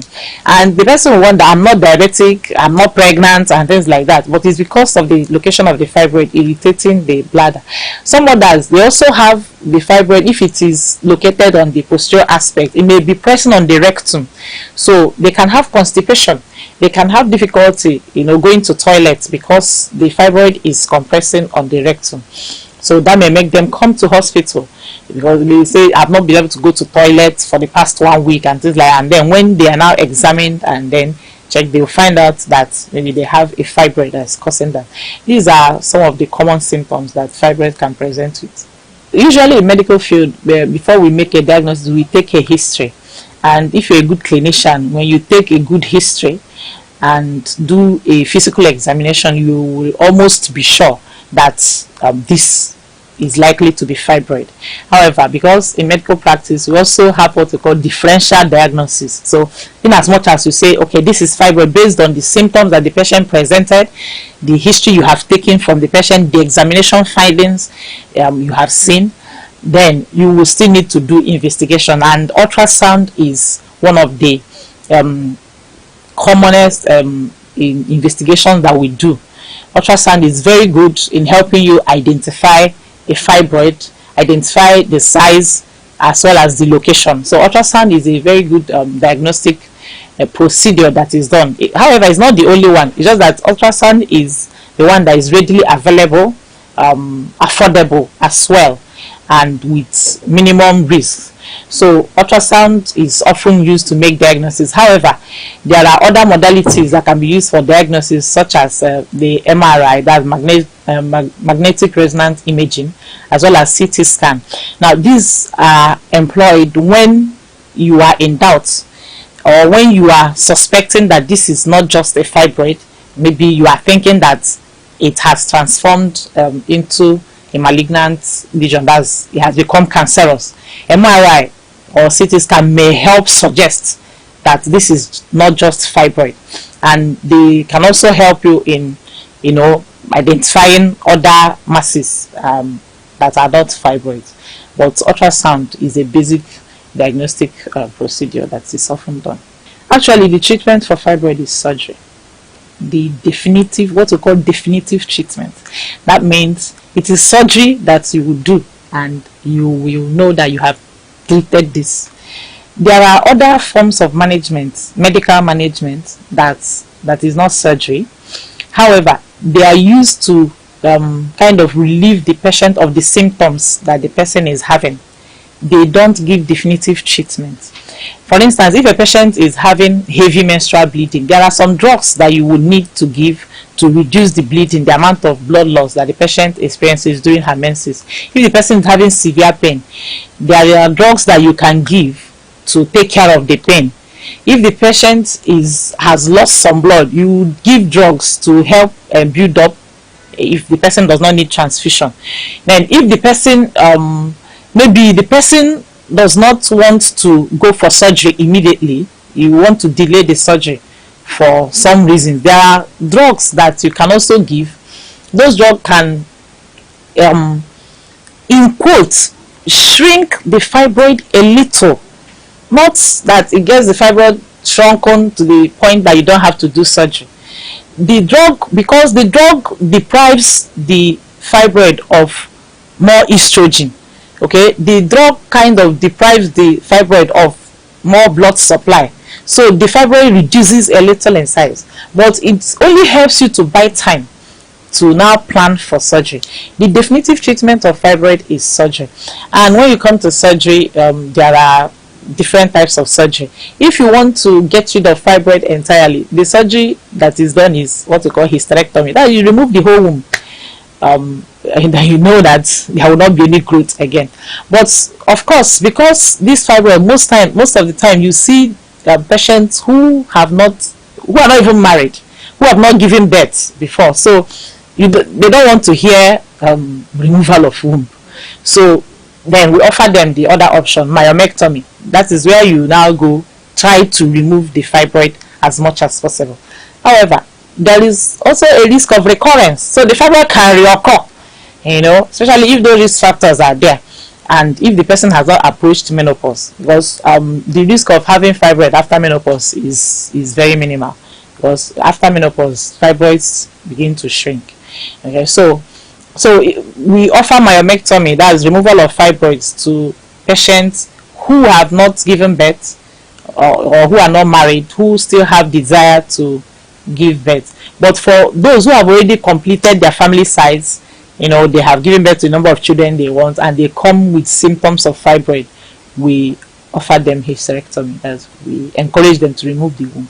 Anyway, fibroid surgery are not easy. They are major surgeries, and they are delicate surgeries, that require specialists to handle.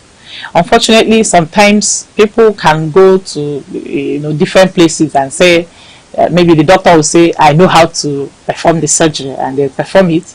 Well, some people are lucky, they escape, but many others are not lucky. They end up with complications. Fibroid surgeries are supposed to be performed by gynecologists. They are the ones that are well trained to do fibroid surgeries, because a lot of complications can occur. In fact, recently we lost a patient who had fibroid surgery somewhere in one of the villages, and then she now presented to our hospital in Parkland with complications, very severe complications, and she died. It's painful when we see patients dying from complications of fibroid. However, like I said, fibroid surgery can be very complicated, and even in best of hands, patient can still die, because of the challenges that are associated with it. That is why a specialist should do fibroid surgeries. Healthy lifestyle is always an advantage. Okay, eating healthy, maintaining a good weight, because like I said, obesity is a risk factor. So as much as possible, avoiding obesity is one way to reduce the risk of having fibroid. Then eating diets that are rich in vegetables and fruits, reducing alcohol, smoking, those are some of the dietary management that can help you reduce the risk of having fibroid. Also, encouraging people to get married early and give birth to their children early enough will also help to reduce the chances of having fibroid. But some other risk factors, like the genetic factors, being a black and things like that, we may not really have anything to do about them. Then, like I mentioned, vitamin D deficiency as one of the risk factors. So eating food that are rich in vitamin D, then having adequate sun exposure, especially early morning sun, can also help one to have enough stores of vitamin D. That can reduce the risk of having fibroids. The advice I will give to the women who are afraid of surgery, because there are many misconceptions when it comes to surgery. People say if you do surgery you die, or if you do surgery you will not give birth again, and then the person carries the fibroids beyond the age of even giving birth. Then the person now eventually comes to have the fibroid surgery done, and maybe feels that it's the fibroid surgery that stopped her from giving birth. My advice is that those who have fibroid should present to specialists, to gynecologists. At least it is safer to do your surgery, have your surgery done by a specialist, than just going to anybody who says I can handle it.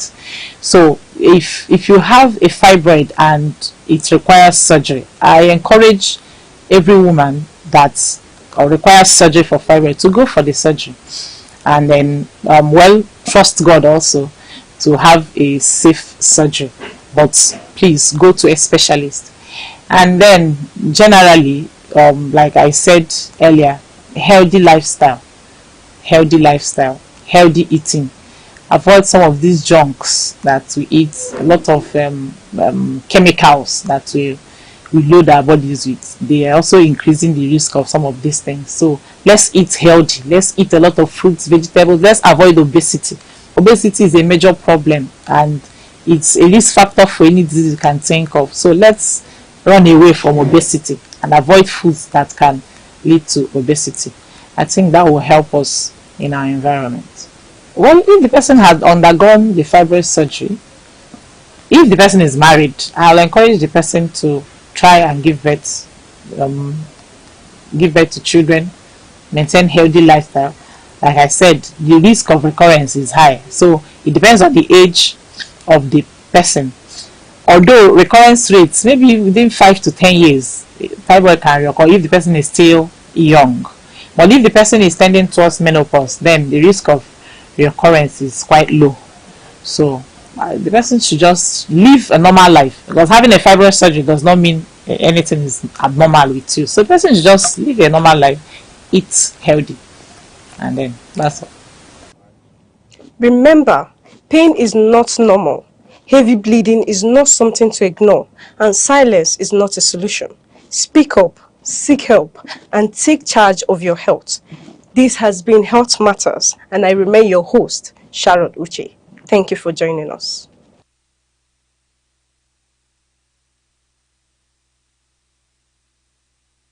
Anambra State, located in southeastern Nigeria, is one of the nation's most dynamic and enterprising regions. Created in 1976, it takes its name from the Anambra River, a tributary of the Niger. Its land is steeped in history, from the ancient Nri Kingdom, the cradle of Igbo civilization and spiritual authority, to the bustling commercial rise of Onitsha, one of West Africa's busiest trading cities. Every inch of its soil seems to breathe heritage, resilience, and the quiet power of innovation that defines the Igbo spirit. Anambra's people are known for their industrious drive, intellectual prowess, and unyielding creativity. Across Nigeria and beyond, they stand tall as business leaders, scholars, inventors, and professionals whose influence reaches every corner of society. From the sprawling market of Onitsha to the humming industrial machines in Nnewi, fondly called the Japan of Africa, the state exemplifies the fusion of tradition and modern enterprise. In Awka, the capital, new technology hubs and startups are springing up, harnessing the energy of a generation determined to build a future powered by knowledge and innovation. The state's endowments are immense. Anambra boasts fertile soils that yield abundant harvest of yam, rice, cassava, and vegetables, feeding not just its people but the wider region. Sources: crude oil, natural gas, kaolin, and limestone, waiting to be fully harnessed. With a well-educated populace and a vibrant entrepreneurial culture, the state's economy is driven by small and medium-scale industries that continue to expand Nigeria's manufacturing frontiers. Culturally, Anambra is the heartbeat of Igbo identity. Age-long traditions and legendary figures like Nnamdi Azikiwe, Chinua Achebe, and Dora Akunyili, whose contributions have left indelible marks on Nigeria and the world. Its towns and villages are known for strong community bonds and progressive values that inspire excellence in every field. Anambra's potential lies not only in its natural and human resources, but in the unbreakable spirit of its people, a people who see every challenge as a call to greatness. With expanding infrastructure, digital transformation, and a thriving creative scene, the state stands poised to lead Nigeria into a new era of prosperity. It is a land where heritage meets ambition, where history fuels innovation, and where the light of progress never dims.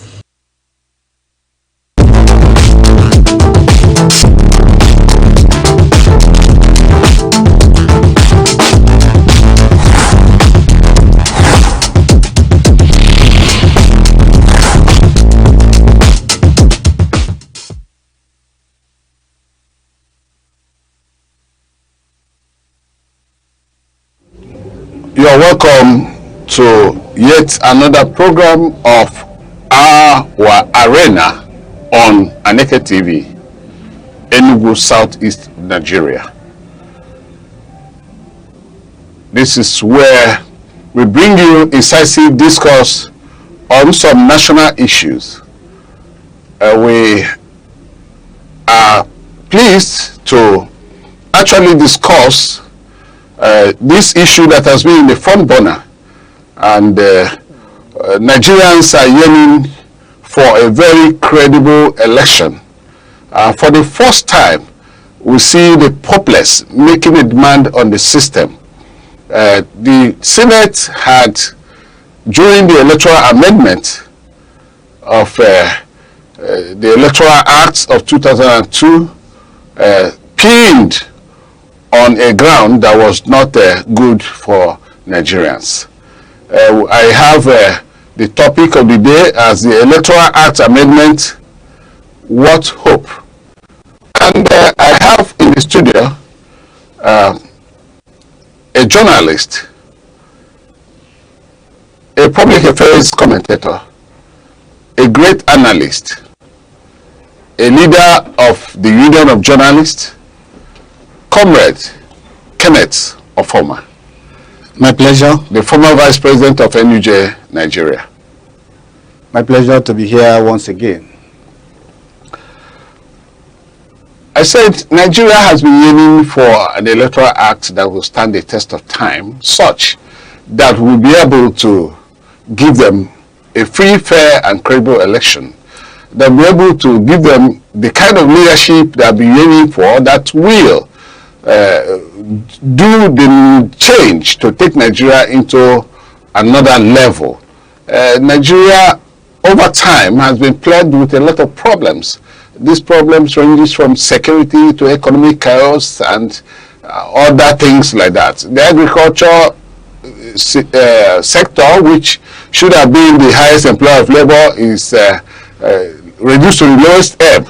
Nigeria is no longer known as an economy based. It is now a consumer nation with a monolithic economy. All the fund, all the money that comes into Nigeria's purse is from oil. So over the years, Nigerians have had a downturn in all its affairs, and as a result, they want a leadership that will bring a change that will have positive effects on the yearnings and aspirations of the Nigerian populace. And like I said, the man who is going to lend voice to this topic is Comrade Ken Ofoma.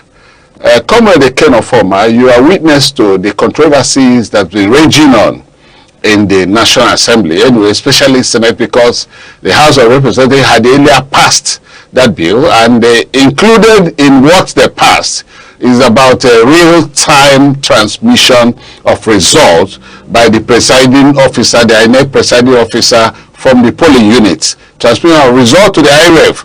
And the Senate had, been slow in, passing their own. But when they started last week, the Senate reverted to what had been in the Electoral Act section 60 subsection 3, which says transfer of election result. Yet the Senate was mute about the real-time transmission of election, and Nigerians are not happy. Consequently, Nigerians went to make a demand through a protest at the National Assembly, one led by the former presidential candidate of Labour Party, Peter Obi, and another led by Rotimi Amechi and many others that were out there to say no to the position of Senate on Section 60, subsection 3 of the Electoral Act. Of course, it is not the only thing that the Electoral Act amendment contained, yet the people are more interested in just one section more than any other one. So these controversies has been regional. What's your take? Well, thank you very much. Yes, like you rightly pointed out, the issue of electoral system, which is the process of electing new leaders by the people, and which is a democratically recognized, constitutionally approved method of changing regime, other than coup. So that electoral system that we have in Nigeria has been problematic over the years, and it is believed that if we're able to get our electoral system right, we'll be able to get our leadership recruitment right. But when people are in office and they know that they are elected by the people, they will owe their allegiance to the people and not to the clique that manipulated the system for them, or himself maybe has too much money to bribe his way, bribe security agencies, electoral officers, and what have you, and even to court, the tribunal. That's why most of the time when they partake in election and there is any controversy, they will tell you go to court. Perhaps they know they can always also wangle their way through the court. So the electoral system, yes, the 2022 amended Electoral Act, which was used for the conduct of 2023 election, there was that provision for electronics. In that, the word they used was electronics transfer of results from the polling unit to the IRF, Aneke viewing portal. But it was just a directive by the INEC. It was not provided in the Act. And so, but INEC went ahead promising Nigerians that it was their secret to having a free, fair election, that everything will be transmitted real time, nobody will rig again. The then INEC chairman, Mahmood, even went to Chatham House, London, preaching to the whole world that this is their secret weapon against election rigging. But lo and behold, on the day of election, if you recall, the 2023 general election, in the case of National Assembly election, the Senate and the Rep, which was also conducted the same day, the same time, with that of presidential election, the transmission of results of the Senate went smoothly. The transmission of results for House of Rep went smoothly. But in terms of transmission of results for the presidential election, INEC said they had a technical glitch. They were having glitches. And so Nigerians were not happy. They believe that over 300 billion mapped out for that exercise, particularly in acquiring or coming up with that device, ICT, electronic device, that almost a waste of time. And so that was when the agitation for amendment on the Act started. And one would have thought that the National Assembly, the senators, they should be patriotic and they should also have that sense of urgency.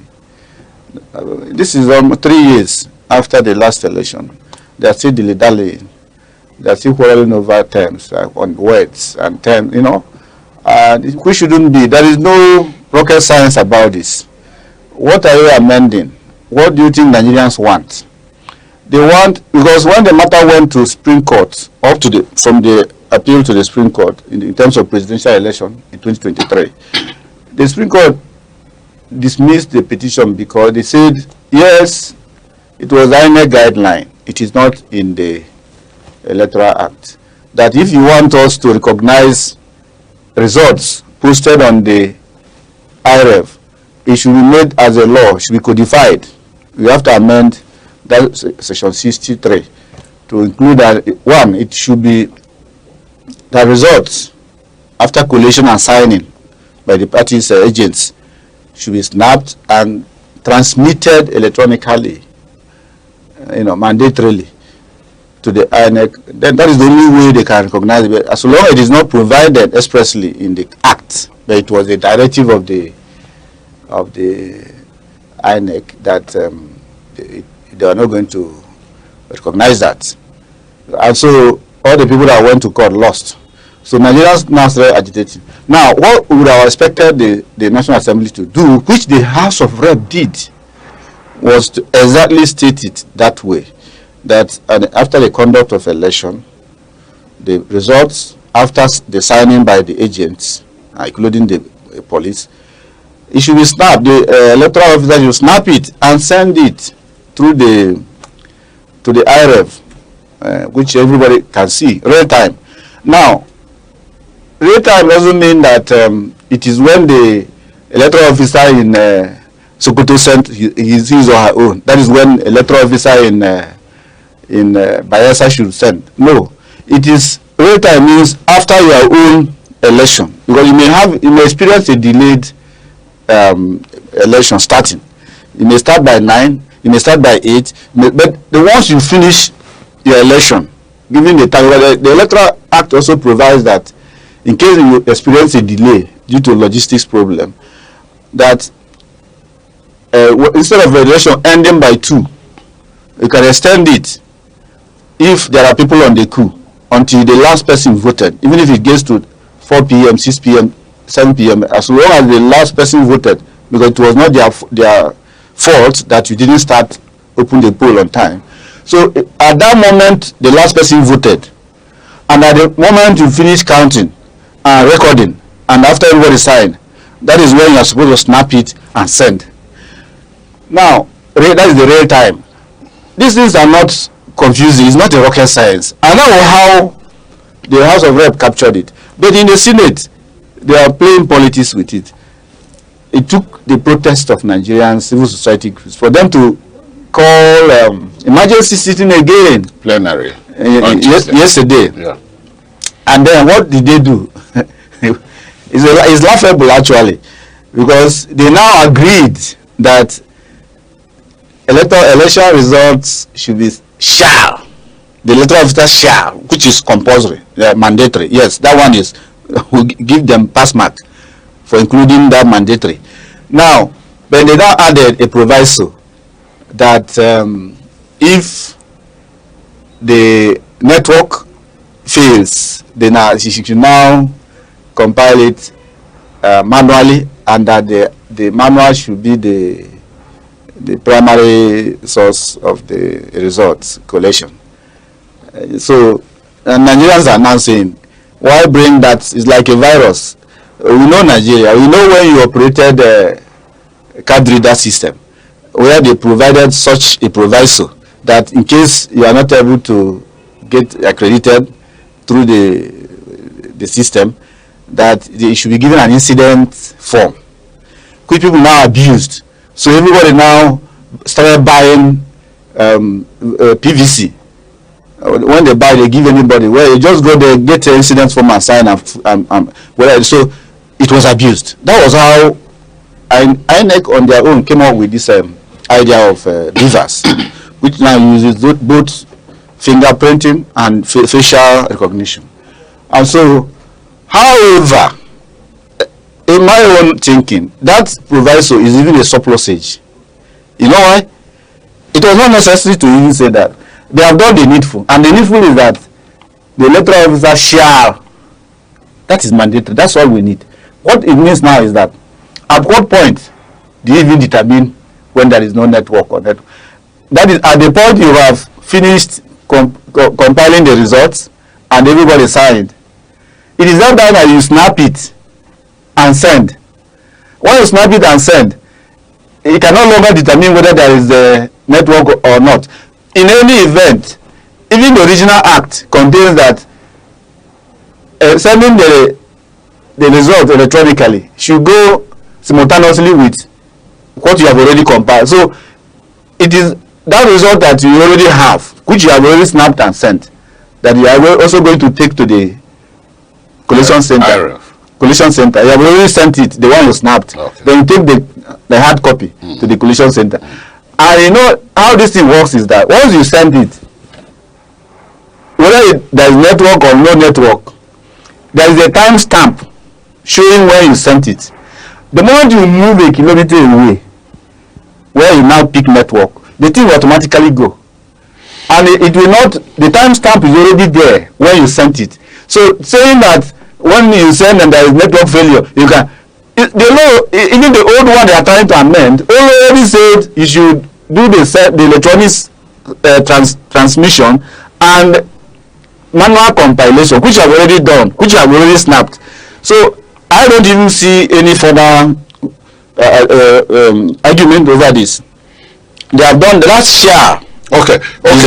Just before you know go deep into this analysis, which you have done very, very apt. About 177,000 polling units are going to be used during the election in 2027. And about 15,000 of it do not have network. So the controversy has been where there are no network, which, of course, the Senate President, who, of course, took most of the attacks and blames, defended the Senate's position that it's as a result of network failure. But some Nigerians has continued to say, we have we'll be using technology in communication. We'll be using technology in financial sector and all that. And we have not seen a time where it completely, the grid collapsed. It is not like the electricity grid that collapses and the nation will be in darkness for days. Okay, communication is about a short while glitch. It could happen short while. But why did they anticipate that there will be a network failure on that same day of election if there are no thoughts of doing some sabotage? See, that's what I'm telling you. Maybe the National Assembly members or whoever is influencing them thought that they are smart. Well, Nigerians are smarter. And who will determine whether there is network or no network? First of all, the law requires that at the end of poll, you write all the results, count them, tabulate them, then snap after the agents must have signed. Which at that point, the job of the electoral officer is to snap and send. Whether it is there is network or no network, it's no longer his business.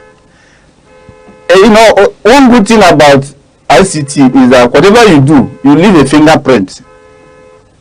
Because even in the form you are snapping, there is a provision for you to state when the election ended. So if the election ended by 6 p.m.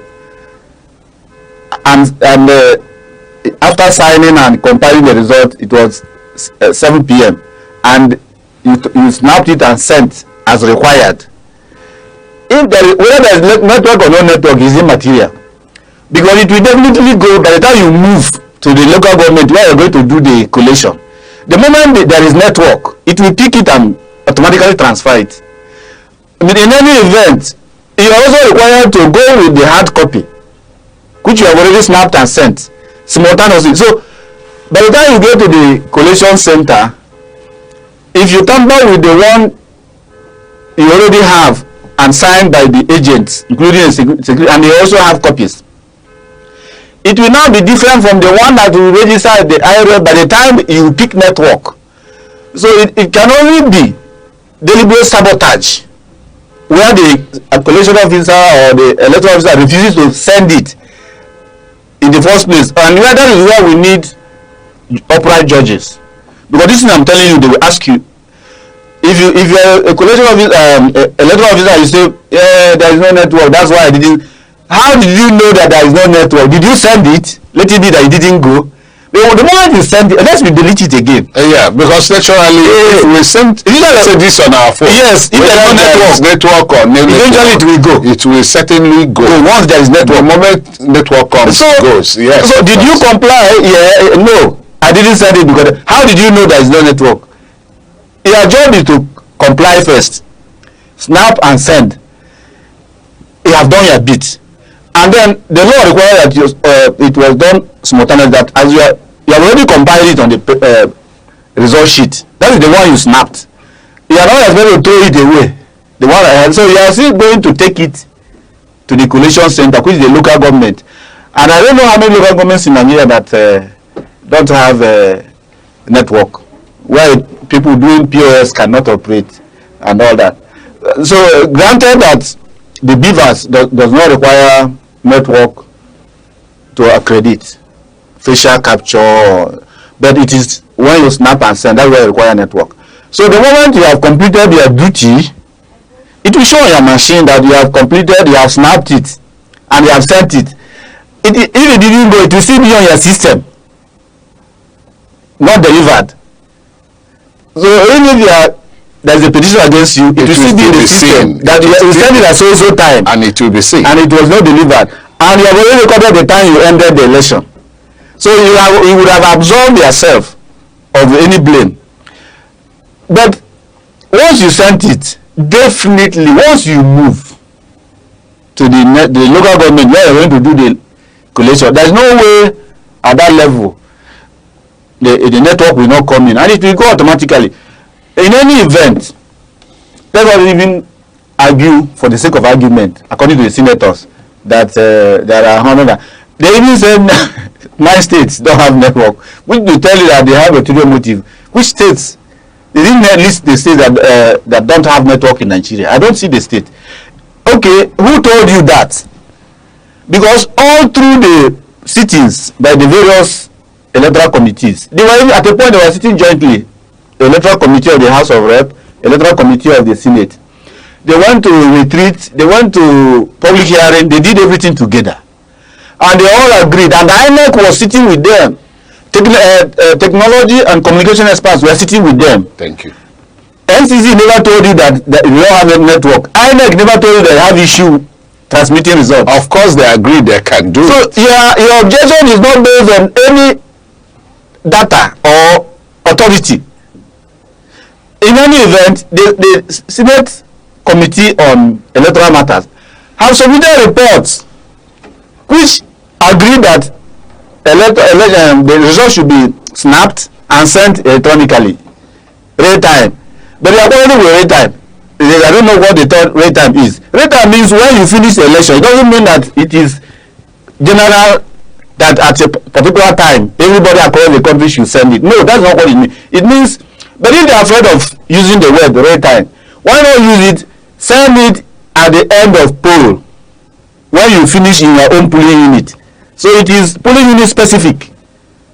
Do you understand? So send it after you would have compiled the result simultaneously, then snap and send. I can give you an example of what I witnessed in my polling unit during the 2023 election.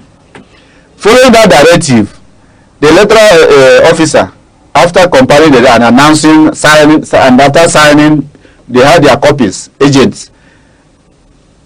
The electoral officer wanted to take off. Even police security people were telling them, want to take you to the collation center. The people, voters, young people, said, no, don't go, snap it and send here. She wanted to say, because she knew that there was network there. So you can't give us excuse because there's network. Say, okay, she now wanted to lie. Okay, I don't have data. Say, okay, don't worry, we'll hotspot you. And they did it. They hospitalized the lady, and she signed a snapping assent, which was a requirement. Forget about whether it will go or not. It is no longer within your hands. You can't control it. Once you, it will be on your system. The system will show that you have snapped and sent. You have complied with the requirement of the law. Whether it failed to deliver or not is no longer your business. So your position is that the amendment as it is, the one they did yesterday. Yes, the one they did yesterday is still give Nigeria what they want, free, fair, and credible election. If the judges interpret it the way I'm trying to interpret it, if they don't want to be anachronistic or analog about it, it's very simple. Even though, because you are interpreting, you are not a judge. I'm not a judge, and I'm not even a communication expert. But this thing is as simple as ABC. If anybody wants to be truthful to himself, just like somebody said, he can't wake somebody who's pretending to be sleepy. He can only wake somebody who's truly sleepy. Yet some Nigerians are who are pretending that they don't understand these things. They are pretending. No, they just want to introduce mischief for the purpose of rigging election, and that's why they thought they are smart. Okay, we have outsmarted them. Let us add this proviso. They didn't know that word shall. That's all we need. That the electoral officer shall, which is in law, and there's even a penalty in law if the presiding officer did not to do it. So some people are still questioning, how can you give a presiding officer authority to determine this 177,000 polling units? They will have 1,077 177,000 presiding officers. You are giving them power of alpha and omega. No, the law requires that once you finish, after tabulating on paper, which you already have, you fill in the time you ended the poll, you fill in the result of each party, snap it and send. Okay, immediately. Now, not to wait till tomorrow, 2 days. What do you, in your position, what do you think is achievable by this? If there's no mischief, in some of these little clauses added to it, what do you think? My thinking, because of the difficulty Nigerians are having in understanding this process, because of the introduction of that proviso, which I told you is a surplusage, is not necessary to say if there is no network. How they already are expected to send it. It is not for you to determine whether there is network or not. It's only somebody who is arguing that you didn't send it, that when they open the system, they will see that you have sent it. It didn't deliver. It's not my point. Okay. So it's not enough for you, and that you didn't tamper with the data as to switch off your data and say there is no network. No, they would have seen anything you do in internet. That's what I say. Internet does not forget. Anything you do is you leave a footprint, a digital footprint. So what are we going to achieve? So what are we going to achieve? Well, I will still, since now that the Senate has constituted 12-man reconciliation committee, because once the process is harmonization, now the House of Rep, they are going to bring 12 also, Senate, then they now go and harmonize. What they do there is to vote between the version passed by the House of Rep and the version passed by the Senate. I will still urge Nigerians to put pressure on the National Assembly now at the Harmonization Committee to pass the version passed by the House of Rep because of clarity, to avoid some judges failing to interpret the law correctly, like I'm trying to tell you. Because some judges who want to be mischievous can still be playing with words. There is no network. Who told you there is no network? Has the man complied first of all by sending it at the end of the polling? That's what the law says, and it is mandatory, but say shall. But to avoid that, because the one passed by the House of Rep is very clear and unambiguous, and they did not put any proviso.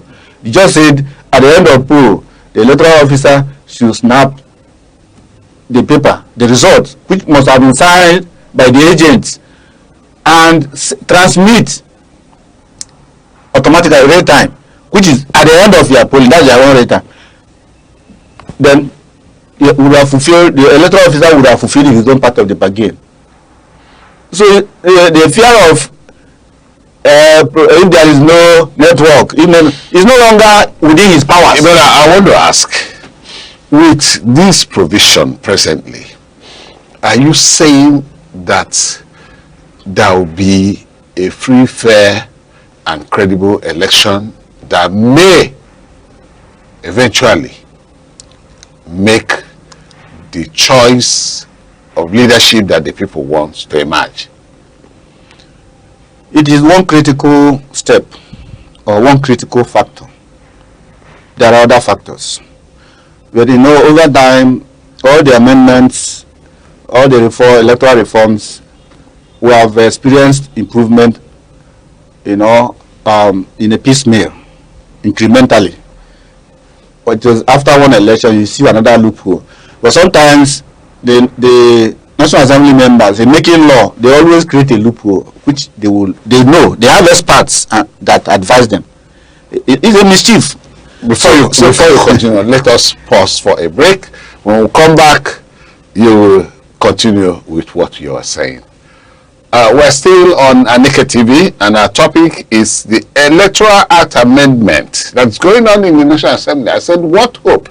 Do we have a hope of getting what Nigerians are yearning for? That is good leadership and good elections. Don't go away. We'll come back.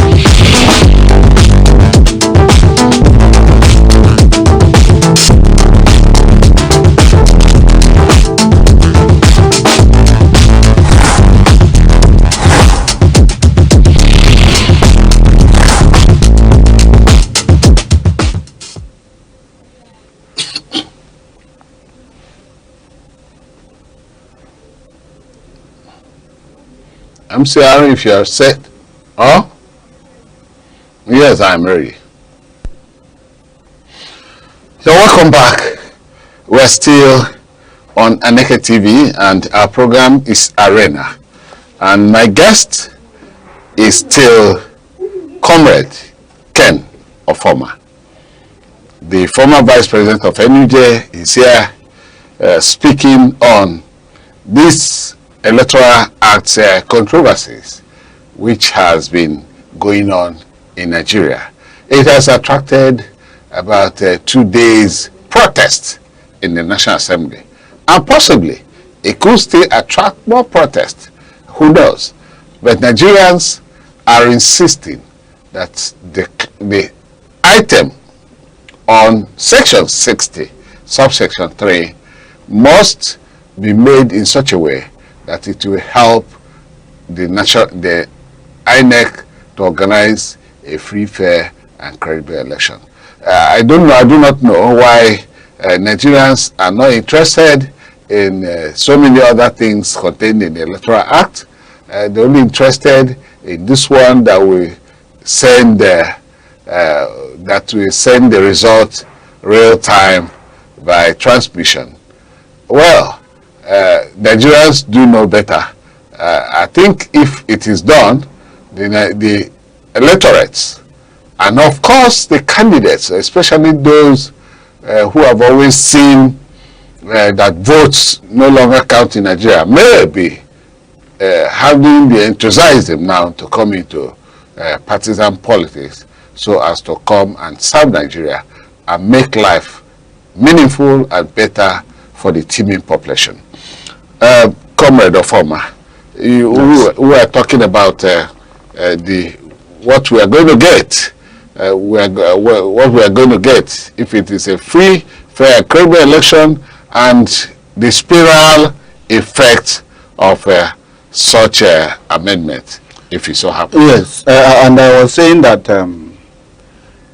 this idea of transparent election, particularly the transmission of results from polling unit to the IRF, much as IRF is not a collation center, but it shows the whole world the outcome of election in every polling unit, so that if there is manipulation behind the scene again, it will be known. Judges are human beings. If they themselves may be monitoring the IRF, if they see that this particular place, this is what the IRF said, and Aneke officials are bringing a different result, and you know that now that it is codified, it is now made part of the Electoral Act, no longer directed by Aneke. It means that IRF will now also have evidential value, just like the hard copy they are going to send. So it means that they are going to be more. Elections are won and lost at the polling unit. That is the epicenter. That is the center of gravity of every election. That's why people are interested, because in the past, before election we move from polling unit to the collation center, a lot of things would have happened. So that is one. So if Nigerians achieve that, it is a very big jump. That is why every other amendment is critical, but this is the most critical if we achieve it. And I believe it has been achieved by putting that word, two key words, shall, could make it mandatory, a law, shall transmit. The second one is transmit. Even if you don't say real time, but once you are transmitting, there is a provision for you to put time. So it has already forced your hand to write when the election ended. So if you delay and post 24 hours later, or 72 hours later, or 42, you have already exposed yourself that the election ended at so time. So why did you delay in sending it? If you claim, oh, there is no network, how did you determine that was no network? Where did you send it at all? You are expected to send it immediately after the election. That's what the law provided. Secondly, the Beavers has already captured the number of voters, accredited voters. So you go outside to do any other thing, you will be exposing yourself. So I believe that on that angle. But then other aspects of finally, like I said on that angle, that it will be better if the National Assembly in their reconciliation committee meeting, they should pass the one by the House of Rep because of clarity. But even if it is the one passed by the Senate, it is good enough. It may not be perfect, but it is good enough. Particularly if we have a judiciary that is progressive in terms of their interpretation of the law. If they are not conservative and anachronistic, it is clean. It is clear for any rational human being to interpret correctly. Then, other aspects of the amendment, there is a problem in terms of reduction of the time by which Aneke can announce the timetable, the result, election timetable. They are reduced from 360 to about 160 now, or 180. And many people have said that it will affect the logistics and the preparation. There is a reason for that time. I know that what they are trying to do, because of the time they wasted, we had 3 years to do all these amendments. You didn't do it. Now that it is only barely 12 months, you are now trying to. Because already, by the time the two chambers will harmonize and send it to the president will still take his time, a month or so, to decide whether he will assent or not. And if he didn't assent, he will send it back to National Assembly. National Assembly will still wait another 30 days to override the presidential assent or no assent. So I can count plus minus another 3 months. By then we will have eaten into the time as contained in the previous Electoral Act. That's why they now wanted to reduce it to 160 to accommodate all this time that we wasted. But in doing so, they have also distorted other timeline and programs in the Electoral Act in terms of logistics. Part of the problem we used to have in the past is the logistics, being able to print all these electoral matters on time, distribution, and what have you. So I don't know how we're going to manage that. But however, they can still pass the old one if there is political will and determination on part of the executive and the legislature. They can still get all these things done on time without waiting for 3 months. within 1 month they can still pass it if there is a agreement that this is what we need to deliver. And then there are other minor issues. Okay. Do you, in this present circumstance, do you see Aneke duly positioned to actually give Nigerians a free, fair and credible election, apart from the controversies about amendment? You see, Nigerians don't trust INEC. And that is why this amendment is very critical. Because what made most Nigerians, especially the young ones, participate actively in 2023 election was because of that promise by the former INEC boss. I remember the director voter education then, Festus Okoye, he was everywhere promising everybody that IRF will work, that nobody was going to rig, which they eventually dashed, the judiciary dashed our hope anyway. Because the law that empowers INEC to produce guidelines, it also recognizes that whatever guideline they produce, the subsidiary law should also be counted, but court said no. But when you compare it to the act, setting up CBN, for instance, it's the similar act that gave CBN right to make directives, and it becomes subsidiary law. Any bank that does not obey those guidelines will face punishment, and the court will uphold it. So why is it different from INEC? So, but that is by the way. Now, why people had interest and participated actively in 2023 general election? Because of that assurance that everything will be done real time, you will see the result.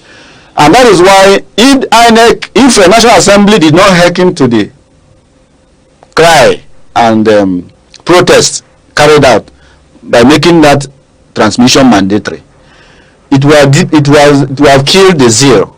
The voter apathy would have worsened.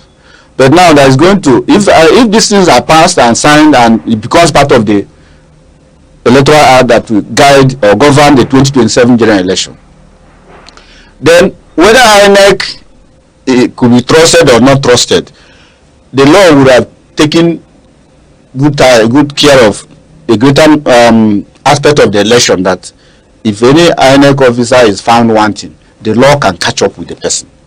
So that's what people are trying to say, that some of these laws help to reduce human interference in elections when you introduce more technology. That is the essence of it. And so the truth is that nobody trusts INEC. You know why? Politicians want to compromise them. Starting from the recruitment of ad hoc staff, starting from posting of even INEC supervisory officers, EOs, electoral officers in the various local government. These things are political. Why do you see this the politics, cutthroat politics that go with appointment of vice chancellors in federal universities? You see politicians struggling to be the one to nominate who will be appointed, because they want somebody that will be lenient or liable, or pliable in terms of selecting lecturers that will go for returning officers during the election. Then the same way, senior civil servants who are appointed supervisory electoral officers and returning officers, they struggle to get them. Even the commonest electoral officer, the polling clerk in the polling unit, they also struggle to recruit people that they will post that can easily maneuver. So that's why people don't have that trust in INEC. Besides, even the people would have loved the amendment of the Electoral Act to get to the appointment of electoral officers, like the national chairman, the commissioners, the resident electoral commissioner. How can you be playing a football and you are the referee in a match that you are taking part? You understand my point? Yeah. So the idea that the president has to appoint all the commissioners, including the national chairman, in an election that he is also taking part in, has already, even if it is not real, that even if he decided to exercise that that power dispassionately without any partisanship, people will already, the perception already is that, oh, he has appointed people that are loyal to him, and he who pays the piper calls the tune. But it happened in Nigeria. And of course, we do experience some unscrupulous electoral officers. Like what happened in Adamawa, where a resident electoral commissioner came to announce result in the last governorship election as against the returning officer. And what have you? Even in Akwa Ibom or Cross River, where the returning officer also compromised, is in serving jail time now. Of Mike Guinea. Yes, I'm saying that the president had, appointed all these key officers in the electoral system, yet the president lost the election in Nigeria. Yes, it has happened. And that's to tell you the determination of the people. And that if you introduce this technology, where less and less will depend on INEC officials, but on machine transmission, that like Shore, the activists have a good electoral system. 90% of the senators would lose the election. That's his own summation, But for me, I think it's closer to it that if you have free, fair election, most of the governors, House of Reps, senators, they will lose the election. That's the truth. Because it is people that will now decide. The vote will really count. In a system where things can be manipulated, if you go to court, court will disappoint you. And that's there are many people who are not supposed to be in National Assembly. There are many governors who are not supposed to be governors. That is the truth. So, and what do you expect Nigeria to be like when the vote starts counting? What's the expectation? What I expect is that for everybody to be at alert and follow the law. The law says after voting, you wait, it is counted in your presence, it is snapped in your presence, it is transmitted in your presence. You have done your bit. And I gave you an example how it happened in my own polling unit in the 2023 general election. Assuming that polling officer who wanted to go was allowed to go, you don't know what could have happened on the road before they could get from the polling unit to the local government collection center. A lot of things would have happened. So because people were active, because they know their rights. Even when the electoral officer claimed that she was a lady, even when she claimed that she doesn't have data, they say, we will hotspot you. And assuming that she's dealing with illiterate people, old people who don't know what they are doing. But young people who can even help them maneuver the machine. Okay, with this new bill, if it is signed into law, the way you have looked at it, will Nigeria have a free, fair, and credible election? Just sum it up. If it is signed into law, if there is no deliberate switching off of the system, and you call it a glitch, if everything goes according to the law, I can tell you that electoral malpractice would have been reduced by 80%. That is the much we can take on these controversies about Electoral Act amendment going on in the National Assembly. I want to tell you that you have to be with us on Arena, same time on this television, Aneke TV, moving with the world. Thank you, Comrade Kenneth Ofoma, for being with us today. My pleasure. And thank you, viewer. Always watch Aneke TV. Thank you and God bless you.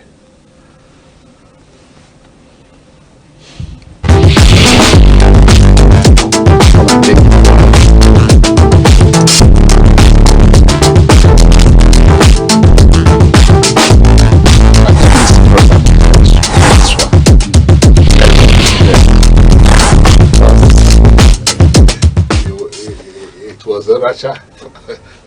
It does. You were mesmerizing it.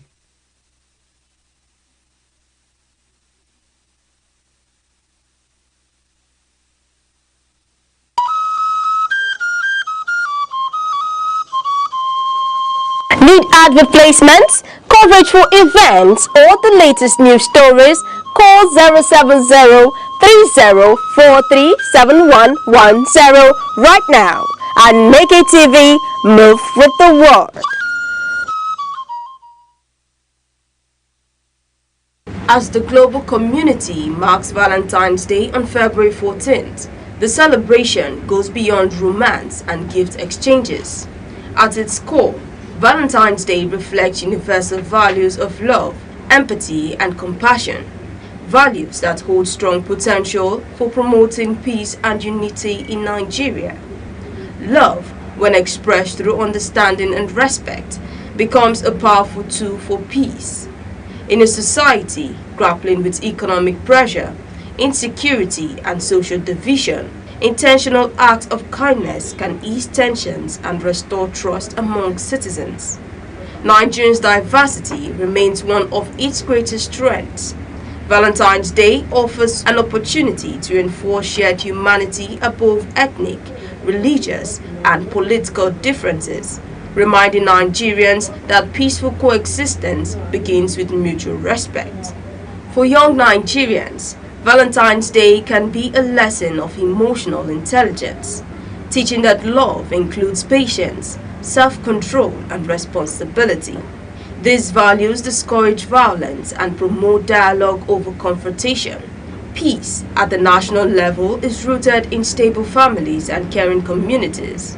Valentine's Day encourages generosity, inclusion, and social support, reducing isolation and resentment that often fuel unrest. The celebration provides a platform for civic engagement when communities use the day to promote charity, reconciliation, and peace campaigns. Valentine's Day becomes a quiet force for national healing. While Valentine's Day alone cannot solve Nigeria's challenges, its message of love and empathy offers a meaningful pathway toward peace. When sustained and rightly understood, the celebration can help build stronger relationships, calmer communities, and a more united nation. My name is Dr. Emmanuel Ihechi Asonye.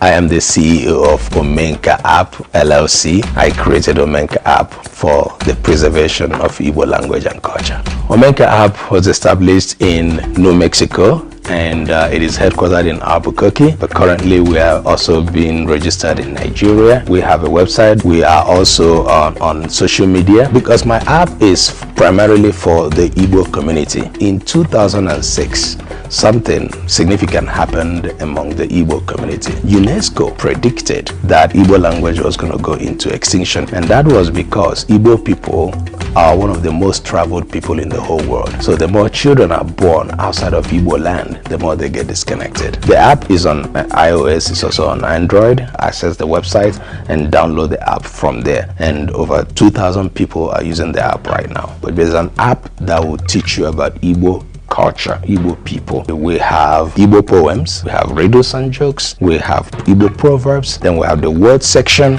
where you are going to search Igbo words. Whatever word that you can find in English, you want to make sure it is found in the app in Igbo language. And I encourage everybody from their communities, you can do what we're doing in Omenka app with your own language and with your own culture.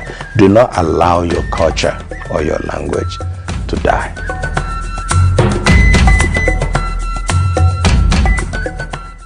World Radio Day is observed each year on 13th February, recognizing the role of radio as one of the world's most widely used and accessible forms of communication. Despite the growth of digital media, radio remains a primary source of information for many people, particularly in rural and remote communities. In countries like Nigeria, radio continues to provide essential updates on issues ranging from agriculture to public health. Farmers, for example, often rely on broadcasts for weather forecasts, market prices, and advice on modern farming practices. Radio also plays a significant role during public health campaigns.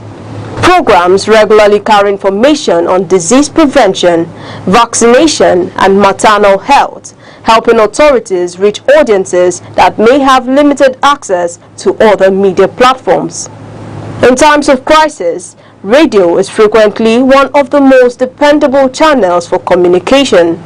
During natural disasters, security incidents, or public emergencies, it is often used to deliver timely warnings and safety information.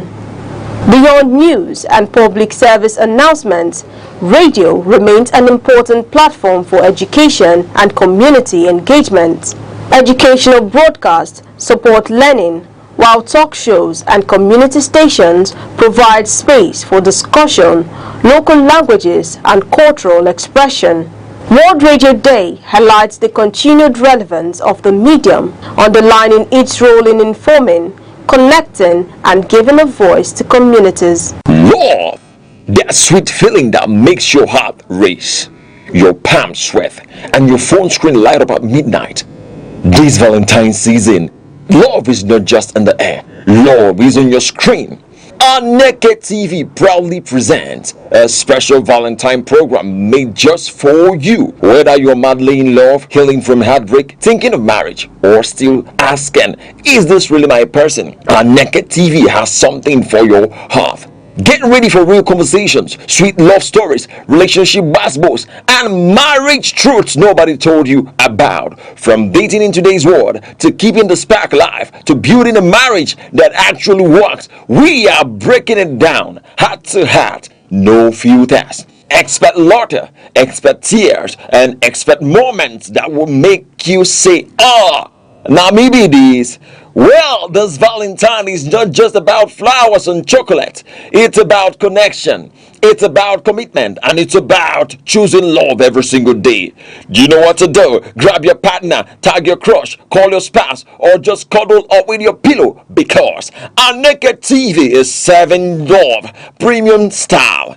Don't miss this Valentine special on Aneke TV. We are having the best of them, and the men them Mr. West. Momo, Momo, hey, them call me Momo. I don't need sense to love, oh. Your love makes me a happy Momo. I am a Momo. I'm not saying love and Momo has anything to do in common, but no. What I'm saying is that you don't do love and logic together. You have to pick one. Either you love or you are a logic and critical thinker. You can combine both. It will not work. So what am I saying in essence? Come 14 February, I will be live on Aneke TV, on YouTube. Yes, YouTube, Aneke TV. I will be live with Commissioner of Enjoyment, Good Hope himself, and some other amazing young people to talk about Valentine, to talk about love, to talk about the best practices surrounding Valentine and love. Don't miss it for anything, please. Aneke TV on YouTube with West and Good Hope. Mazio Wanile. Yeah, what's good, boy people? This is your boy Mazio Wanine. Nwamono konwa anyere ndo kana lezoto ofoye ofonwa. The only boy not believe in love, my love equally believe in him. See, on the 1st of February, I will be live on Aneke TV and I will be chilling with Commissioner of Enjoyment, the man they call the Good Hope. Biakai Paliano, why you will be banter. That your love, that palaba, nge fetching love Social lawyer, the Red Pepper. What's up, my people? It's your home girl, official social lawyer, popularly called Red Pepper. I'm being called Red Pepper. This is the season of love, and you know what it is. Everywhere is painted red.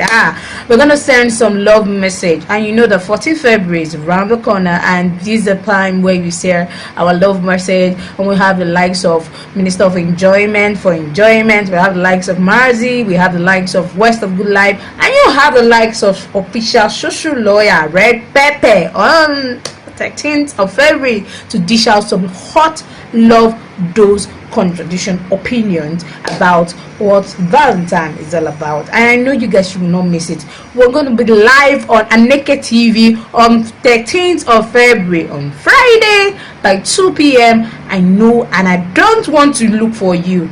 Stay tuned. And the Anchor Commissioner for Enjoyment. Hello, what's up Enugu? What's up Coal City? Is your one and only Commissioner of Enjoyment. And I'm doing this today to tell you that we are going to be live here on 13th of February, just this Friday, to deal on that Valentine rave. Man, we are ready for you. We are ready for the guys, and we are ready for the men who are coming my way.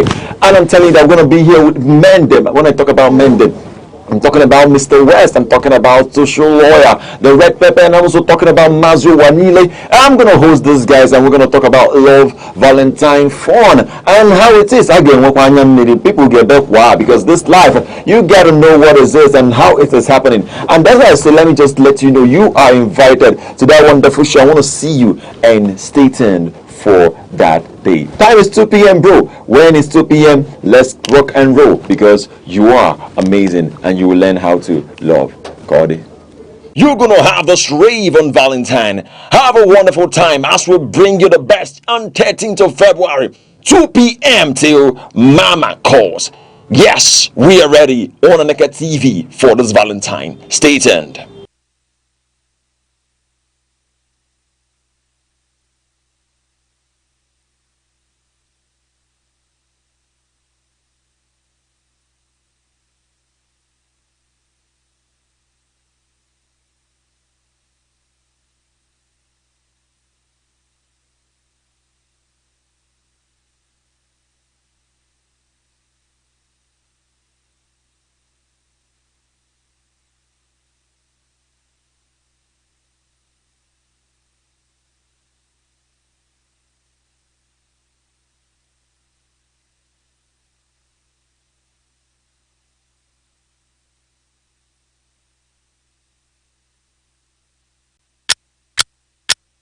Every second, the world changes, markets rise, leaders speak, stories unfold.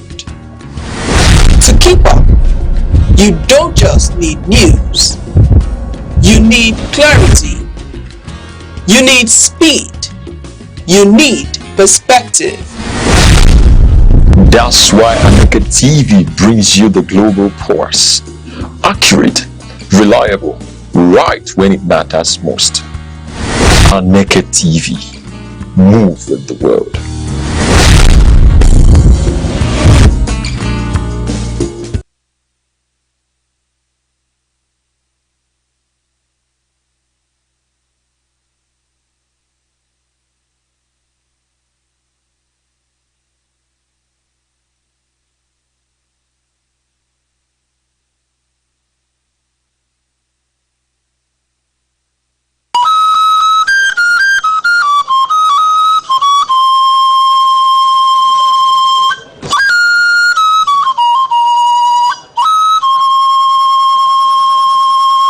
There are two types of kola nut produced in Nigeria: kola nitida, otherwise called goro, and widely eaten in northern part of Nigeria.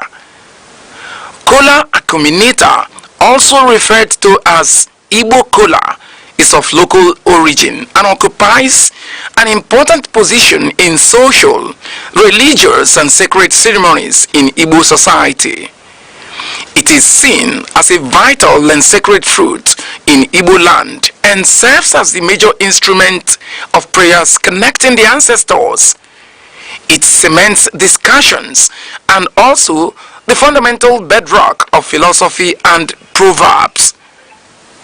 It is a symbol of welcome, unity, and peace. If kola nut contains one cotyledon, it is regarded as dump kola nut and thrown away. Kola nut with 4 cotyledons represents the 4 Igbo market days: Eke, Orie, Afo, and Nkwo. If kola nut contains more than 6 cotyledons, it signifies blessings and wealth, and it is celebrated. There is also another type of Igbo kola nut called Ojugo, which is referred to as the king of Igbo kola. The reproductive organ of the kola nut is referred to as the tongue, and it is removed after prayers and thrown to the spirit of the ancestors.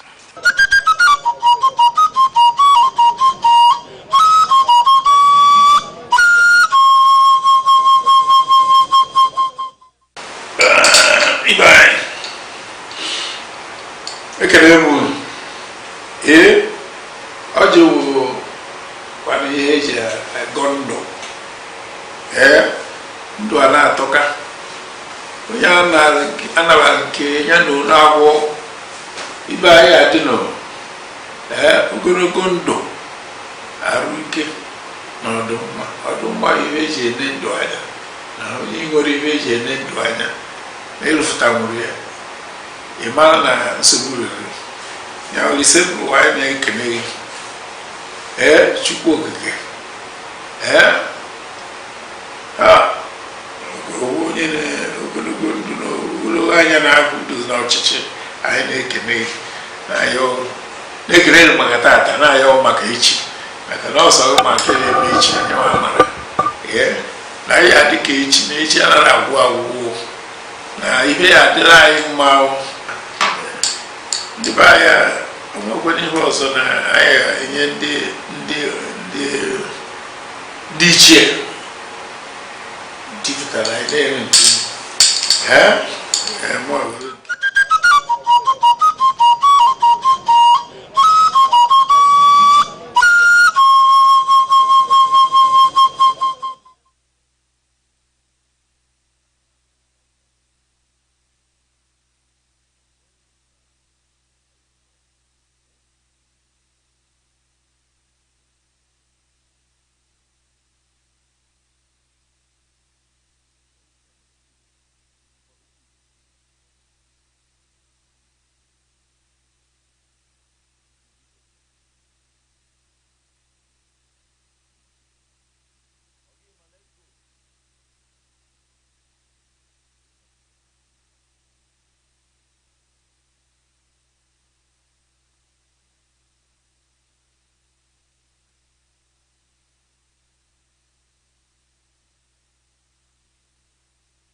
Imo State unfolds like a living poem, a tapestry of memory, aspiration, and transformation.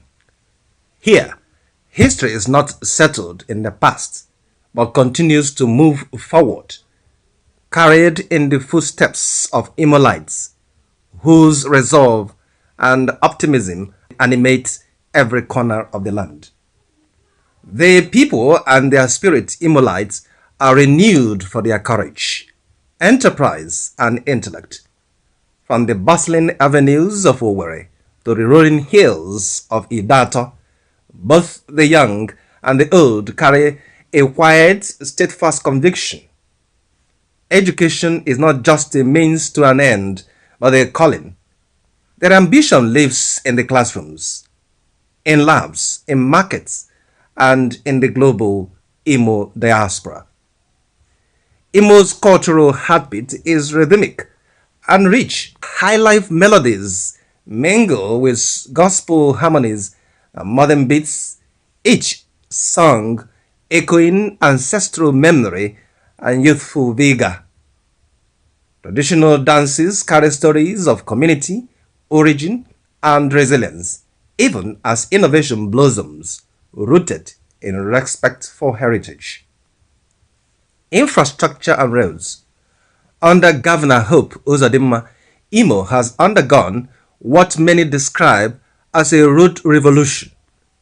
The administration claims to have delivered over 120 quality roads within 5 years. Notable among them are the dualized Owerri-Olo and Owerri-Okigwe roads. The Mbidi-Oguta road and 18-kilometer dual carriageway was commissioned in early 2025, aiming to boost economic activities in Uru West and Oguta LGAs, especially by connecting to the Orashi Energy Free Trade Zone. Other signature infrastructure includes the Azamta flyover to decongest traffic and the Emmanuel Iwanyam International Conference Center, which has been built to world-class standards.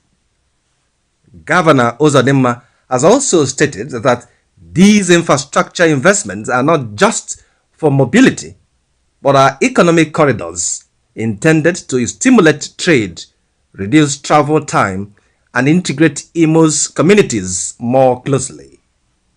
Under human capital development, health and education, and on health, the Governor Uzodimma administration reports a comprehensive revamp. Renovation of 305 health centers, purportedly one in each electoral ward.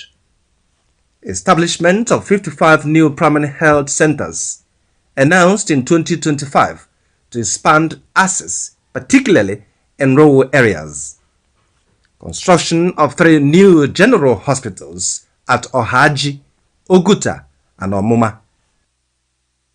Revitalization of the Imo State University Teaching Hospital and the Specialist Hospital, plus re-accreditation of nursing and midwifery schools.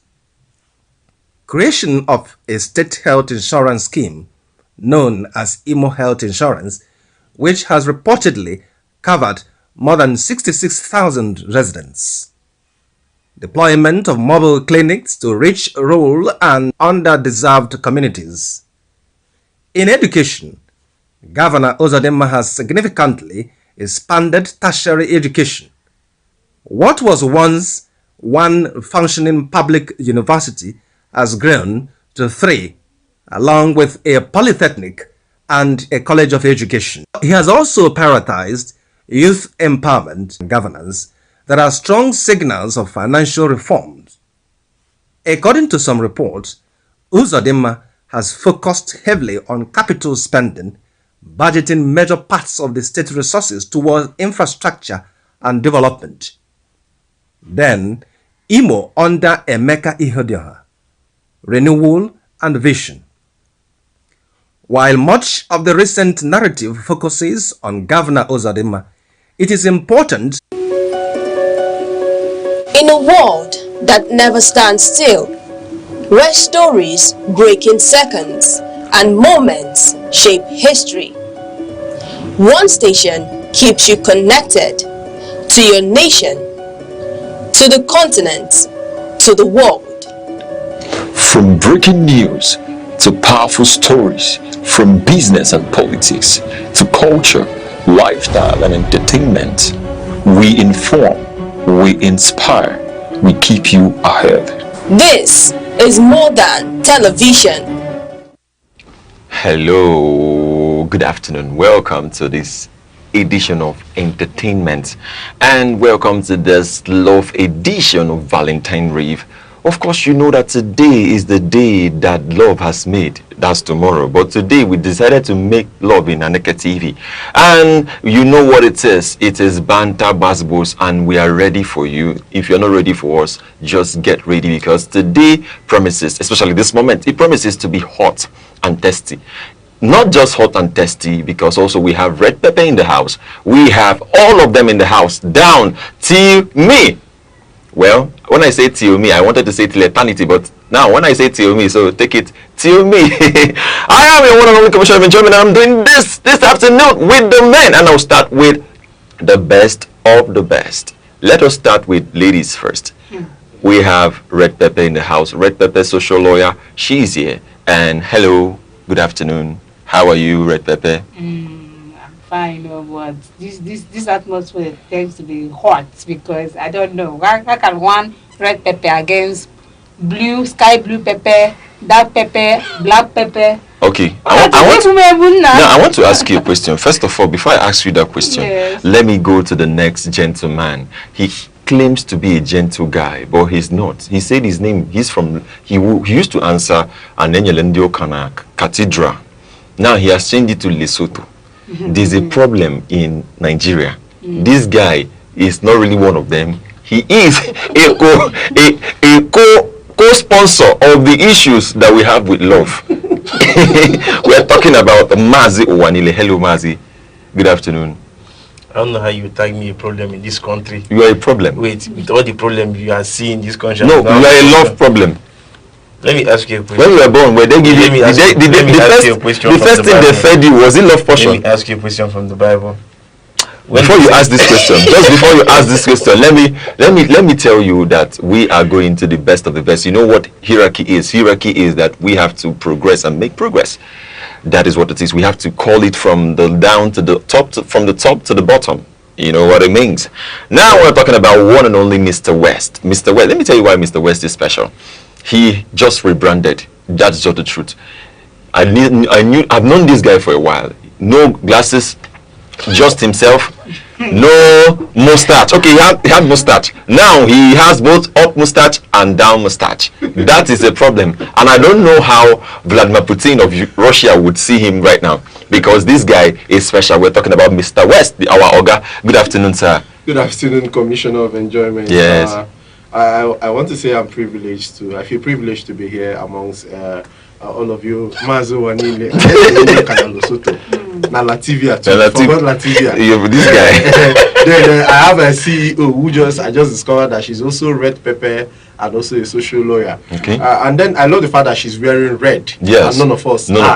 Yes. It goes to tell you that whatever that is being celebrated tomorrow is for the women. We have no hand in it. Do you get? Now, let's go straight to the roasting, because because it promises to be interesting. First question I have on my desk is, why love? Now, we should ask Ashake. Because why I'm asking why love is because tomorrow seems to be, and of course, you know, Valentine, things we do around love. Not we count me out. Things they do around love, the pressures, the inclination to do evil, to go and carry block, because you promised one idiosyncrasy that you love her. The pressure to be a nice and wonderful guy. Now I want to talk about this, and before I talk about it, let me ask the red pepper. Red pepper, why love? Yeah, John, why love? About one you love. Why love? Why love is because there must be love. There must be love. There must be love. Okay, now let me ask you, what is love? Love is love now. Hold it, because let me just bring this man of controversial issues. Sir, why love, Mazi? You know the problem, everybody's shouting love, love, love, love. Now I'm asking why love. They say I should ask Asake. God is love. Oh, the man of God say God is love. Oh, power. You are loaded. Papa, you are loaded. You know, you might think I'm here to come and be against you or anything. I may be here to change your narrative. But really, but seriously, why love? Why do we love? Yes, now. So, what is love? John 3:16. Okay. You see. Now let me move to the chief. You know, when I talk about the chief, he's wearing a chieftain stuff on his wrist, and the guy is just he's really surprised. The guy is surprised. Why? You know, when they say you're controversial, guys, we know what we are saying. Oh, yeah, you have carried the ball to Jesus. so now I want to ask you, Mr. West, why love? Okay, why love? I think from time immemorial, people have always wanted to have something to believe in, something to keep them busy, something to distract them. Okay. Most times, if it's not hope, it's love. Oh. But then, I think for tomorrow we are focusing on love because there is a lot of things going on with people, and why not make an excuse?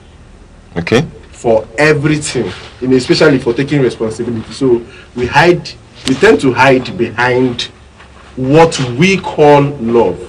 Because for me, in the real sense of love, we are far from it, judging by the society we have and by the number of war we have and by the number of sufferings we've suffered. Okay, so I really like how you are gentle with the explanation, giving us an in-depth analysis. That's what we call it here, of love and what it means. Just don't mind these two rascals who don't know what love is. No. I needed a definition. You guys are saying love is love. When you can say God is love. But when you can say John 3:16. No, but that is true. God is love. You can't bring in love without having God. Not Jesus wept. Hey, please, For God so loved the world that he gave his only Over. And that's love. That's love. You know, That's the greatest of it all. and what they don't know is that love comes with sacrifice. Where in John did Jesus? Wait. Hold on. Commissioner of Enjoyment wants to change now to Minister of Enjoyment. Now, but I will go back to Commissioner of Enjoyment because there's something she said. Love goes with sacrifice. Exactly. When she says love goes, don't think she's saying that love goes with sacrifice of the world. Though. There's a sacrifice on the Kumakia now. We are going there. You see. Everybody wants to do it. We are getting there. We're getting there. Because you see it. You see it. Now, another side I want us to take this is when we're talking about love, relationship, and how it is, what is actually happening. I think that when you talk about Valentine, you're talking about a scenario where one man decided to live his life, and people now had to emulate his life and brand something around that. So what is actually Valentine? What are we doing when it comes to Valentine? Mr. West, do you think Valentine that we're having now is the Valentine that Mr. What's that his name? The Reverend Father. What's that name of that Reverend Father? Okay. Talking about that, I like the fact that you brought this up. So quickly, guys, I'm going to let you know that story about Valentine is a legend. It has not been proven or confirmed. It has not been proven or confirmed. We had a whole lot of Saint Valentines. We had a whole lot of Valentines that were priests. So I think even in the Catholic doctrine, we don't have officially a Saint Valentine that did anything for love. I think the story you're talking about is the story where in the old Roman Empire, the emperor decreed that no young man should be married for the sake of breeding soldiers, proper soldiers. Then it was all about war and conquering. So then the story says this particular Saint Valentine, we are marrying young people in secret. He was caught, jailed, and killed on 14th February 270 AD. Baba is a legend. Baba is a legend. Okay. It's just like saying that cat has 9 lives. Okay. You have not proven it. Okay, we have not proven it. Yeah. Now, let me ask the very most important question now. When you talk about love, does love mean or equate? I think I'll leave that for my No, when you talk about you should have said your colleague. I think that is jurisdiction. Money and love. This guy. But then this one, money and love is. See, we need to differentiate money and love. Okay, wait. Let me calm down. Let's bring it from our own point of view. Sacrifice. No. See. Don't vex me. No. Because what you are saying is like I don't want to hear that word sacrifice. Their way. I have a bully. I have cow. That we hired. So as I'm talking to you now, is it not enough to sacrifice? Okay, she said something without hesitation, which is and I don't know if you've seen, there is a circulation of a missing girl going around for the past 2 days or so. Okay, I think I saw it. I've seen that. I posted it and a friend said, "Oh, Baba, why you stress yourself? This one don't go do Val."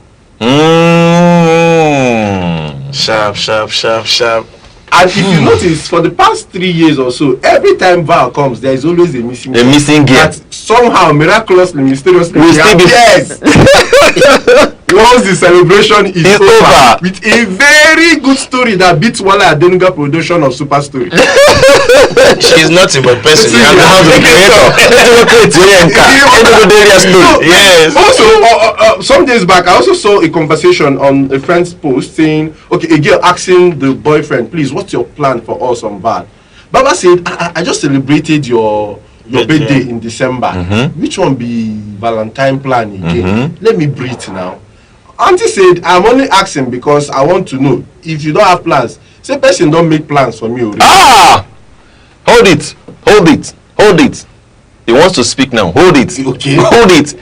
What let's come to red pepper. Red pepper. In this kind of scenario, Emego plan Nishigi, one or yes or no? Emego plan Nishigi. No. Red pepper. I told you something. What did you say? Today, if I go home with nothing, it shows that I'm empty here. Yeah, you are what? Empty. Empty. Kihinaso or empty. There's something one of my female lecturers said, and she's a law lecturer. She said, just talk to her, please. Wait, she said that the law students are the learned ones, while the other ones are the educated ones. I don't know what she means, but I think I'm saying it today. You see.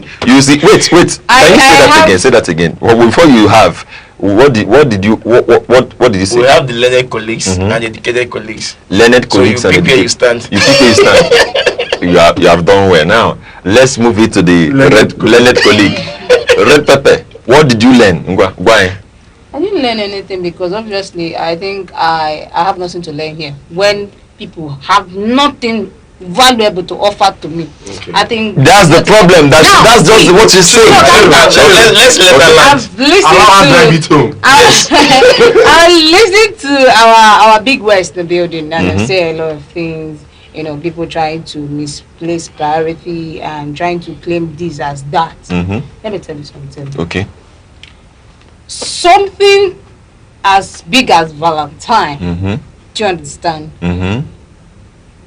I told you that it has to do with sacrifice. Okay. Because he was saying something that Valentine is a different thing altogether than what people are now portraying it to be. Now, what's that Saint Valentine that brought this on 14th of that conquered that Roman prayer? What he did was something that has to do with sacrifice. Now, and that sacrifice, now, it can be channeled to different axes. And what axes? Where can we channel those sacrifices? Celebrating the love he showed to the people. By Bin Laden. Calm down. No, by celebrating love by Bin Laden. No, let me. You don't know who Bin Laden is. I don't know who Bin Laden is. I don't know how Bin Laden came into the picture. But let me tell you something. When I say love is all about sacrifice, do you understand? Okay. I already have a question. People feel that this Valentine we talk about is when you give out the most expensive thing, online paparazzi. See, let me tell you, people have their own different way of showing love. That you don't have money doesn't mean you cannot show love. You cannot show love. Well, let me ask you. Esha, a poor man. What did you just say now? What did you say? A poor man that cannot bring out 1, 2, 3. Excuse me. 1, 2, 3. I want to say something. No. Before she says something, I want to prove to her that what we do here. I just want to ask a personal question. No, don't ask personal question. Are you in a relationship? Don't ask me because you have vexed me. Are you in one? Listen to me. Because Hold on. I want to deal with. Listen to me. You see the problem. The problem you have now is that you assume that you just sounded smart. But let me tell you something. Because from the office of the Commissioner for Enjoyment, I want to. You guys are here as I'm doing this thing. I want to just grant her an eternal access to my wealth. Why do you want to waste wealth? Do you get? Do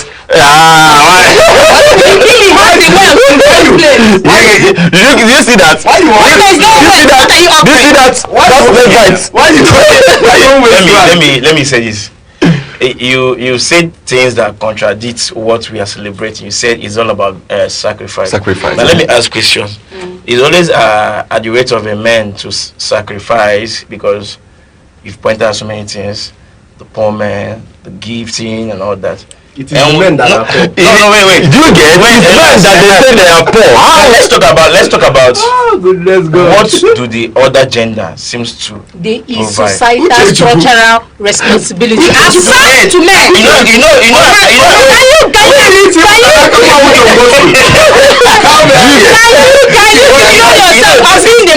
This is the reason why.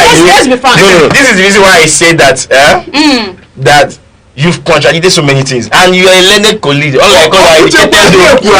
Yes. Now we are not educated. But what we are trying to say now is be factual about your facts. Wait. Do you know she said something about sacrifice? Yes. Now, when you talk about sacrifice, all all that is sacrificial to her or to women, most women out there, when you talk about love, it is money.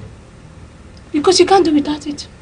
Okay, now. Do you know that the commercialization of this celebration started in the 18th, 19th century? Was there really money in that period? We started commercializing this thing, started as small as gift card. I can tell you for a fact that during my secondary school days, I've never been a fan of Valentine. Okay. I am just as growing up, I started not being a fan of New Year's. I don't count New Year's. I don't do all of that. You see why? Because I don't see any of this as a celebration. I feel the loop is unnecessary. Exactly. I feel I don't actually need to bring out a day to say I love you differently. I think love is something we show every minute.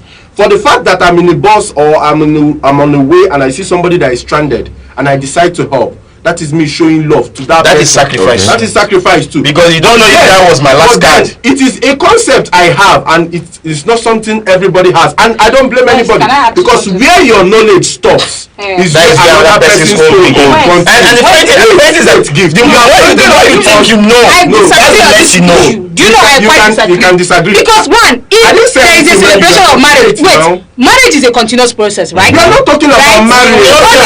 Special day brought out to celebrate that union, and that's the wedding. Hey, have you been to Aba Onitsha for your wedding? Yes. You have been to Aba? Yes. Well, what time did they start their celebration? It depends on the celebrant and the level of it. Yeah, that is what I want to. I've gone to Aba for a wedding. They did their wedding on a Saturday, and the reception was on Sunday. I'm not kidding you. Yes. Then you go to Onitsha to do a wedding. You do your wedding in the morning. You come back to market, and your reception starts by 4 p.m. That is Onitsha for you. Then you try to tell me that those people don't have love within themselves. Okay. These are people that wants to hustle, and you tell them to bring in the love. Okay, Mazi.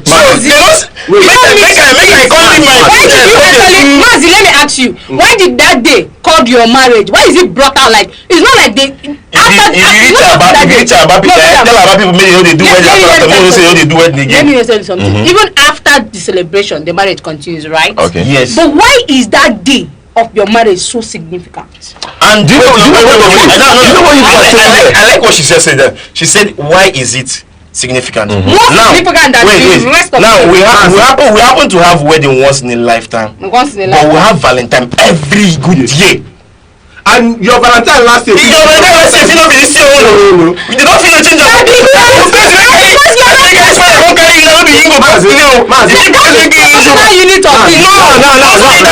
listen to what she's saying. Let's get what she's saying. Yes. What she's saying is that men are poor, and then women have a responsibility. Men are poor, and women are what? No. So men, I said some. How many? Okay, did you add some? Some. Mazi, did you hear some? Some. No, I didn't hear some. I didn't hear some. The poor ones will not hear some. No. You see, Mazi, do you know why this is looking like this? It's looking so shabby and lazy. Yeah? Because you don't or you haven't experienced that atmosphere.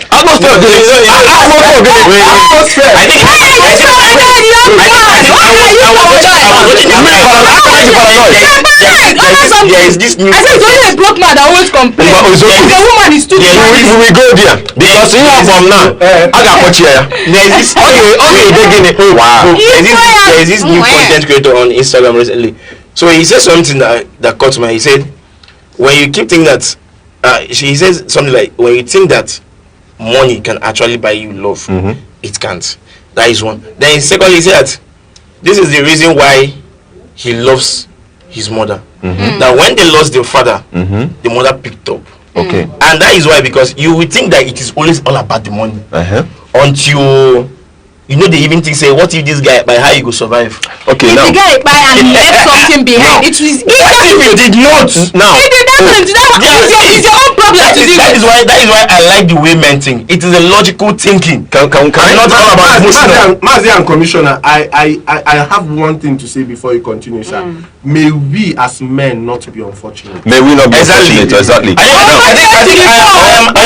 what? I'm at the point. I don't think that you should have this. You should be afraid of death, or you should be afraid of. You should just be afraid of the bad spouse and not and losing your roads. Okay, to health. Can we talk about something? This is very important because when we are talking about love, marriage, finances, however, whatever that it says, now let's bring it down to relationship. Because we are already into marriage when we never talk about relationship. Let's talk about relationship. Now, when we talk about relationship, a lot of people would say, of course, there's this social media not blown influencer that has struggled to blow, but she could not blow. Let's leave it at that. She said that, men these days are really wasting their time. Okay. They are really struggling to find love, but they are the problem, because how can you be the one to tell a girl you love her, but then you are not showing it, you're not showing up? Now what she means by showing up is that you will be taking the girl out, buying her gifts, sponsoring her meals, sponsoring her bills, being there for her, not emotionally but financially. Now when we raised this in one of the conversations we had, I was now asking a question. If a girl loves you and she loves you, why? Of course, you can go to the extent of getting these things, but what in a situation, this girl, you're trying to go and reach out to her, you're trying to check her, you're trying to bring her into your life, the gifts, the bills, consistently, is it not you trying to bring yourself to the point of where those things are gatekeeping the relationship? Are the parameters by which your love is being checked. Now, another question: what if this girl you are checking has a boyfriend, and let's say you are a prayer answered because you are bringing gifts, and Bobono the two bring gifts, and Bobono the two brings. Number one. Number two is what if? Why are you laughing? There's a what if. No, calm down, because you will see where this thing is going. May we not be unfortunate. Do you get no? It's not amen. May you not be unfortunate. Amen. Now, this question I'm asking is, why are ladies everywhere, but when you talk about marriage, when you talk about relationship, good healthy relationship, of course we are seeing that. Why are we not having that thing in our world today? Why is it a problem, really? Why? Now, looking at the gap of finances, how a girl should bring, how a guy should provide, and the girl should just be there for emotional support. So what is actually the problem? Emotional support, they even see. No. I want to ask, what is actually the problem? Commissioner, we can go on and on, but I think for her, she had already said a lot by telling us that men are poor. Do you know the men she's saying that are poor? Wait now. She's talking about young men. She's not. When you talk about her mentality, specific men I'm talking about. There are specific men. Do you know the kind of men she's talking about that are young men? The kind of men she's talking about are men who are rich and wealthy, who will not complain if a girl beats them. And you think those ones don't even complain? No. That's why they don't take you serious. That's why at the end of the day they have someone else they want to fit in with. Mazi, that's why a lady would marry a man she sees once in 5 years. That man still in a house where there is a camera even inside the bedroom. Okay. There is a camera inside the bedroom. The only time she's allowed to go out is when she's taking the kids to school. In short, she's not allowed to take the kids to school. The man pays for school bus. So for the woman to even go out, she has to lie that the school bus, spoiled or something. So she can be the one to take. And then she is timed. Because you can't take forever taking the children to school, right? Okay. Then each time you have a child, you only get to see your husband when that child is 5 years. But then Enugu to Benue is long distance relationship. Okay. And cannot work. I think you people are deviating from the main issue. No. This is a deviation. Wait. Listen. You will say things. See, you will say things like yes, that is all. That's what we're talking about. The extreme part of it, which is marriage. You don't want marriage. No, excuse me. What on this thing. You know why I have never been a fan of Valentine is that the misconception about it. I don't even care about the legendary of the Saint Valentine or whatever, but I have seen what people actually do with it. It is one of the biggest facade I've ever seen in my life. It's a lie. It is false. It is deceptive.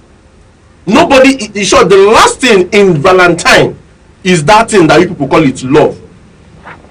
It's just a time where you validate the guy with the amount of money he spent, and then the guys validate the woman with the degree at which your legs are open. Okay. You are driving I want this to ask home. a question. You are driving this home. I want to it out. You are driving it home. Driving it out. Let me ask her a question. Try going around Enugu to book a hotel room today. And you hear the scores. Even the worst hotels are few. You will not scores. You hear the scores. Now let me ask you a question. Okay. What could be the most valuable gift you can give a guy on Valentine's Day? If she had one. Let me ask you. I didn't ask you. Why did you wipe this wipe? No, you see, people would have like I said. You know when she asked you like I said, men are logical thinkers. Okay. And you might think that the fact I don't have anybody I'm showing you off or something like that I definitely don't have anybody. I might just decide to make I just deal. Make I see this person feel play. Okay. That kind of thing. But I'm here to tell you that if tomorrow is what determines that whether I love you or not, and you cannot do without tomorrow, then you can go. No. Let's talk. No, we're talking about Valentine. See, we're talking about Valentine. Let's talk about Valentine. This is Valentine. If, as it is Valentine, and it is a determinant to love, to if I love you, and you know the things, the carousels that will lead to the main conversation. People are making it look like it's a validation of love. No, we are not making it. It's a celebration of love, not. No. Wait. Excuse me. It's a means of expression or celebration of love. Every good day. That day, you still express it. It doesn't leave the Valentine wait now. On the Easter day itself, they go still tell you that them they celebrate. Make I do Easter for you too. Even your fellow man go tell you make you do Easter for am. Forget my fellow man too. Wait. Okay. Can I tell you something? Why is it related to ladies? Right, Pepper. You know what? Men know they pass 2 bottles of drink. If me and you come on now, you know if you tell me to make a book room for you. Bottle water, please. Thank you. Bottle water, please. Bottle water, please. Me and where's only companionship. Excuse me. Companionship. Look at what she's saying. Let's talk about what she's saying. No. Let's talk about what she's saying. A man and a woman. She's saying something about something. Okay. Now let me ask you something again. Apart from relationship people that celebrates, or you think that celebrates love or validates it, which other people do you think a Valentine can be shown to? You don't have the less privilege. Let me tell you something. That's what I posted something on my status. We didn't see it though. Maybe it can stand out. Which post again? There is this ESCOM Notrat Club and Operation Feed and Show Love to the Street. Okay. Now wait, calm down. You were all razzled up about women. Have you thought about those orphans in the street? Your mother can be your vow. That is what people don't know. And funny thing is, I already have a vow. Let me tell you something. Let me shock you. My mom doesn't know, but I already have something for her. Let me shock you today. I went home yesterday. Aside that my auntie gave birth, I went home yesterday. I did something for my father, my own father, because I know I won't be at home today. Okay. Now let me say something.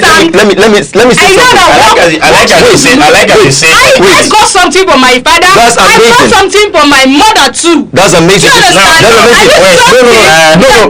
Excuse me. It's kind of a remembrance. And I will go to the street and still feed the orphan. Okay, wait. She will go to the street and feed the orphan. And if I have someone there, I will still go out there. Just hold on. I don't have anybody. No. Let me just say something. I asked this question. Yes. Because I know I wanted. Because one of the things that you people say is we want us to celebrate Valentine because you talked about we don't have a relationship, and that is the reason I asked you. Do you think it's just all about relationship, people? She said she has answered. Now she has answered me. Yes. Now let me bring it back to the main reason of the Valentine. The person who brought about the Valentine did not even have a spouse, but he was always there wedding people. Like I see, at the end of the day, that story is a legend. And funny enough, let me tell you. Now this is you want to hug me. This is the reason why I'm a science student. Okay. You have to pray. You have to prove us right. I'm not a law student. You people don't do it. You have to prove evidence through the police. But here, this is science. You have to give us empirical facts. Exactly. Now, how did you even know that these stories were even right? Okay. Were you there? Were you born? Okay. They wrote a story on a book and gave you, and you were always there. I said already, and you believed I it. said something. How? I said something earlier. How?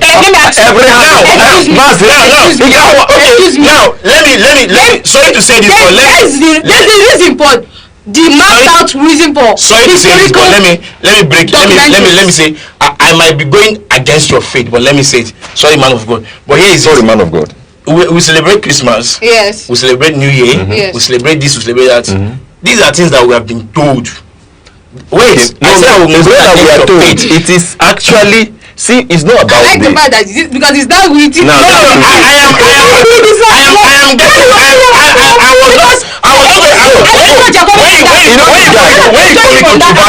I'm going to bring everybody. Let me tell you Hope. You don't have any evidence of telling me that Jesus even rose on Easter Day. On the 5th of April that he said for you. You are making. If you have any. No. You know what I'm saying. What I'm saying is that you can't bring 14th of February. That's the only thing we celebrate love. And at the end of the day, you want me to pour out all the. Funny thing is that person will get handwork. Then they give person will not get handwork because most of them are not reporting to give back. There is always a assigned day to celebrate something. Alright. Wait. Where is it in the law or in the Nigerian law that you celebrate? You are not in the forward. You didn't go to the forward of a school. Let me tell you something. That is why. Can I talk? That is why. It is actually. You are actually not why I'm saying. Can I buy you guys? If you look at like I said, you're a law student. Can I talk to you? Go to Newton's law and they'll tell you this is how Newton checked it. And if you check this, drop your phone and see how it will fall. Can I talk law of gravity? Now let's talk about law of love. How does love work? Were you there? How does love work? Were you there when he brought it out? When he brought it out? Alright. I was not there, but it is true. Oh my God! You just answered. You were not there. Drop your phone and see whether it will not fall. Okay. I want to do it now. Drop it now. That's law of gravity.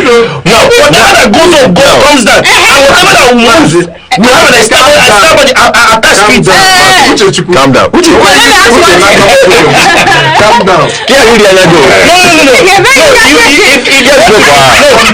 No, we're actually going very deep. And I like what you're saying. If you want to bring something like this and you think that we have to follow it because that nobody wrote it out anyway. It was not even a law. And tomorrow you see people, like I said, tomorrow. Alright. I am a Christian, but me, I believe whatever I want to believe. Are you believing God? That's the problem. Are you believing God? Red pepper. Okay, hold on, guys. The ref said, hold on. Pay, no fight. Pay, go back to where they are taking care of you. Who did they remove their teeth?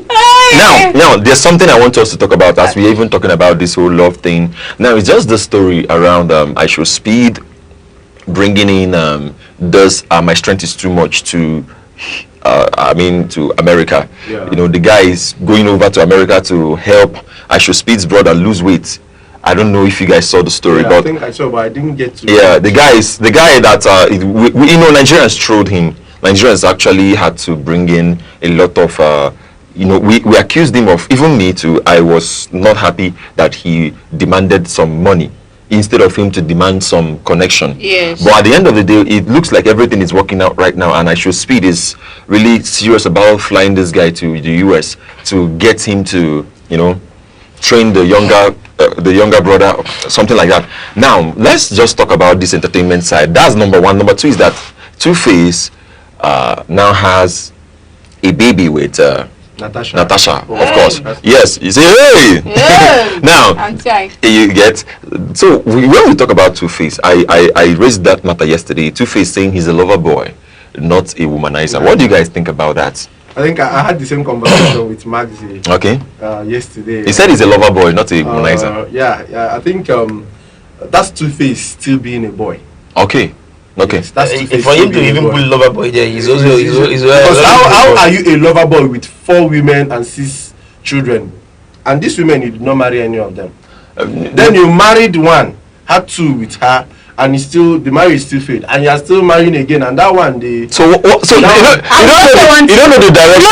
Love is a continuous process. No, you keep sharing. So, as long as you have people to share. And lover boy. What is the difference? What is different? Well, let's see. I don't know. I think I will chip in this tweet. I don't eat beans, but my favorite food is moi moi. Moi moi. I like it fried akara. When you eat moi moi, what did you eat? See, I will chip in this. Let's hear from Mazi. All right, let's hear from Mazi. Said he's a boy. Yeah, I think this is just lack of discipline and getting fame at an early age. Anything can happen. Okay, then when you talk, he got what age do you think? Then when you talk about I should speed and show your strength, he was. At the time he blew, you becoming famous, I think was very hard. Was very hard. Was so very Two-Face, got fame. I think before 25 he was already on Guinness World Record. Yes, of course. With that song, you are my African. How is that song? Internet. Two-Face was global before 25. With You Are My African Queen. And before how many people have sung that? You go, let's leave it. With Plantation Boys, when he was with Blackface and Face. Yeah. Two-Face Two-Face got to fame before 20. Because he was supposed to school in IMT, but money happened. Took him away. Yes. He went back to Lagos and started pursuing his music. So Two-Face blew quite early. If you would want to check it by the number, like his oldest child and his age, check the difference. Okay, because his oldest child just the other day, he got into uni, and they were celebrating him, and a lot of things were just happening, and it was a good sight to see, because the young man is just trying to start up something. Now, I'm talking about this Two-Face saying that he's a lover boy and not a womanizer. When he said he was a lover boy, he said I love hard. Okay. That's how he explained it, because one thing the blog has captured. Yes, I listened to the interview. Yes. He said I'm a lover boy because when I love, that he loves I love hard. But let's talk about the loves, the hard love that he has actually loved, and the fallout he has had with these women. Of course, the last person, Anita, Joseph, Anita, right? Yes, Anita. Yes, Ani Idibia. Now, the last love that he has had did not end well. Of course, it was just he came out to say, I will not say what happened really, but a lot of things has happened. So what do you think, Mr. West, what do you think about this whole scenario? Jen, when you're done, I would like to actually hear what Repepe has to say. I think for want of time I'll be very brief about it. So I think Two-Face, I don't know Two-Face personally, I don't know Annie and for all we know, we are just online in-laws. Okay. And what we know are limited to what is posted on the social media. And it took a lot for even Two-Face himself to say something at the end of the day. So we can't even say if it's Annie's fault, marriage did not work, or Two-Face, because if you look at where Annie tried, for you to even marry a man that has so many children already, of course, and you were dating him while he was having these children. Oh my days. That's even so. Then if you still check him, and if he still get 1 or 2s, will not really be her strength, will be her weakness. That might have and it's normal. And it's normal. So at the end of the day, I think I'll go with what Mazi said. Two-Face is not a very disciplined man, and he got to fame very early. And 2 of them put together is a result of where he is right now. Okay, thank you very much. Red Pepper, what do you think about the whole thing? For me, I won't use the word he lacks discipline. What did? I feel like when someone is obsessed with one particular thing, he just loses that dimension of understanding that that thing doesn't last forever. It's just something that you just have to take and use it at that point.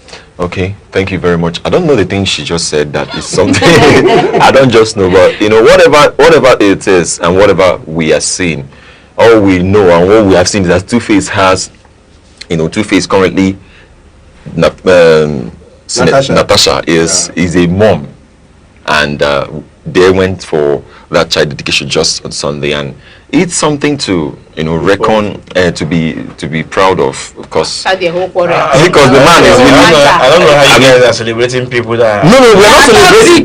Miscreants to the society. No, listen, we're not celebrating anybody. I'm not there for them, Sha. No, listen to me. We're not celebrating. We are. It's of the goodwill that good things are happening. Basically. No. What do you mean? Because if it's you, put yourself in that shoe. If it's you, I put myself in the shoe that I'm not hearing. Remove it. Everybody said this. Like he cannot put himself in the shoe. That what I'm saying it is because and you know where it everybody, even the officiating, everybody had to say, okay, Natasha, congratulations, you have a baby. I don't know what you guys are saying. See, that's your own. That's on your own. I don't know. Natasha has a baby. Natasha has a baby. Wait. That is the more reason why our whole society is becoming a kind of a joke. Because in the end, the same Natasha saw that Two-Face has this kind of problem, and then she fits herself in. Okay. Now why they will tell you say woman will still fall in even if you want. So relax. All right. Because you said woman, we men.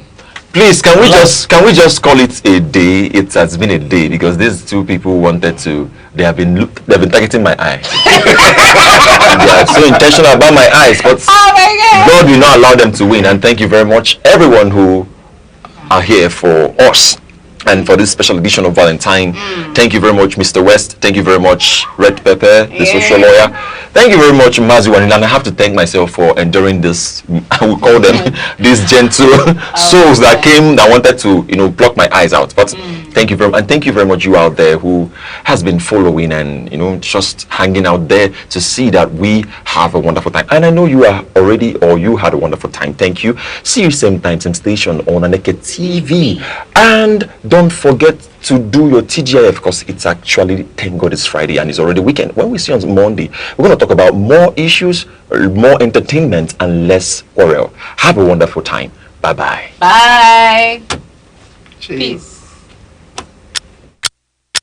Every second, the world changes. Markets rise. Leaders speak. Stories unfold. To keep up, you don't just need news. You need clarity. You need speed. You need perspective. That's why Aneke TV brings you the global pulse. Accurate, reliable, right when it matters most. Aneke TV. Move with the world.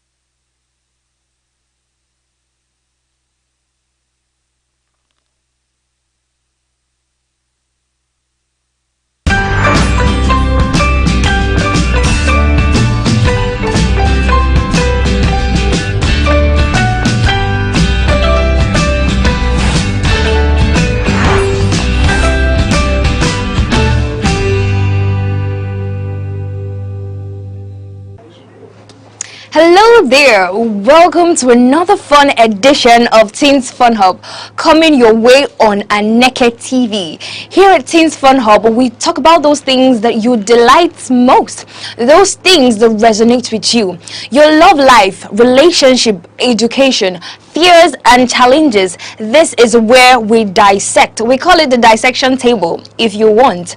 Don't go anywhere. I am Auntie Oni and I'll be the one to take you on this special ride here on Teens Fun Hub. Don't go anywhere. We'll be right back.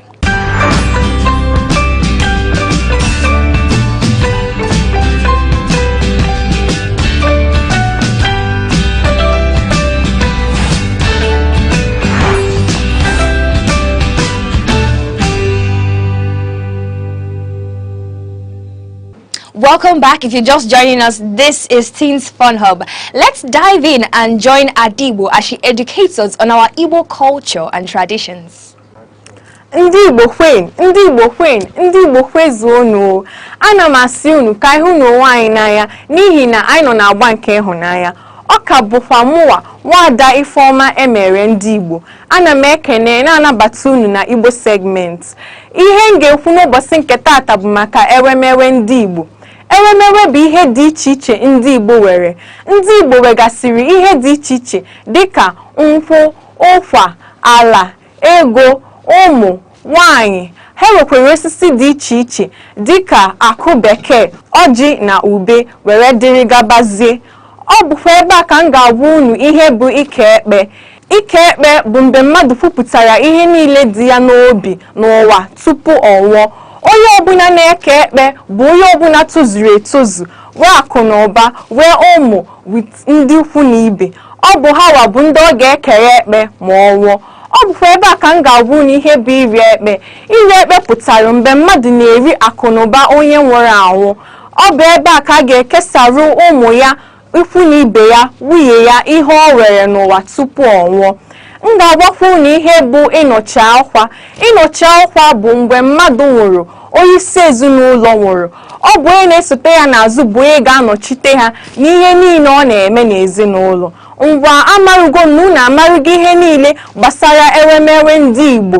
Ọ ga-adịzinụ n'ụzọ ụka ọzọ ebe m ga-agwakwa unu ihe ejiri mara ndị Igbo ka ọ dịbazienụ. That was a nice one by Ifeoma Enwemenwe ndị Igbo. Igbo Nwadi Igbo bụ Kibo Koribo. Do you know these things that we are being educated on? Well, thank you for joining. I'm sure you're glad you did because now you know about the Enwemenwe ndị Igbo. Nenwe. Coming up next is the entertainment gist by Norma. Stay tuned. Hello viewers, welcome to the entertainment gist section. Here with you is Miss Norma. I believe we all must have heard about the death of the fast-rising Nigerian singer and vocalist, Miss Ifunanya Nwangene, who hails from Nara Onateze in Enugu State, and it is tragic that she died from a snake bite. Fast-forwarding to her last days, Ifunanya Nwangene, her voice was something out of the world. If you've listened to her voice, if you've listened to her singing, you know that her voice is not from this world. And it is tragic that she died of a snake bite in her apartment. And the appalling thing is, she pushed herself to the hospital, 2 hospitals for that matter. And what was the news? The fact that they had no apartment, and how possible is that? Well, until next time, stay tuned on Aneke TV. Thank you. That was a very sad story we got from Norma. Yes, we did lose an uprising star in Nigeria. We pray that the Lord will accept her soul and grant her peace. We pray in Jesus' name. Amen. Hello there and welcome to the Shout Out segment, the special segment where we craft out time to make you feel special. In this segment, we take out time to wish you happy birthday, your anniversary, your wedding, anything that you are celebrating, we take out time to give you a big shout out from the studio and from your loved ones. So in today's shout out segment, I have a litany of names, but then I will try to make it so short so we don't spend our time with these guys, you know. So first of all, we have Alexandra is wishing Moye Daberechuku a happy birthday. Yes, her birthday was during the week, and she's giving a big shout out to the young lady out there, and she's saying she's wishing her long life and prosperity. She's wishing her all the good things she has prayed for and God's choicest blessings. Happy birthday to you, Moye Daberechuku. Second, we have Udensi Favor Vanessa. She's getting a birthday shout out from Ella. So Ella is wishing Udensi Favor a big happy birthday. She's wishing her long life and prosperity and all the love she can get. Next, we have Ofia Chidebube. Happy birthday, Ofia Chidebube. Ofia Chidebube, who is also a colleague here in Teens Fun Hub, is wishing herself a happy birthday. And Teens Fun Hub all together are wishing her a big happy birthday, because it is not easy to add +1. Plus, you're part of our team. We love you so much, Ofia Chidebube. Next, we have Amadi Promise, and Ofia Chidebube is wishing Amadi Promise a happy Valentine. Yes, this is a season of love, so we're giving a big shout out to our loved ones out there.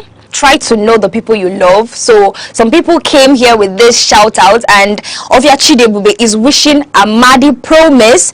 She is also wishing Onya Chinasa a happy Valentine's Day, and she is also wishing Father of Fordile Ambrose a happy Valentine's Day. So much love from Chidebube. Next, we have Father Vincent Iwuchuku. We also have Oto Chiamaka, and we also have Father Emmanuel. Ebere Amaka is wishing these people a happy Valentine's Day. Happy Valentine's Day to you, Father Vincent, priestly man, and Father Emmanuel, and also Oto Chiamaka. Happy Valentine's Day to you. A big love day to you from Ebere Amaka. Then we also have Happy Valentine's Day shout out to Ebube Eze. Ebube Eze, we are wishing you happy Valentine's Day. And next we have Chisom Chukwuemeka. So Collins is wishing Chisom a happy Valentine's Day. It's a man-to-man thing, so your guy is wishing you so much love from the studio. And we have next Mr. Okudili Jidofo is celebrating his birthday, and he's actually a crew member. So the whole of Aneke TV, the whole of Teens Fun Hub is giving him a big shout out to his birthday. Happy birthday to you, sir. We love your effort, we love your zeal, we love your passion, and we pray that the good Lord will give you more energy. Yes, happy birthday to you, sir, and may God bless you. Amen. Now another birthday shout out is coming from Ifoma to Ugu Perpetua. Happy birthday from Ugu Ifoma. She's wishing you long life and prosperity and every good thing that you can get in this life. All the way from Aneke TV, Teens Fun Hub. Also on the list we have Chiagozie Owu. Ifoma is wishing Chiagozie Owu and Ugu Ifani a happy Valentine's Day. So she's sending you a big love and a virtual kiss and a virtual love to you guys. Happy Valentine's Day to you. And then we also have Kelvin and Engineer Delight. Collins is wishing these two people happy Valentine's Day. So enjoy yourselves and make sure you call Collins and tell him to send you Valentine's gift. Okay? So, and then finally, and the most important person on this list is Auntie Onyi. I'm wishing myself a happy Valentine's Day. What is it? I should not wish myself. No, happy Valentine's Day to Auntie Onyi. I love myself. And I'm taking this opportunity to say that I see my labor, I see my zeal, my passion, and I love me. Thank you so much, Auntie Onyi, for being the best Auntie Onyi I've ever seen in my life. All right, and that is it for the birthday and Valentine shout out. So until next time, remember on this segment we give a big shout out to your loved ones out there celebrating their birthdays, their wedding, their anniversaries. This is where we give them a big shout out. Remember, you can actually reach us on the WhatsApp line 081-0014-5125. I'll come again, 081-0014-5125. So you can just send a WhatsApp message, or you can give a call to that number for your birthday shout outs. So until next time, a big shout out to you for listening. Coming up next is the discussion segment. We're about to talk about love and Valentine. Are you ready?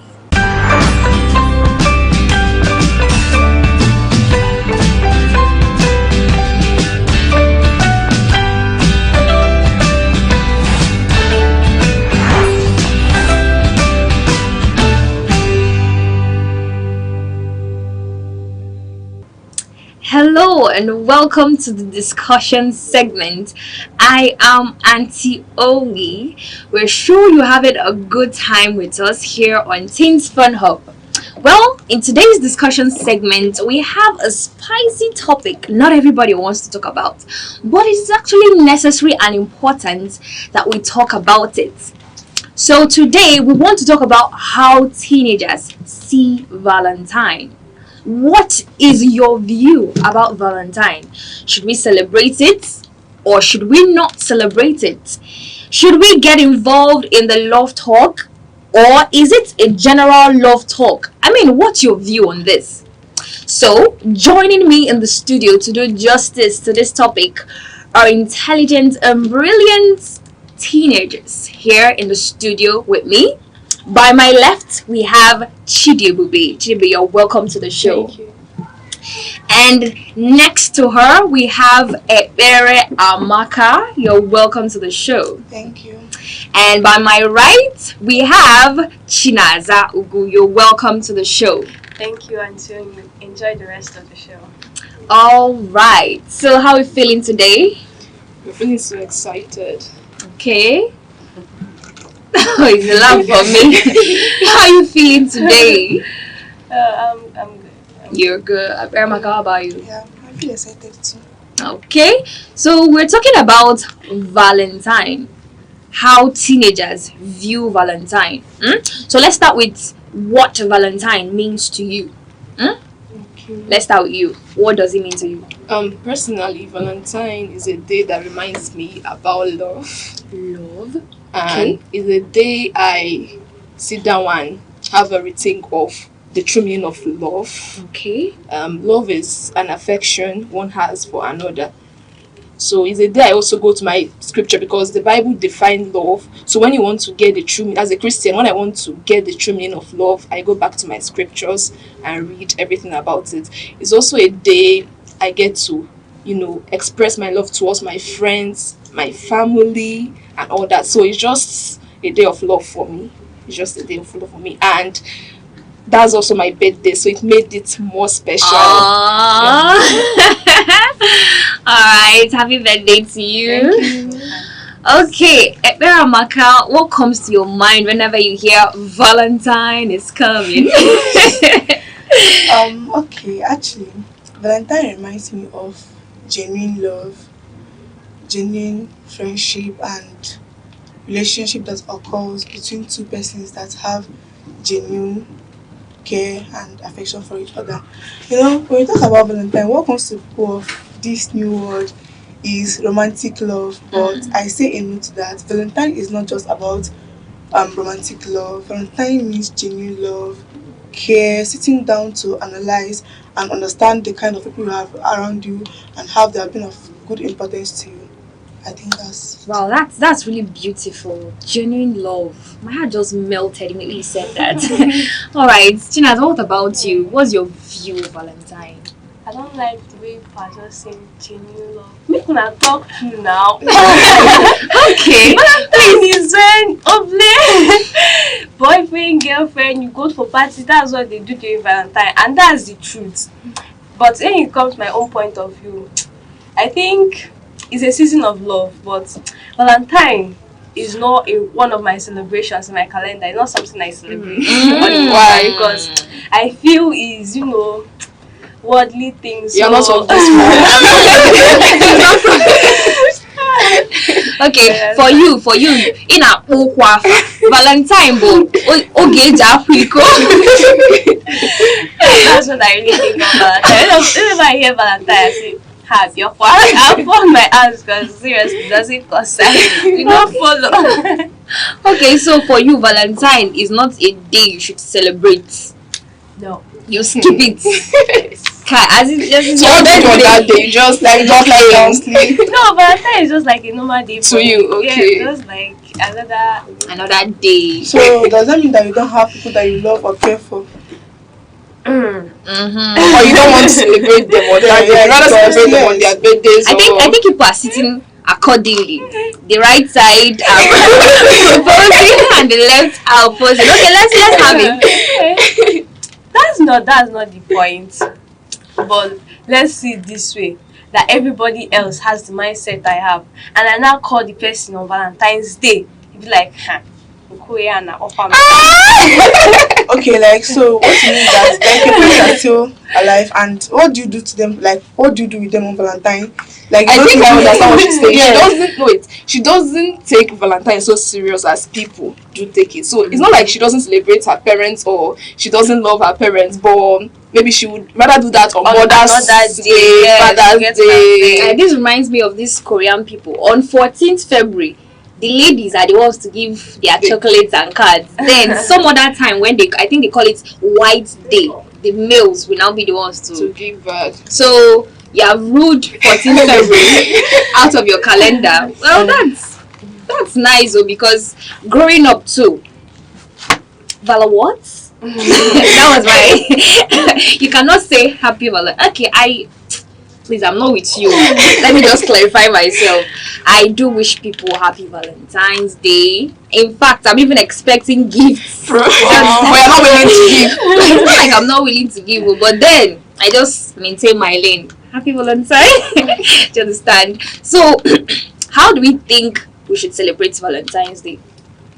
Because currently, what we have around the system is maybe we have this popular thing where people exchange cards, chocolates, blah blah blah, and ranging higher we find people that wear matching outfits, red and red, couples go, and they find themselves maybe in a hotel, in a restaurant. So you people that celebrate Valentine's, let's have it. Okay, I believe that one of the ways to express love is by gifting.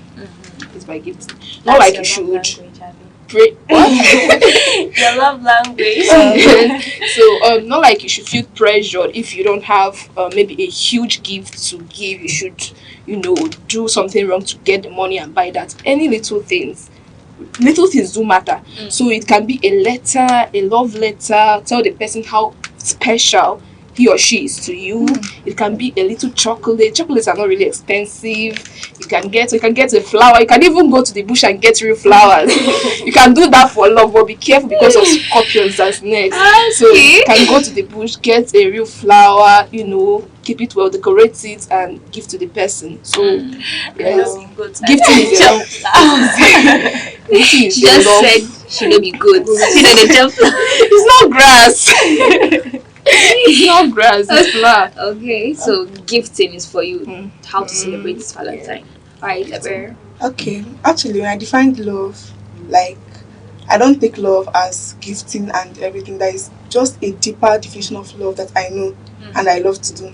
So look at what I do. When I was younger, I was a brokerage member.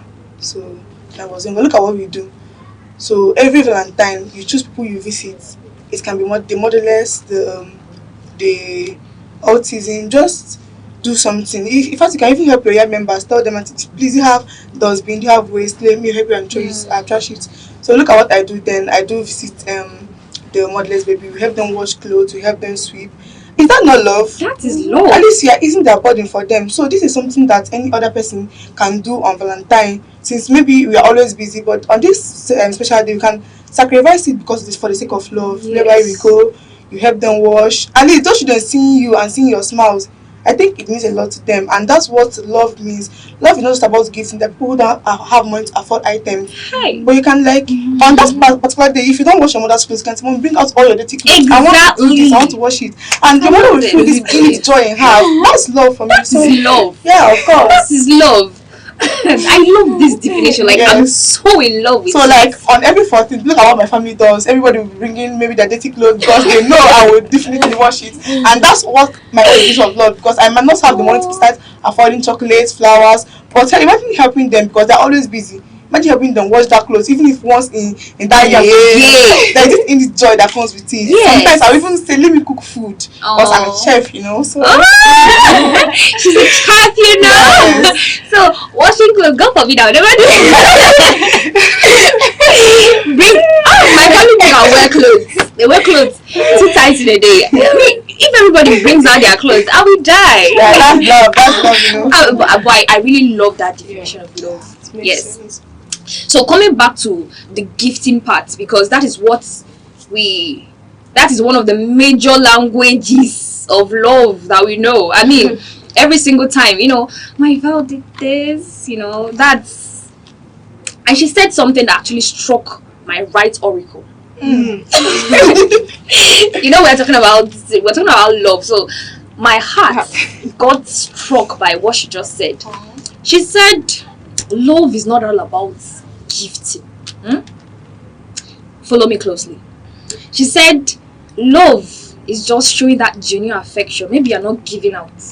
Because back then in secondary school, I avoided everything that had to do with school mommy, school daddy. I don't have a cupboard to give them. I calculated my money. I packaged everything. I did not have, it's not like I did not love anybody, but I was not in the room for. But then we live in a society where people, you know, brag with this gifting. So let's say you have a friend and you just visited her, and behold, a mountain of gifts. Don't you think that's pressure of they gifted this person, I did not gift me. Don't you think it has a way of affecting the younger people, like teenagers like you? It does, actually. It does. Many teenagers, this is around January, single teenagers, they start looking for relationships to enter because they don't want to be left out during Valentine. Everybody wants to get a flower, everybody wants to get a gift box, a money bouquet and all that. So it really affects some teenagers. It really pressures them. Yeah, it does. So, okay. This is where discipline comes in. You know, we live in a world today that everybody wants to feel among. But I don't think it's actually necessary. Because imagine going to do what you regret tomorrow because you want to feel among, you want to buy a gift for your friend. It's not just necessary. This is where discipline comes in. Discipline doesn't mean just punishing someone. You can just kind of tell yourself, this is not what I have, this is not what I can do. But then maybe you have other things that maybe, like I said, helping, visiting them, that's in your mind. What's gifts? Like, is it like, you know, it's not really like that. You know, it's easy to say. Yes, in this age, it's not. Yeah, that's what I'm thinking. That's why you're supposed to have discipline. Plus That's social discipline media comes pressure. The social media own is even worse. Like when you go online. I just think on 14th February, stay away from the media, Instagram. Don't cross that. If you know you're a single person, just sleep, because you know the media has a way of amplifying information. Exactly. Like I used to be okay, I'm more of a fan of Korean movies.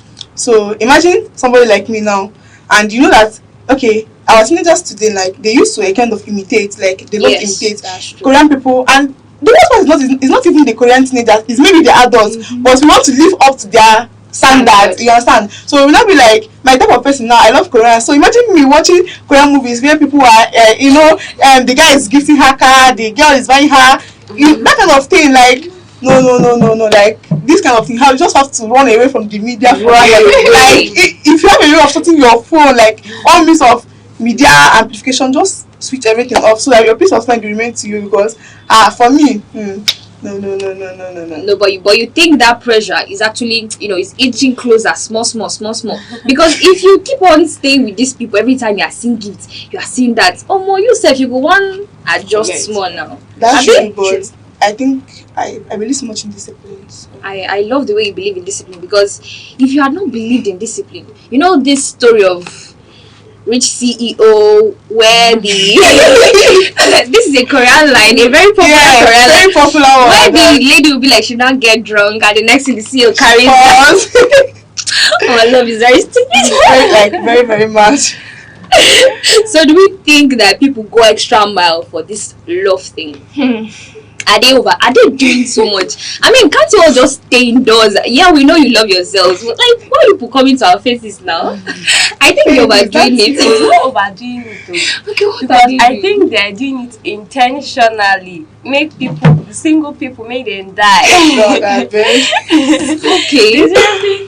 They are seriously putting pressure on people intentionally, because sometimes most of them in those relationships they don't enjoy it, but they want others to join them in their hell. You understand? So they do anything they can to pressure people that they can pressure, because not even me, not even not be me that go pressure.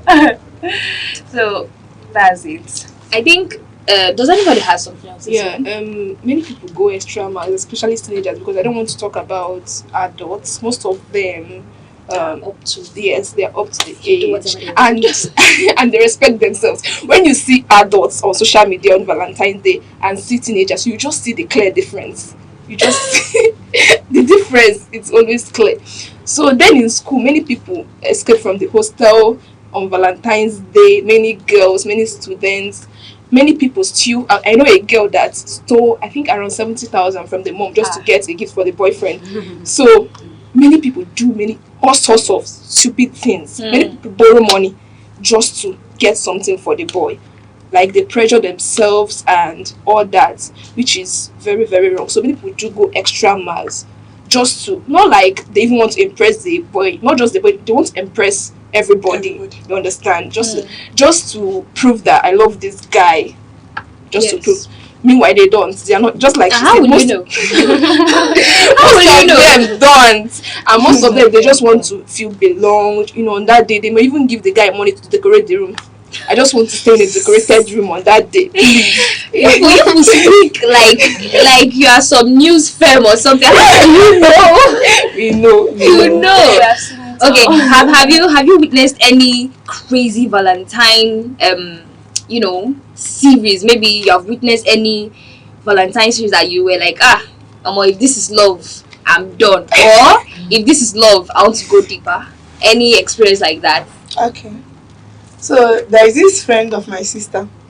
So the girl, she's just so in love. Like she's a love type. Like anything that looks like a man, she admires. Like so on this particular day, so she was telling us that she and the boyfriend, they were hanging out. They were going to this place. So we were happy for her. Congrats, sis. So look at what happened. Okay, the next day we started calling her phone to know how the whole thing went, and behold, our sister was crying. We were like, gosh, what happened? She wasn't like she went to surprise the kind babe, and it happens to be like the guy has other two females like that are there that is to surprise him too. Right. So at that point the guy was confused. She's my cousin, she's this, she's that, and like what sort of lie is that? You know, some kind of thing. Yeah. So the guy was like, I don't understand. Okay, who am I to you? Like the guy was explaining all stuff rubbish. She's my cousin, this is my old time friend, all of them, they crashed and they fought and everything. Boom, that was end of their Valentine and end of their love. So she suffered heartbreak because she's a love type. She love a love, that kind of thing. So this is it. Kai, this is so heartbreaking. In fact, if I was the one talking with her, I think that's the end for me. And to start with, I'm not even the love type. Like, for real, after that, I wasn't like, so this is what I should go through because I am love. Oh, okay. So let's take this question. Should teenagers go on to celebrate Valentine? Let me see what people think. I think this will reveal the inner. Let's start with you. Teenagers. Okay, so Valentine is a season of love. Teenagers should go on celebrating Valentine because it's very good as they will help people to sweep their compounds, wash their clothes. I don't understand. So the same person that said she ruled out actually the same person saying that we should go ahead. I think you're a hypocrite. No, I'm giving you a better way to celebrate your Valentine rather than looking for somebody that's not looking for you. Go and sweep people's houses, visit the motherless, clothe the hungry. I understand. So it's very necessary. Teenagers should celebrate Valentine in the motherless baby's home. Very important. Thank you so much. That is, a heart-warming note to the teenagers out there. So, teenagers, you have heard it from Tinaza. She said you should go on to celebrate your Valentine. But where? The motherless baby's home. Let's hear from you, Calista. What do you think? Should we go on or should we just cut it? Yes, we are going to continue because Valentine is a day of love. I don't feel like we should stop it, but just know the right things and know when to stop. Know when to stop. Yeah. What do you mean by that? Don't go extra miles. Don't do stupid things just to prove that you love someone. Do the one you can. Don't feel pressured. I remember this story my aunt told me about her friend's child. So that was on 14th February. The friend chatted her up and told her that they were going to go for a birthday celebration / Valentine's party on 14th. So the girl said no, and the friend tried to convince her. Later on, she said, "Okay, let's go." Since the girl was single at that point, you understand. So she agreed. They didn't know that the Valentine host, like the Valentine party host, has already planned something.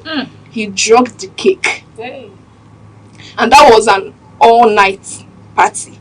So the girl went with the friend. After the birthday, everybody just slept off, and the guy collected money from different men that will sleep with them. Yes, all of them were raped in that party. And unfortunately for this, my auntie's friend's child, she got pregnant, and that was the end. She was, I think, year 1 then, nursing school of nursing. That was how she dropped out, and that's how her life began to change negatively. So just know when to stop. Don't overpressure yourself. Do the little things. Write a heartwarming message. I don't think you should kill yourself because of Valentine. You understand? No, but just in this scenario, this lady she's not trying to kill herself. Someone just said, come for my birthday and Valentine. A night party. Okay. A night party, and in her home they don't do that. She just forgets her morals. She forgot her morals. So assuming she stood on her morals, she wouldn't have gone. She sneaked out. Are you understanding? Yes. She sneaked out. She didn't tell her parents. She just sneaked out to go for that party. Just because it's Valentine. Yeah. Okay.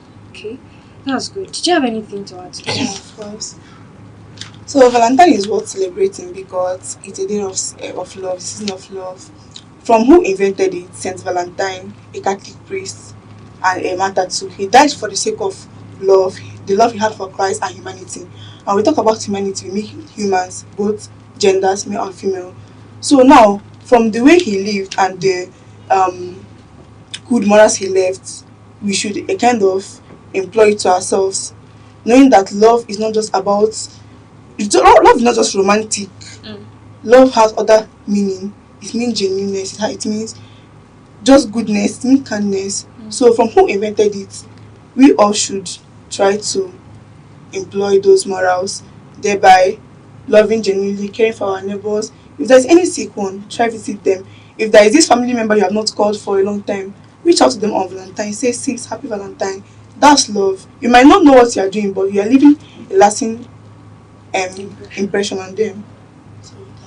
So, okay, thank you so much. I feel that teenagers are kind of misinterpreting this whole thing. So, what do we have to say about teenagers misinterpreting Valentine's Day? Because it is a day of love. It's not a day for couples per se.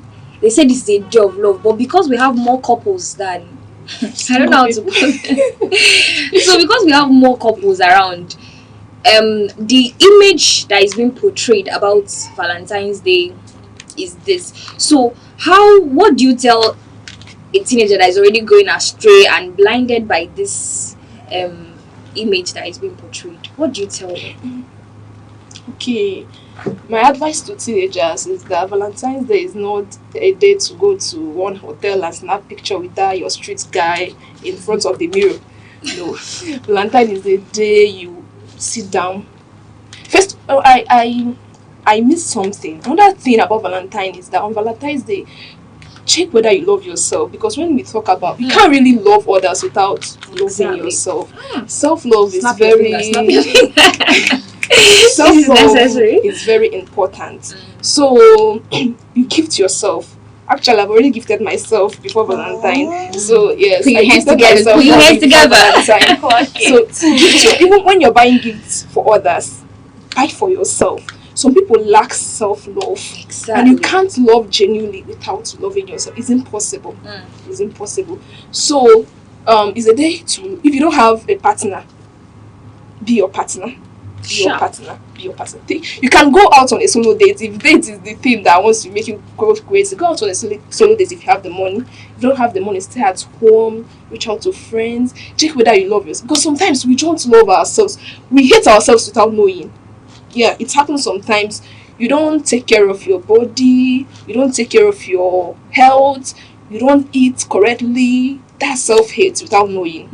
We do it ignorantly. So check yourself. So it's not a day to look for a boy to snap picture with and all that. You can celebrate Valentine as a single girl.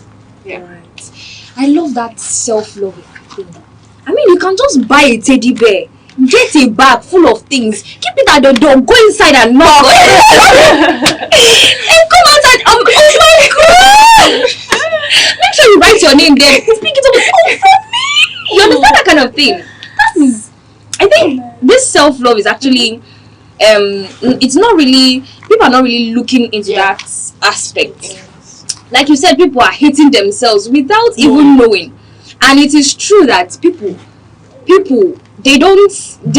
cannot love another person more than you have loved yourself. Yeah, you can't give what you want. Yes, I noticed that. And when I noticed that, I said no more.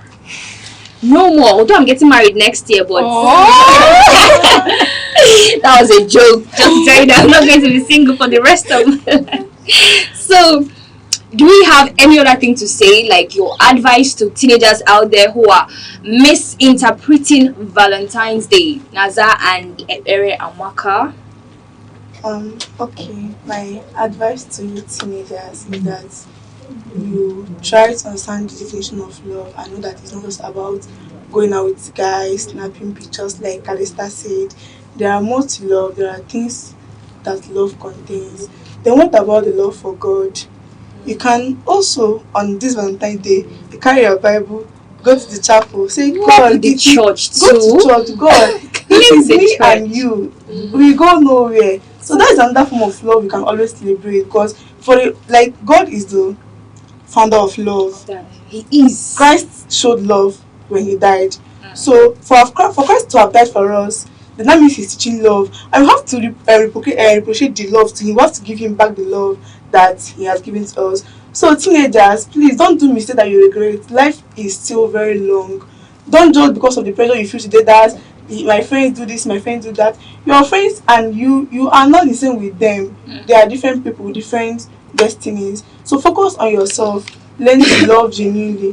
Learn to love God. Learn to love your family. And most importantly, like Alice said, learn to love yourself. That's it. Oh, thank you so much, Ebere Amaka. Alright, what's your final notes, Chinaza? Okay, you're a teenager out there. They just have one word for you. Don't put your hand where your hand no reach. Don't try it. Don't push yourself to a level where you know you can't get to. don't, as Kalista said, she said, don't try to, what's that word again? Don't do past yourself. Don't try to fall for anybody this Valentine. At the end, Seth, even if you do try to do something you're not up to, you will still go back to where you were before, and all of us will still see that you pretended. So this Valentine, be yourself, love yourself, as she said, appreciate yourself. You are really special. Love God, love your family. Don't pressure yourself. Don't let anybody pressure you. Don't worry, I'll be rooting for you. Do well to celebrate yourself this Valentine. Thank you. Don't let anybody pressure you, coming from Maza. All right, thank you guys so much for joining us on the show today. I mean, I've learned that I can do this without a man. Sure. Because what a man can do, I can't do it better. But I will not do better. I will maintain what I'm supposed to do. The men should do what they're supposed to do. Of course. Do you understand? So the thing there is, first, love God. Love yourself. Love man. Yes, it is Valentine that we are celebrating. Genuine love. Remember, if you cannot gift somebody a duplex or a car, you can remember to wash their clothes, clean their house. That is a form of love that most of us are overlooking, whereas it is the little thing that actually matters. Whenever you go over those little things that matter and you are aiming for where you cannot reach, then I think that's a mistake, and you have to stop and check.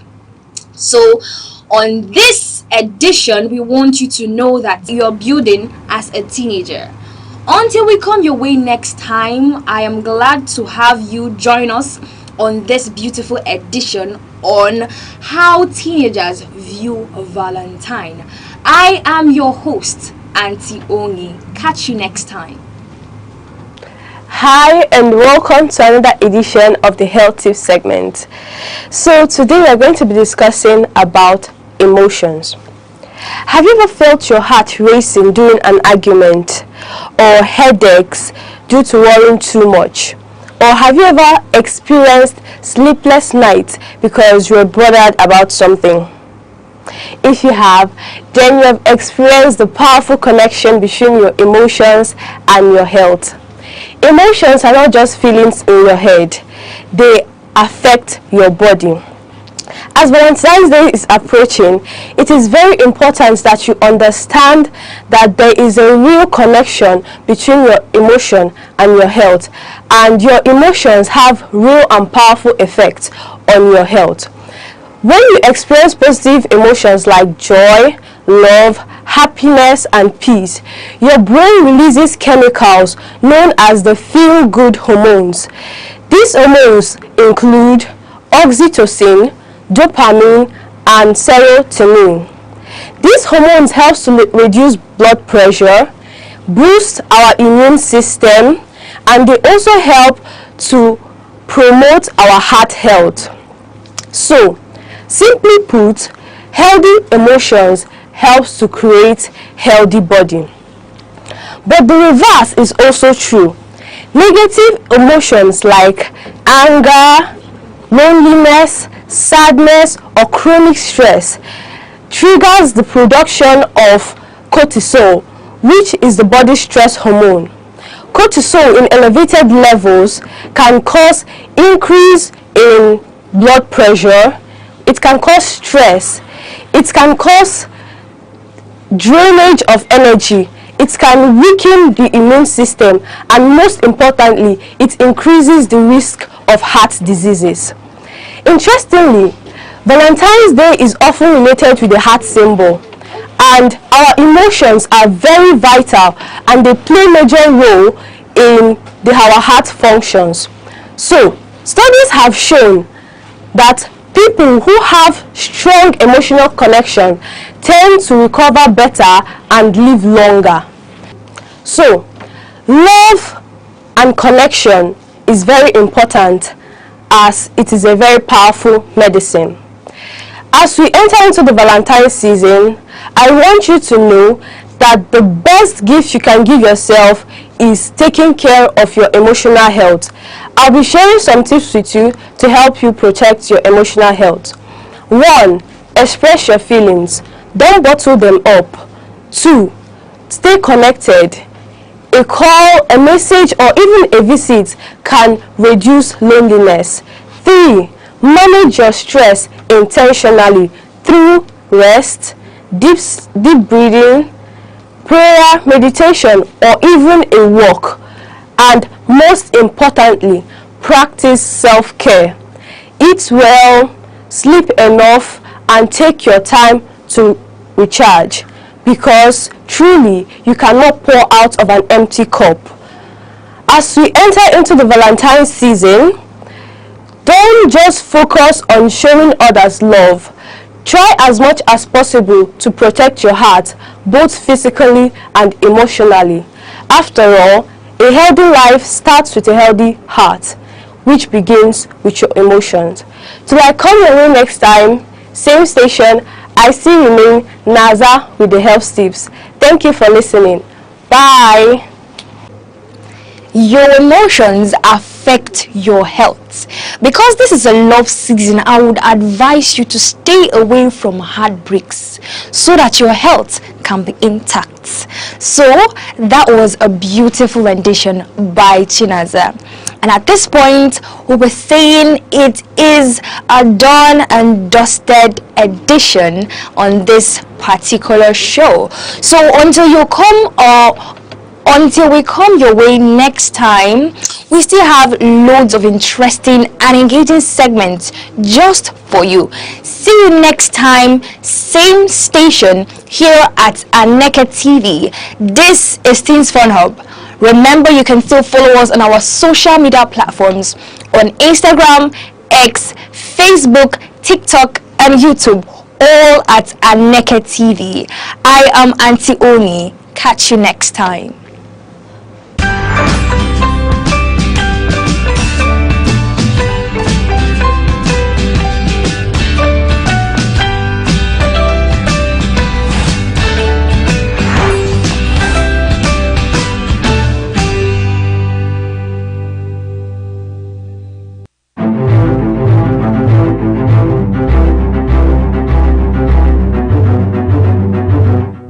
Morning headlines before you step out. Midday updates while you walk. Evening analysis when the day winds down. Wherever life takes you, Aneke TV keeps you informed, connected, and ahead. Aneke TV. Move with the world.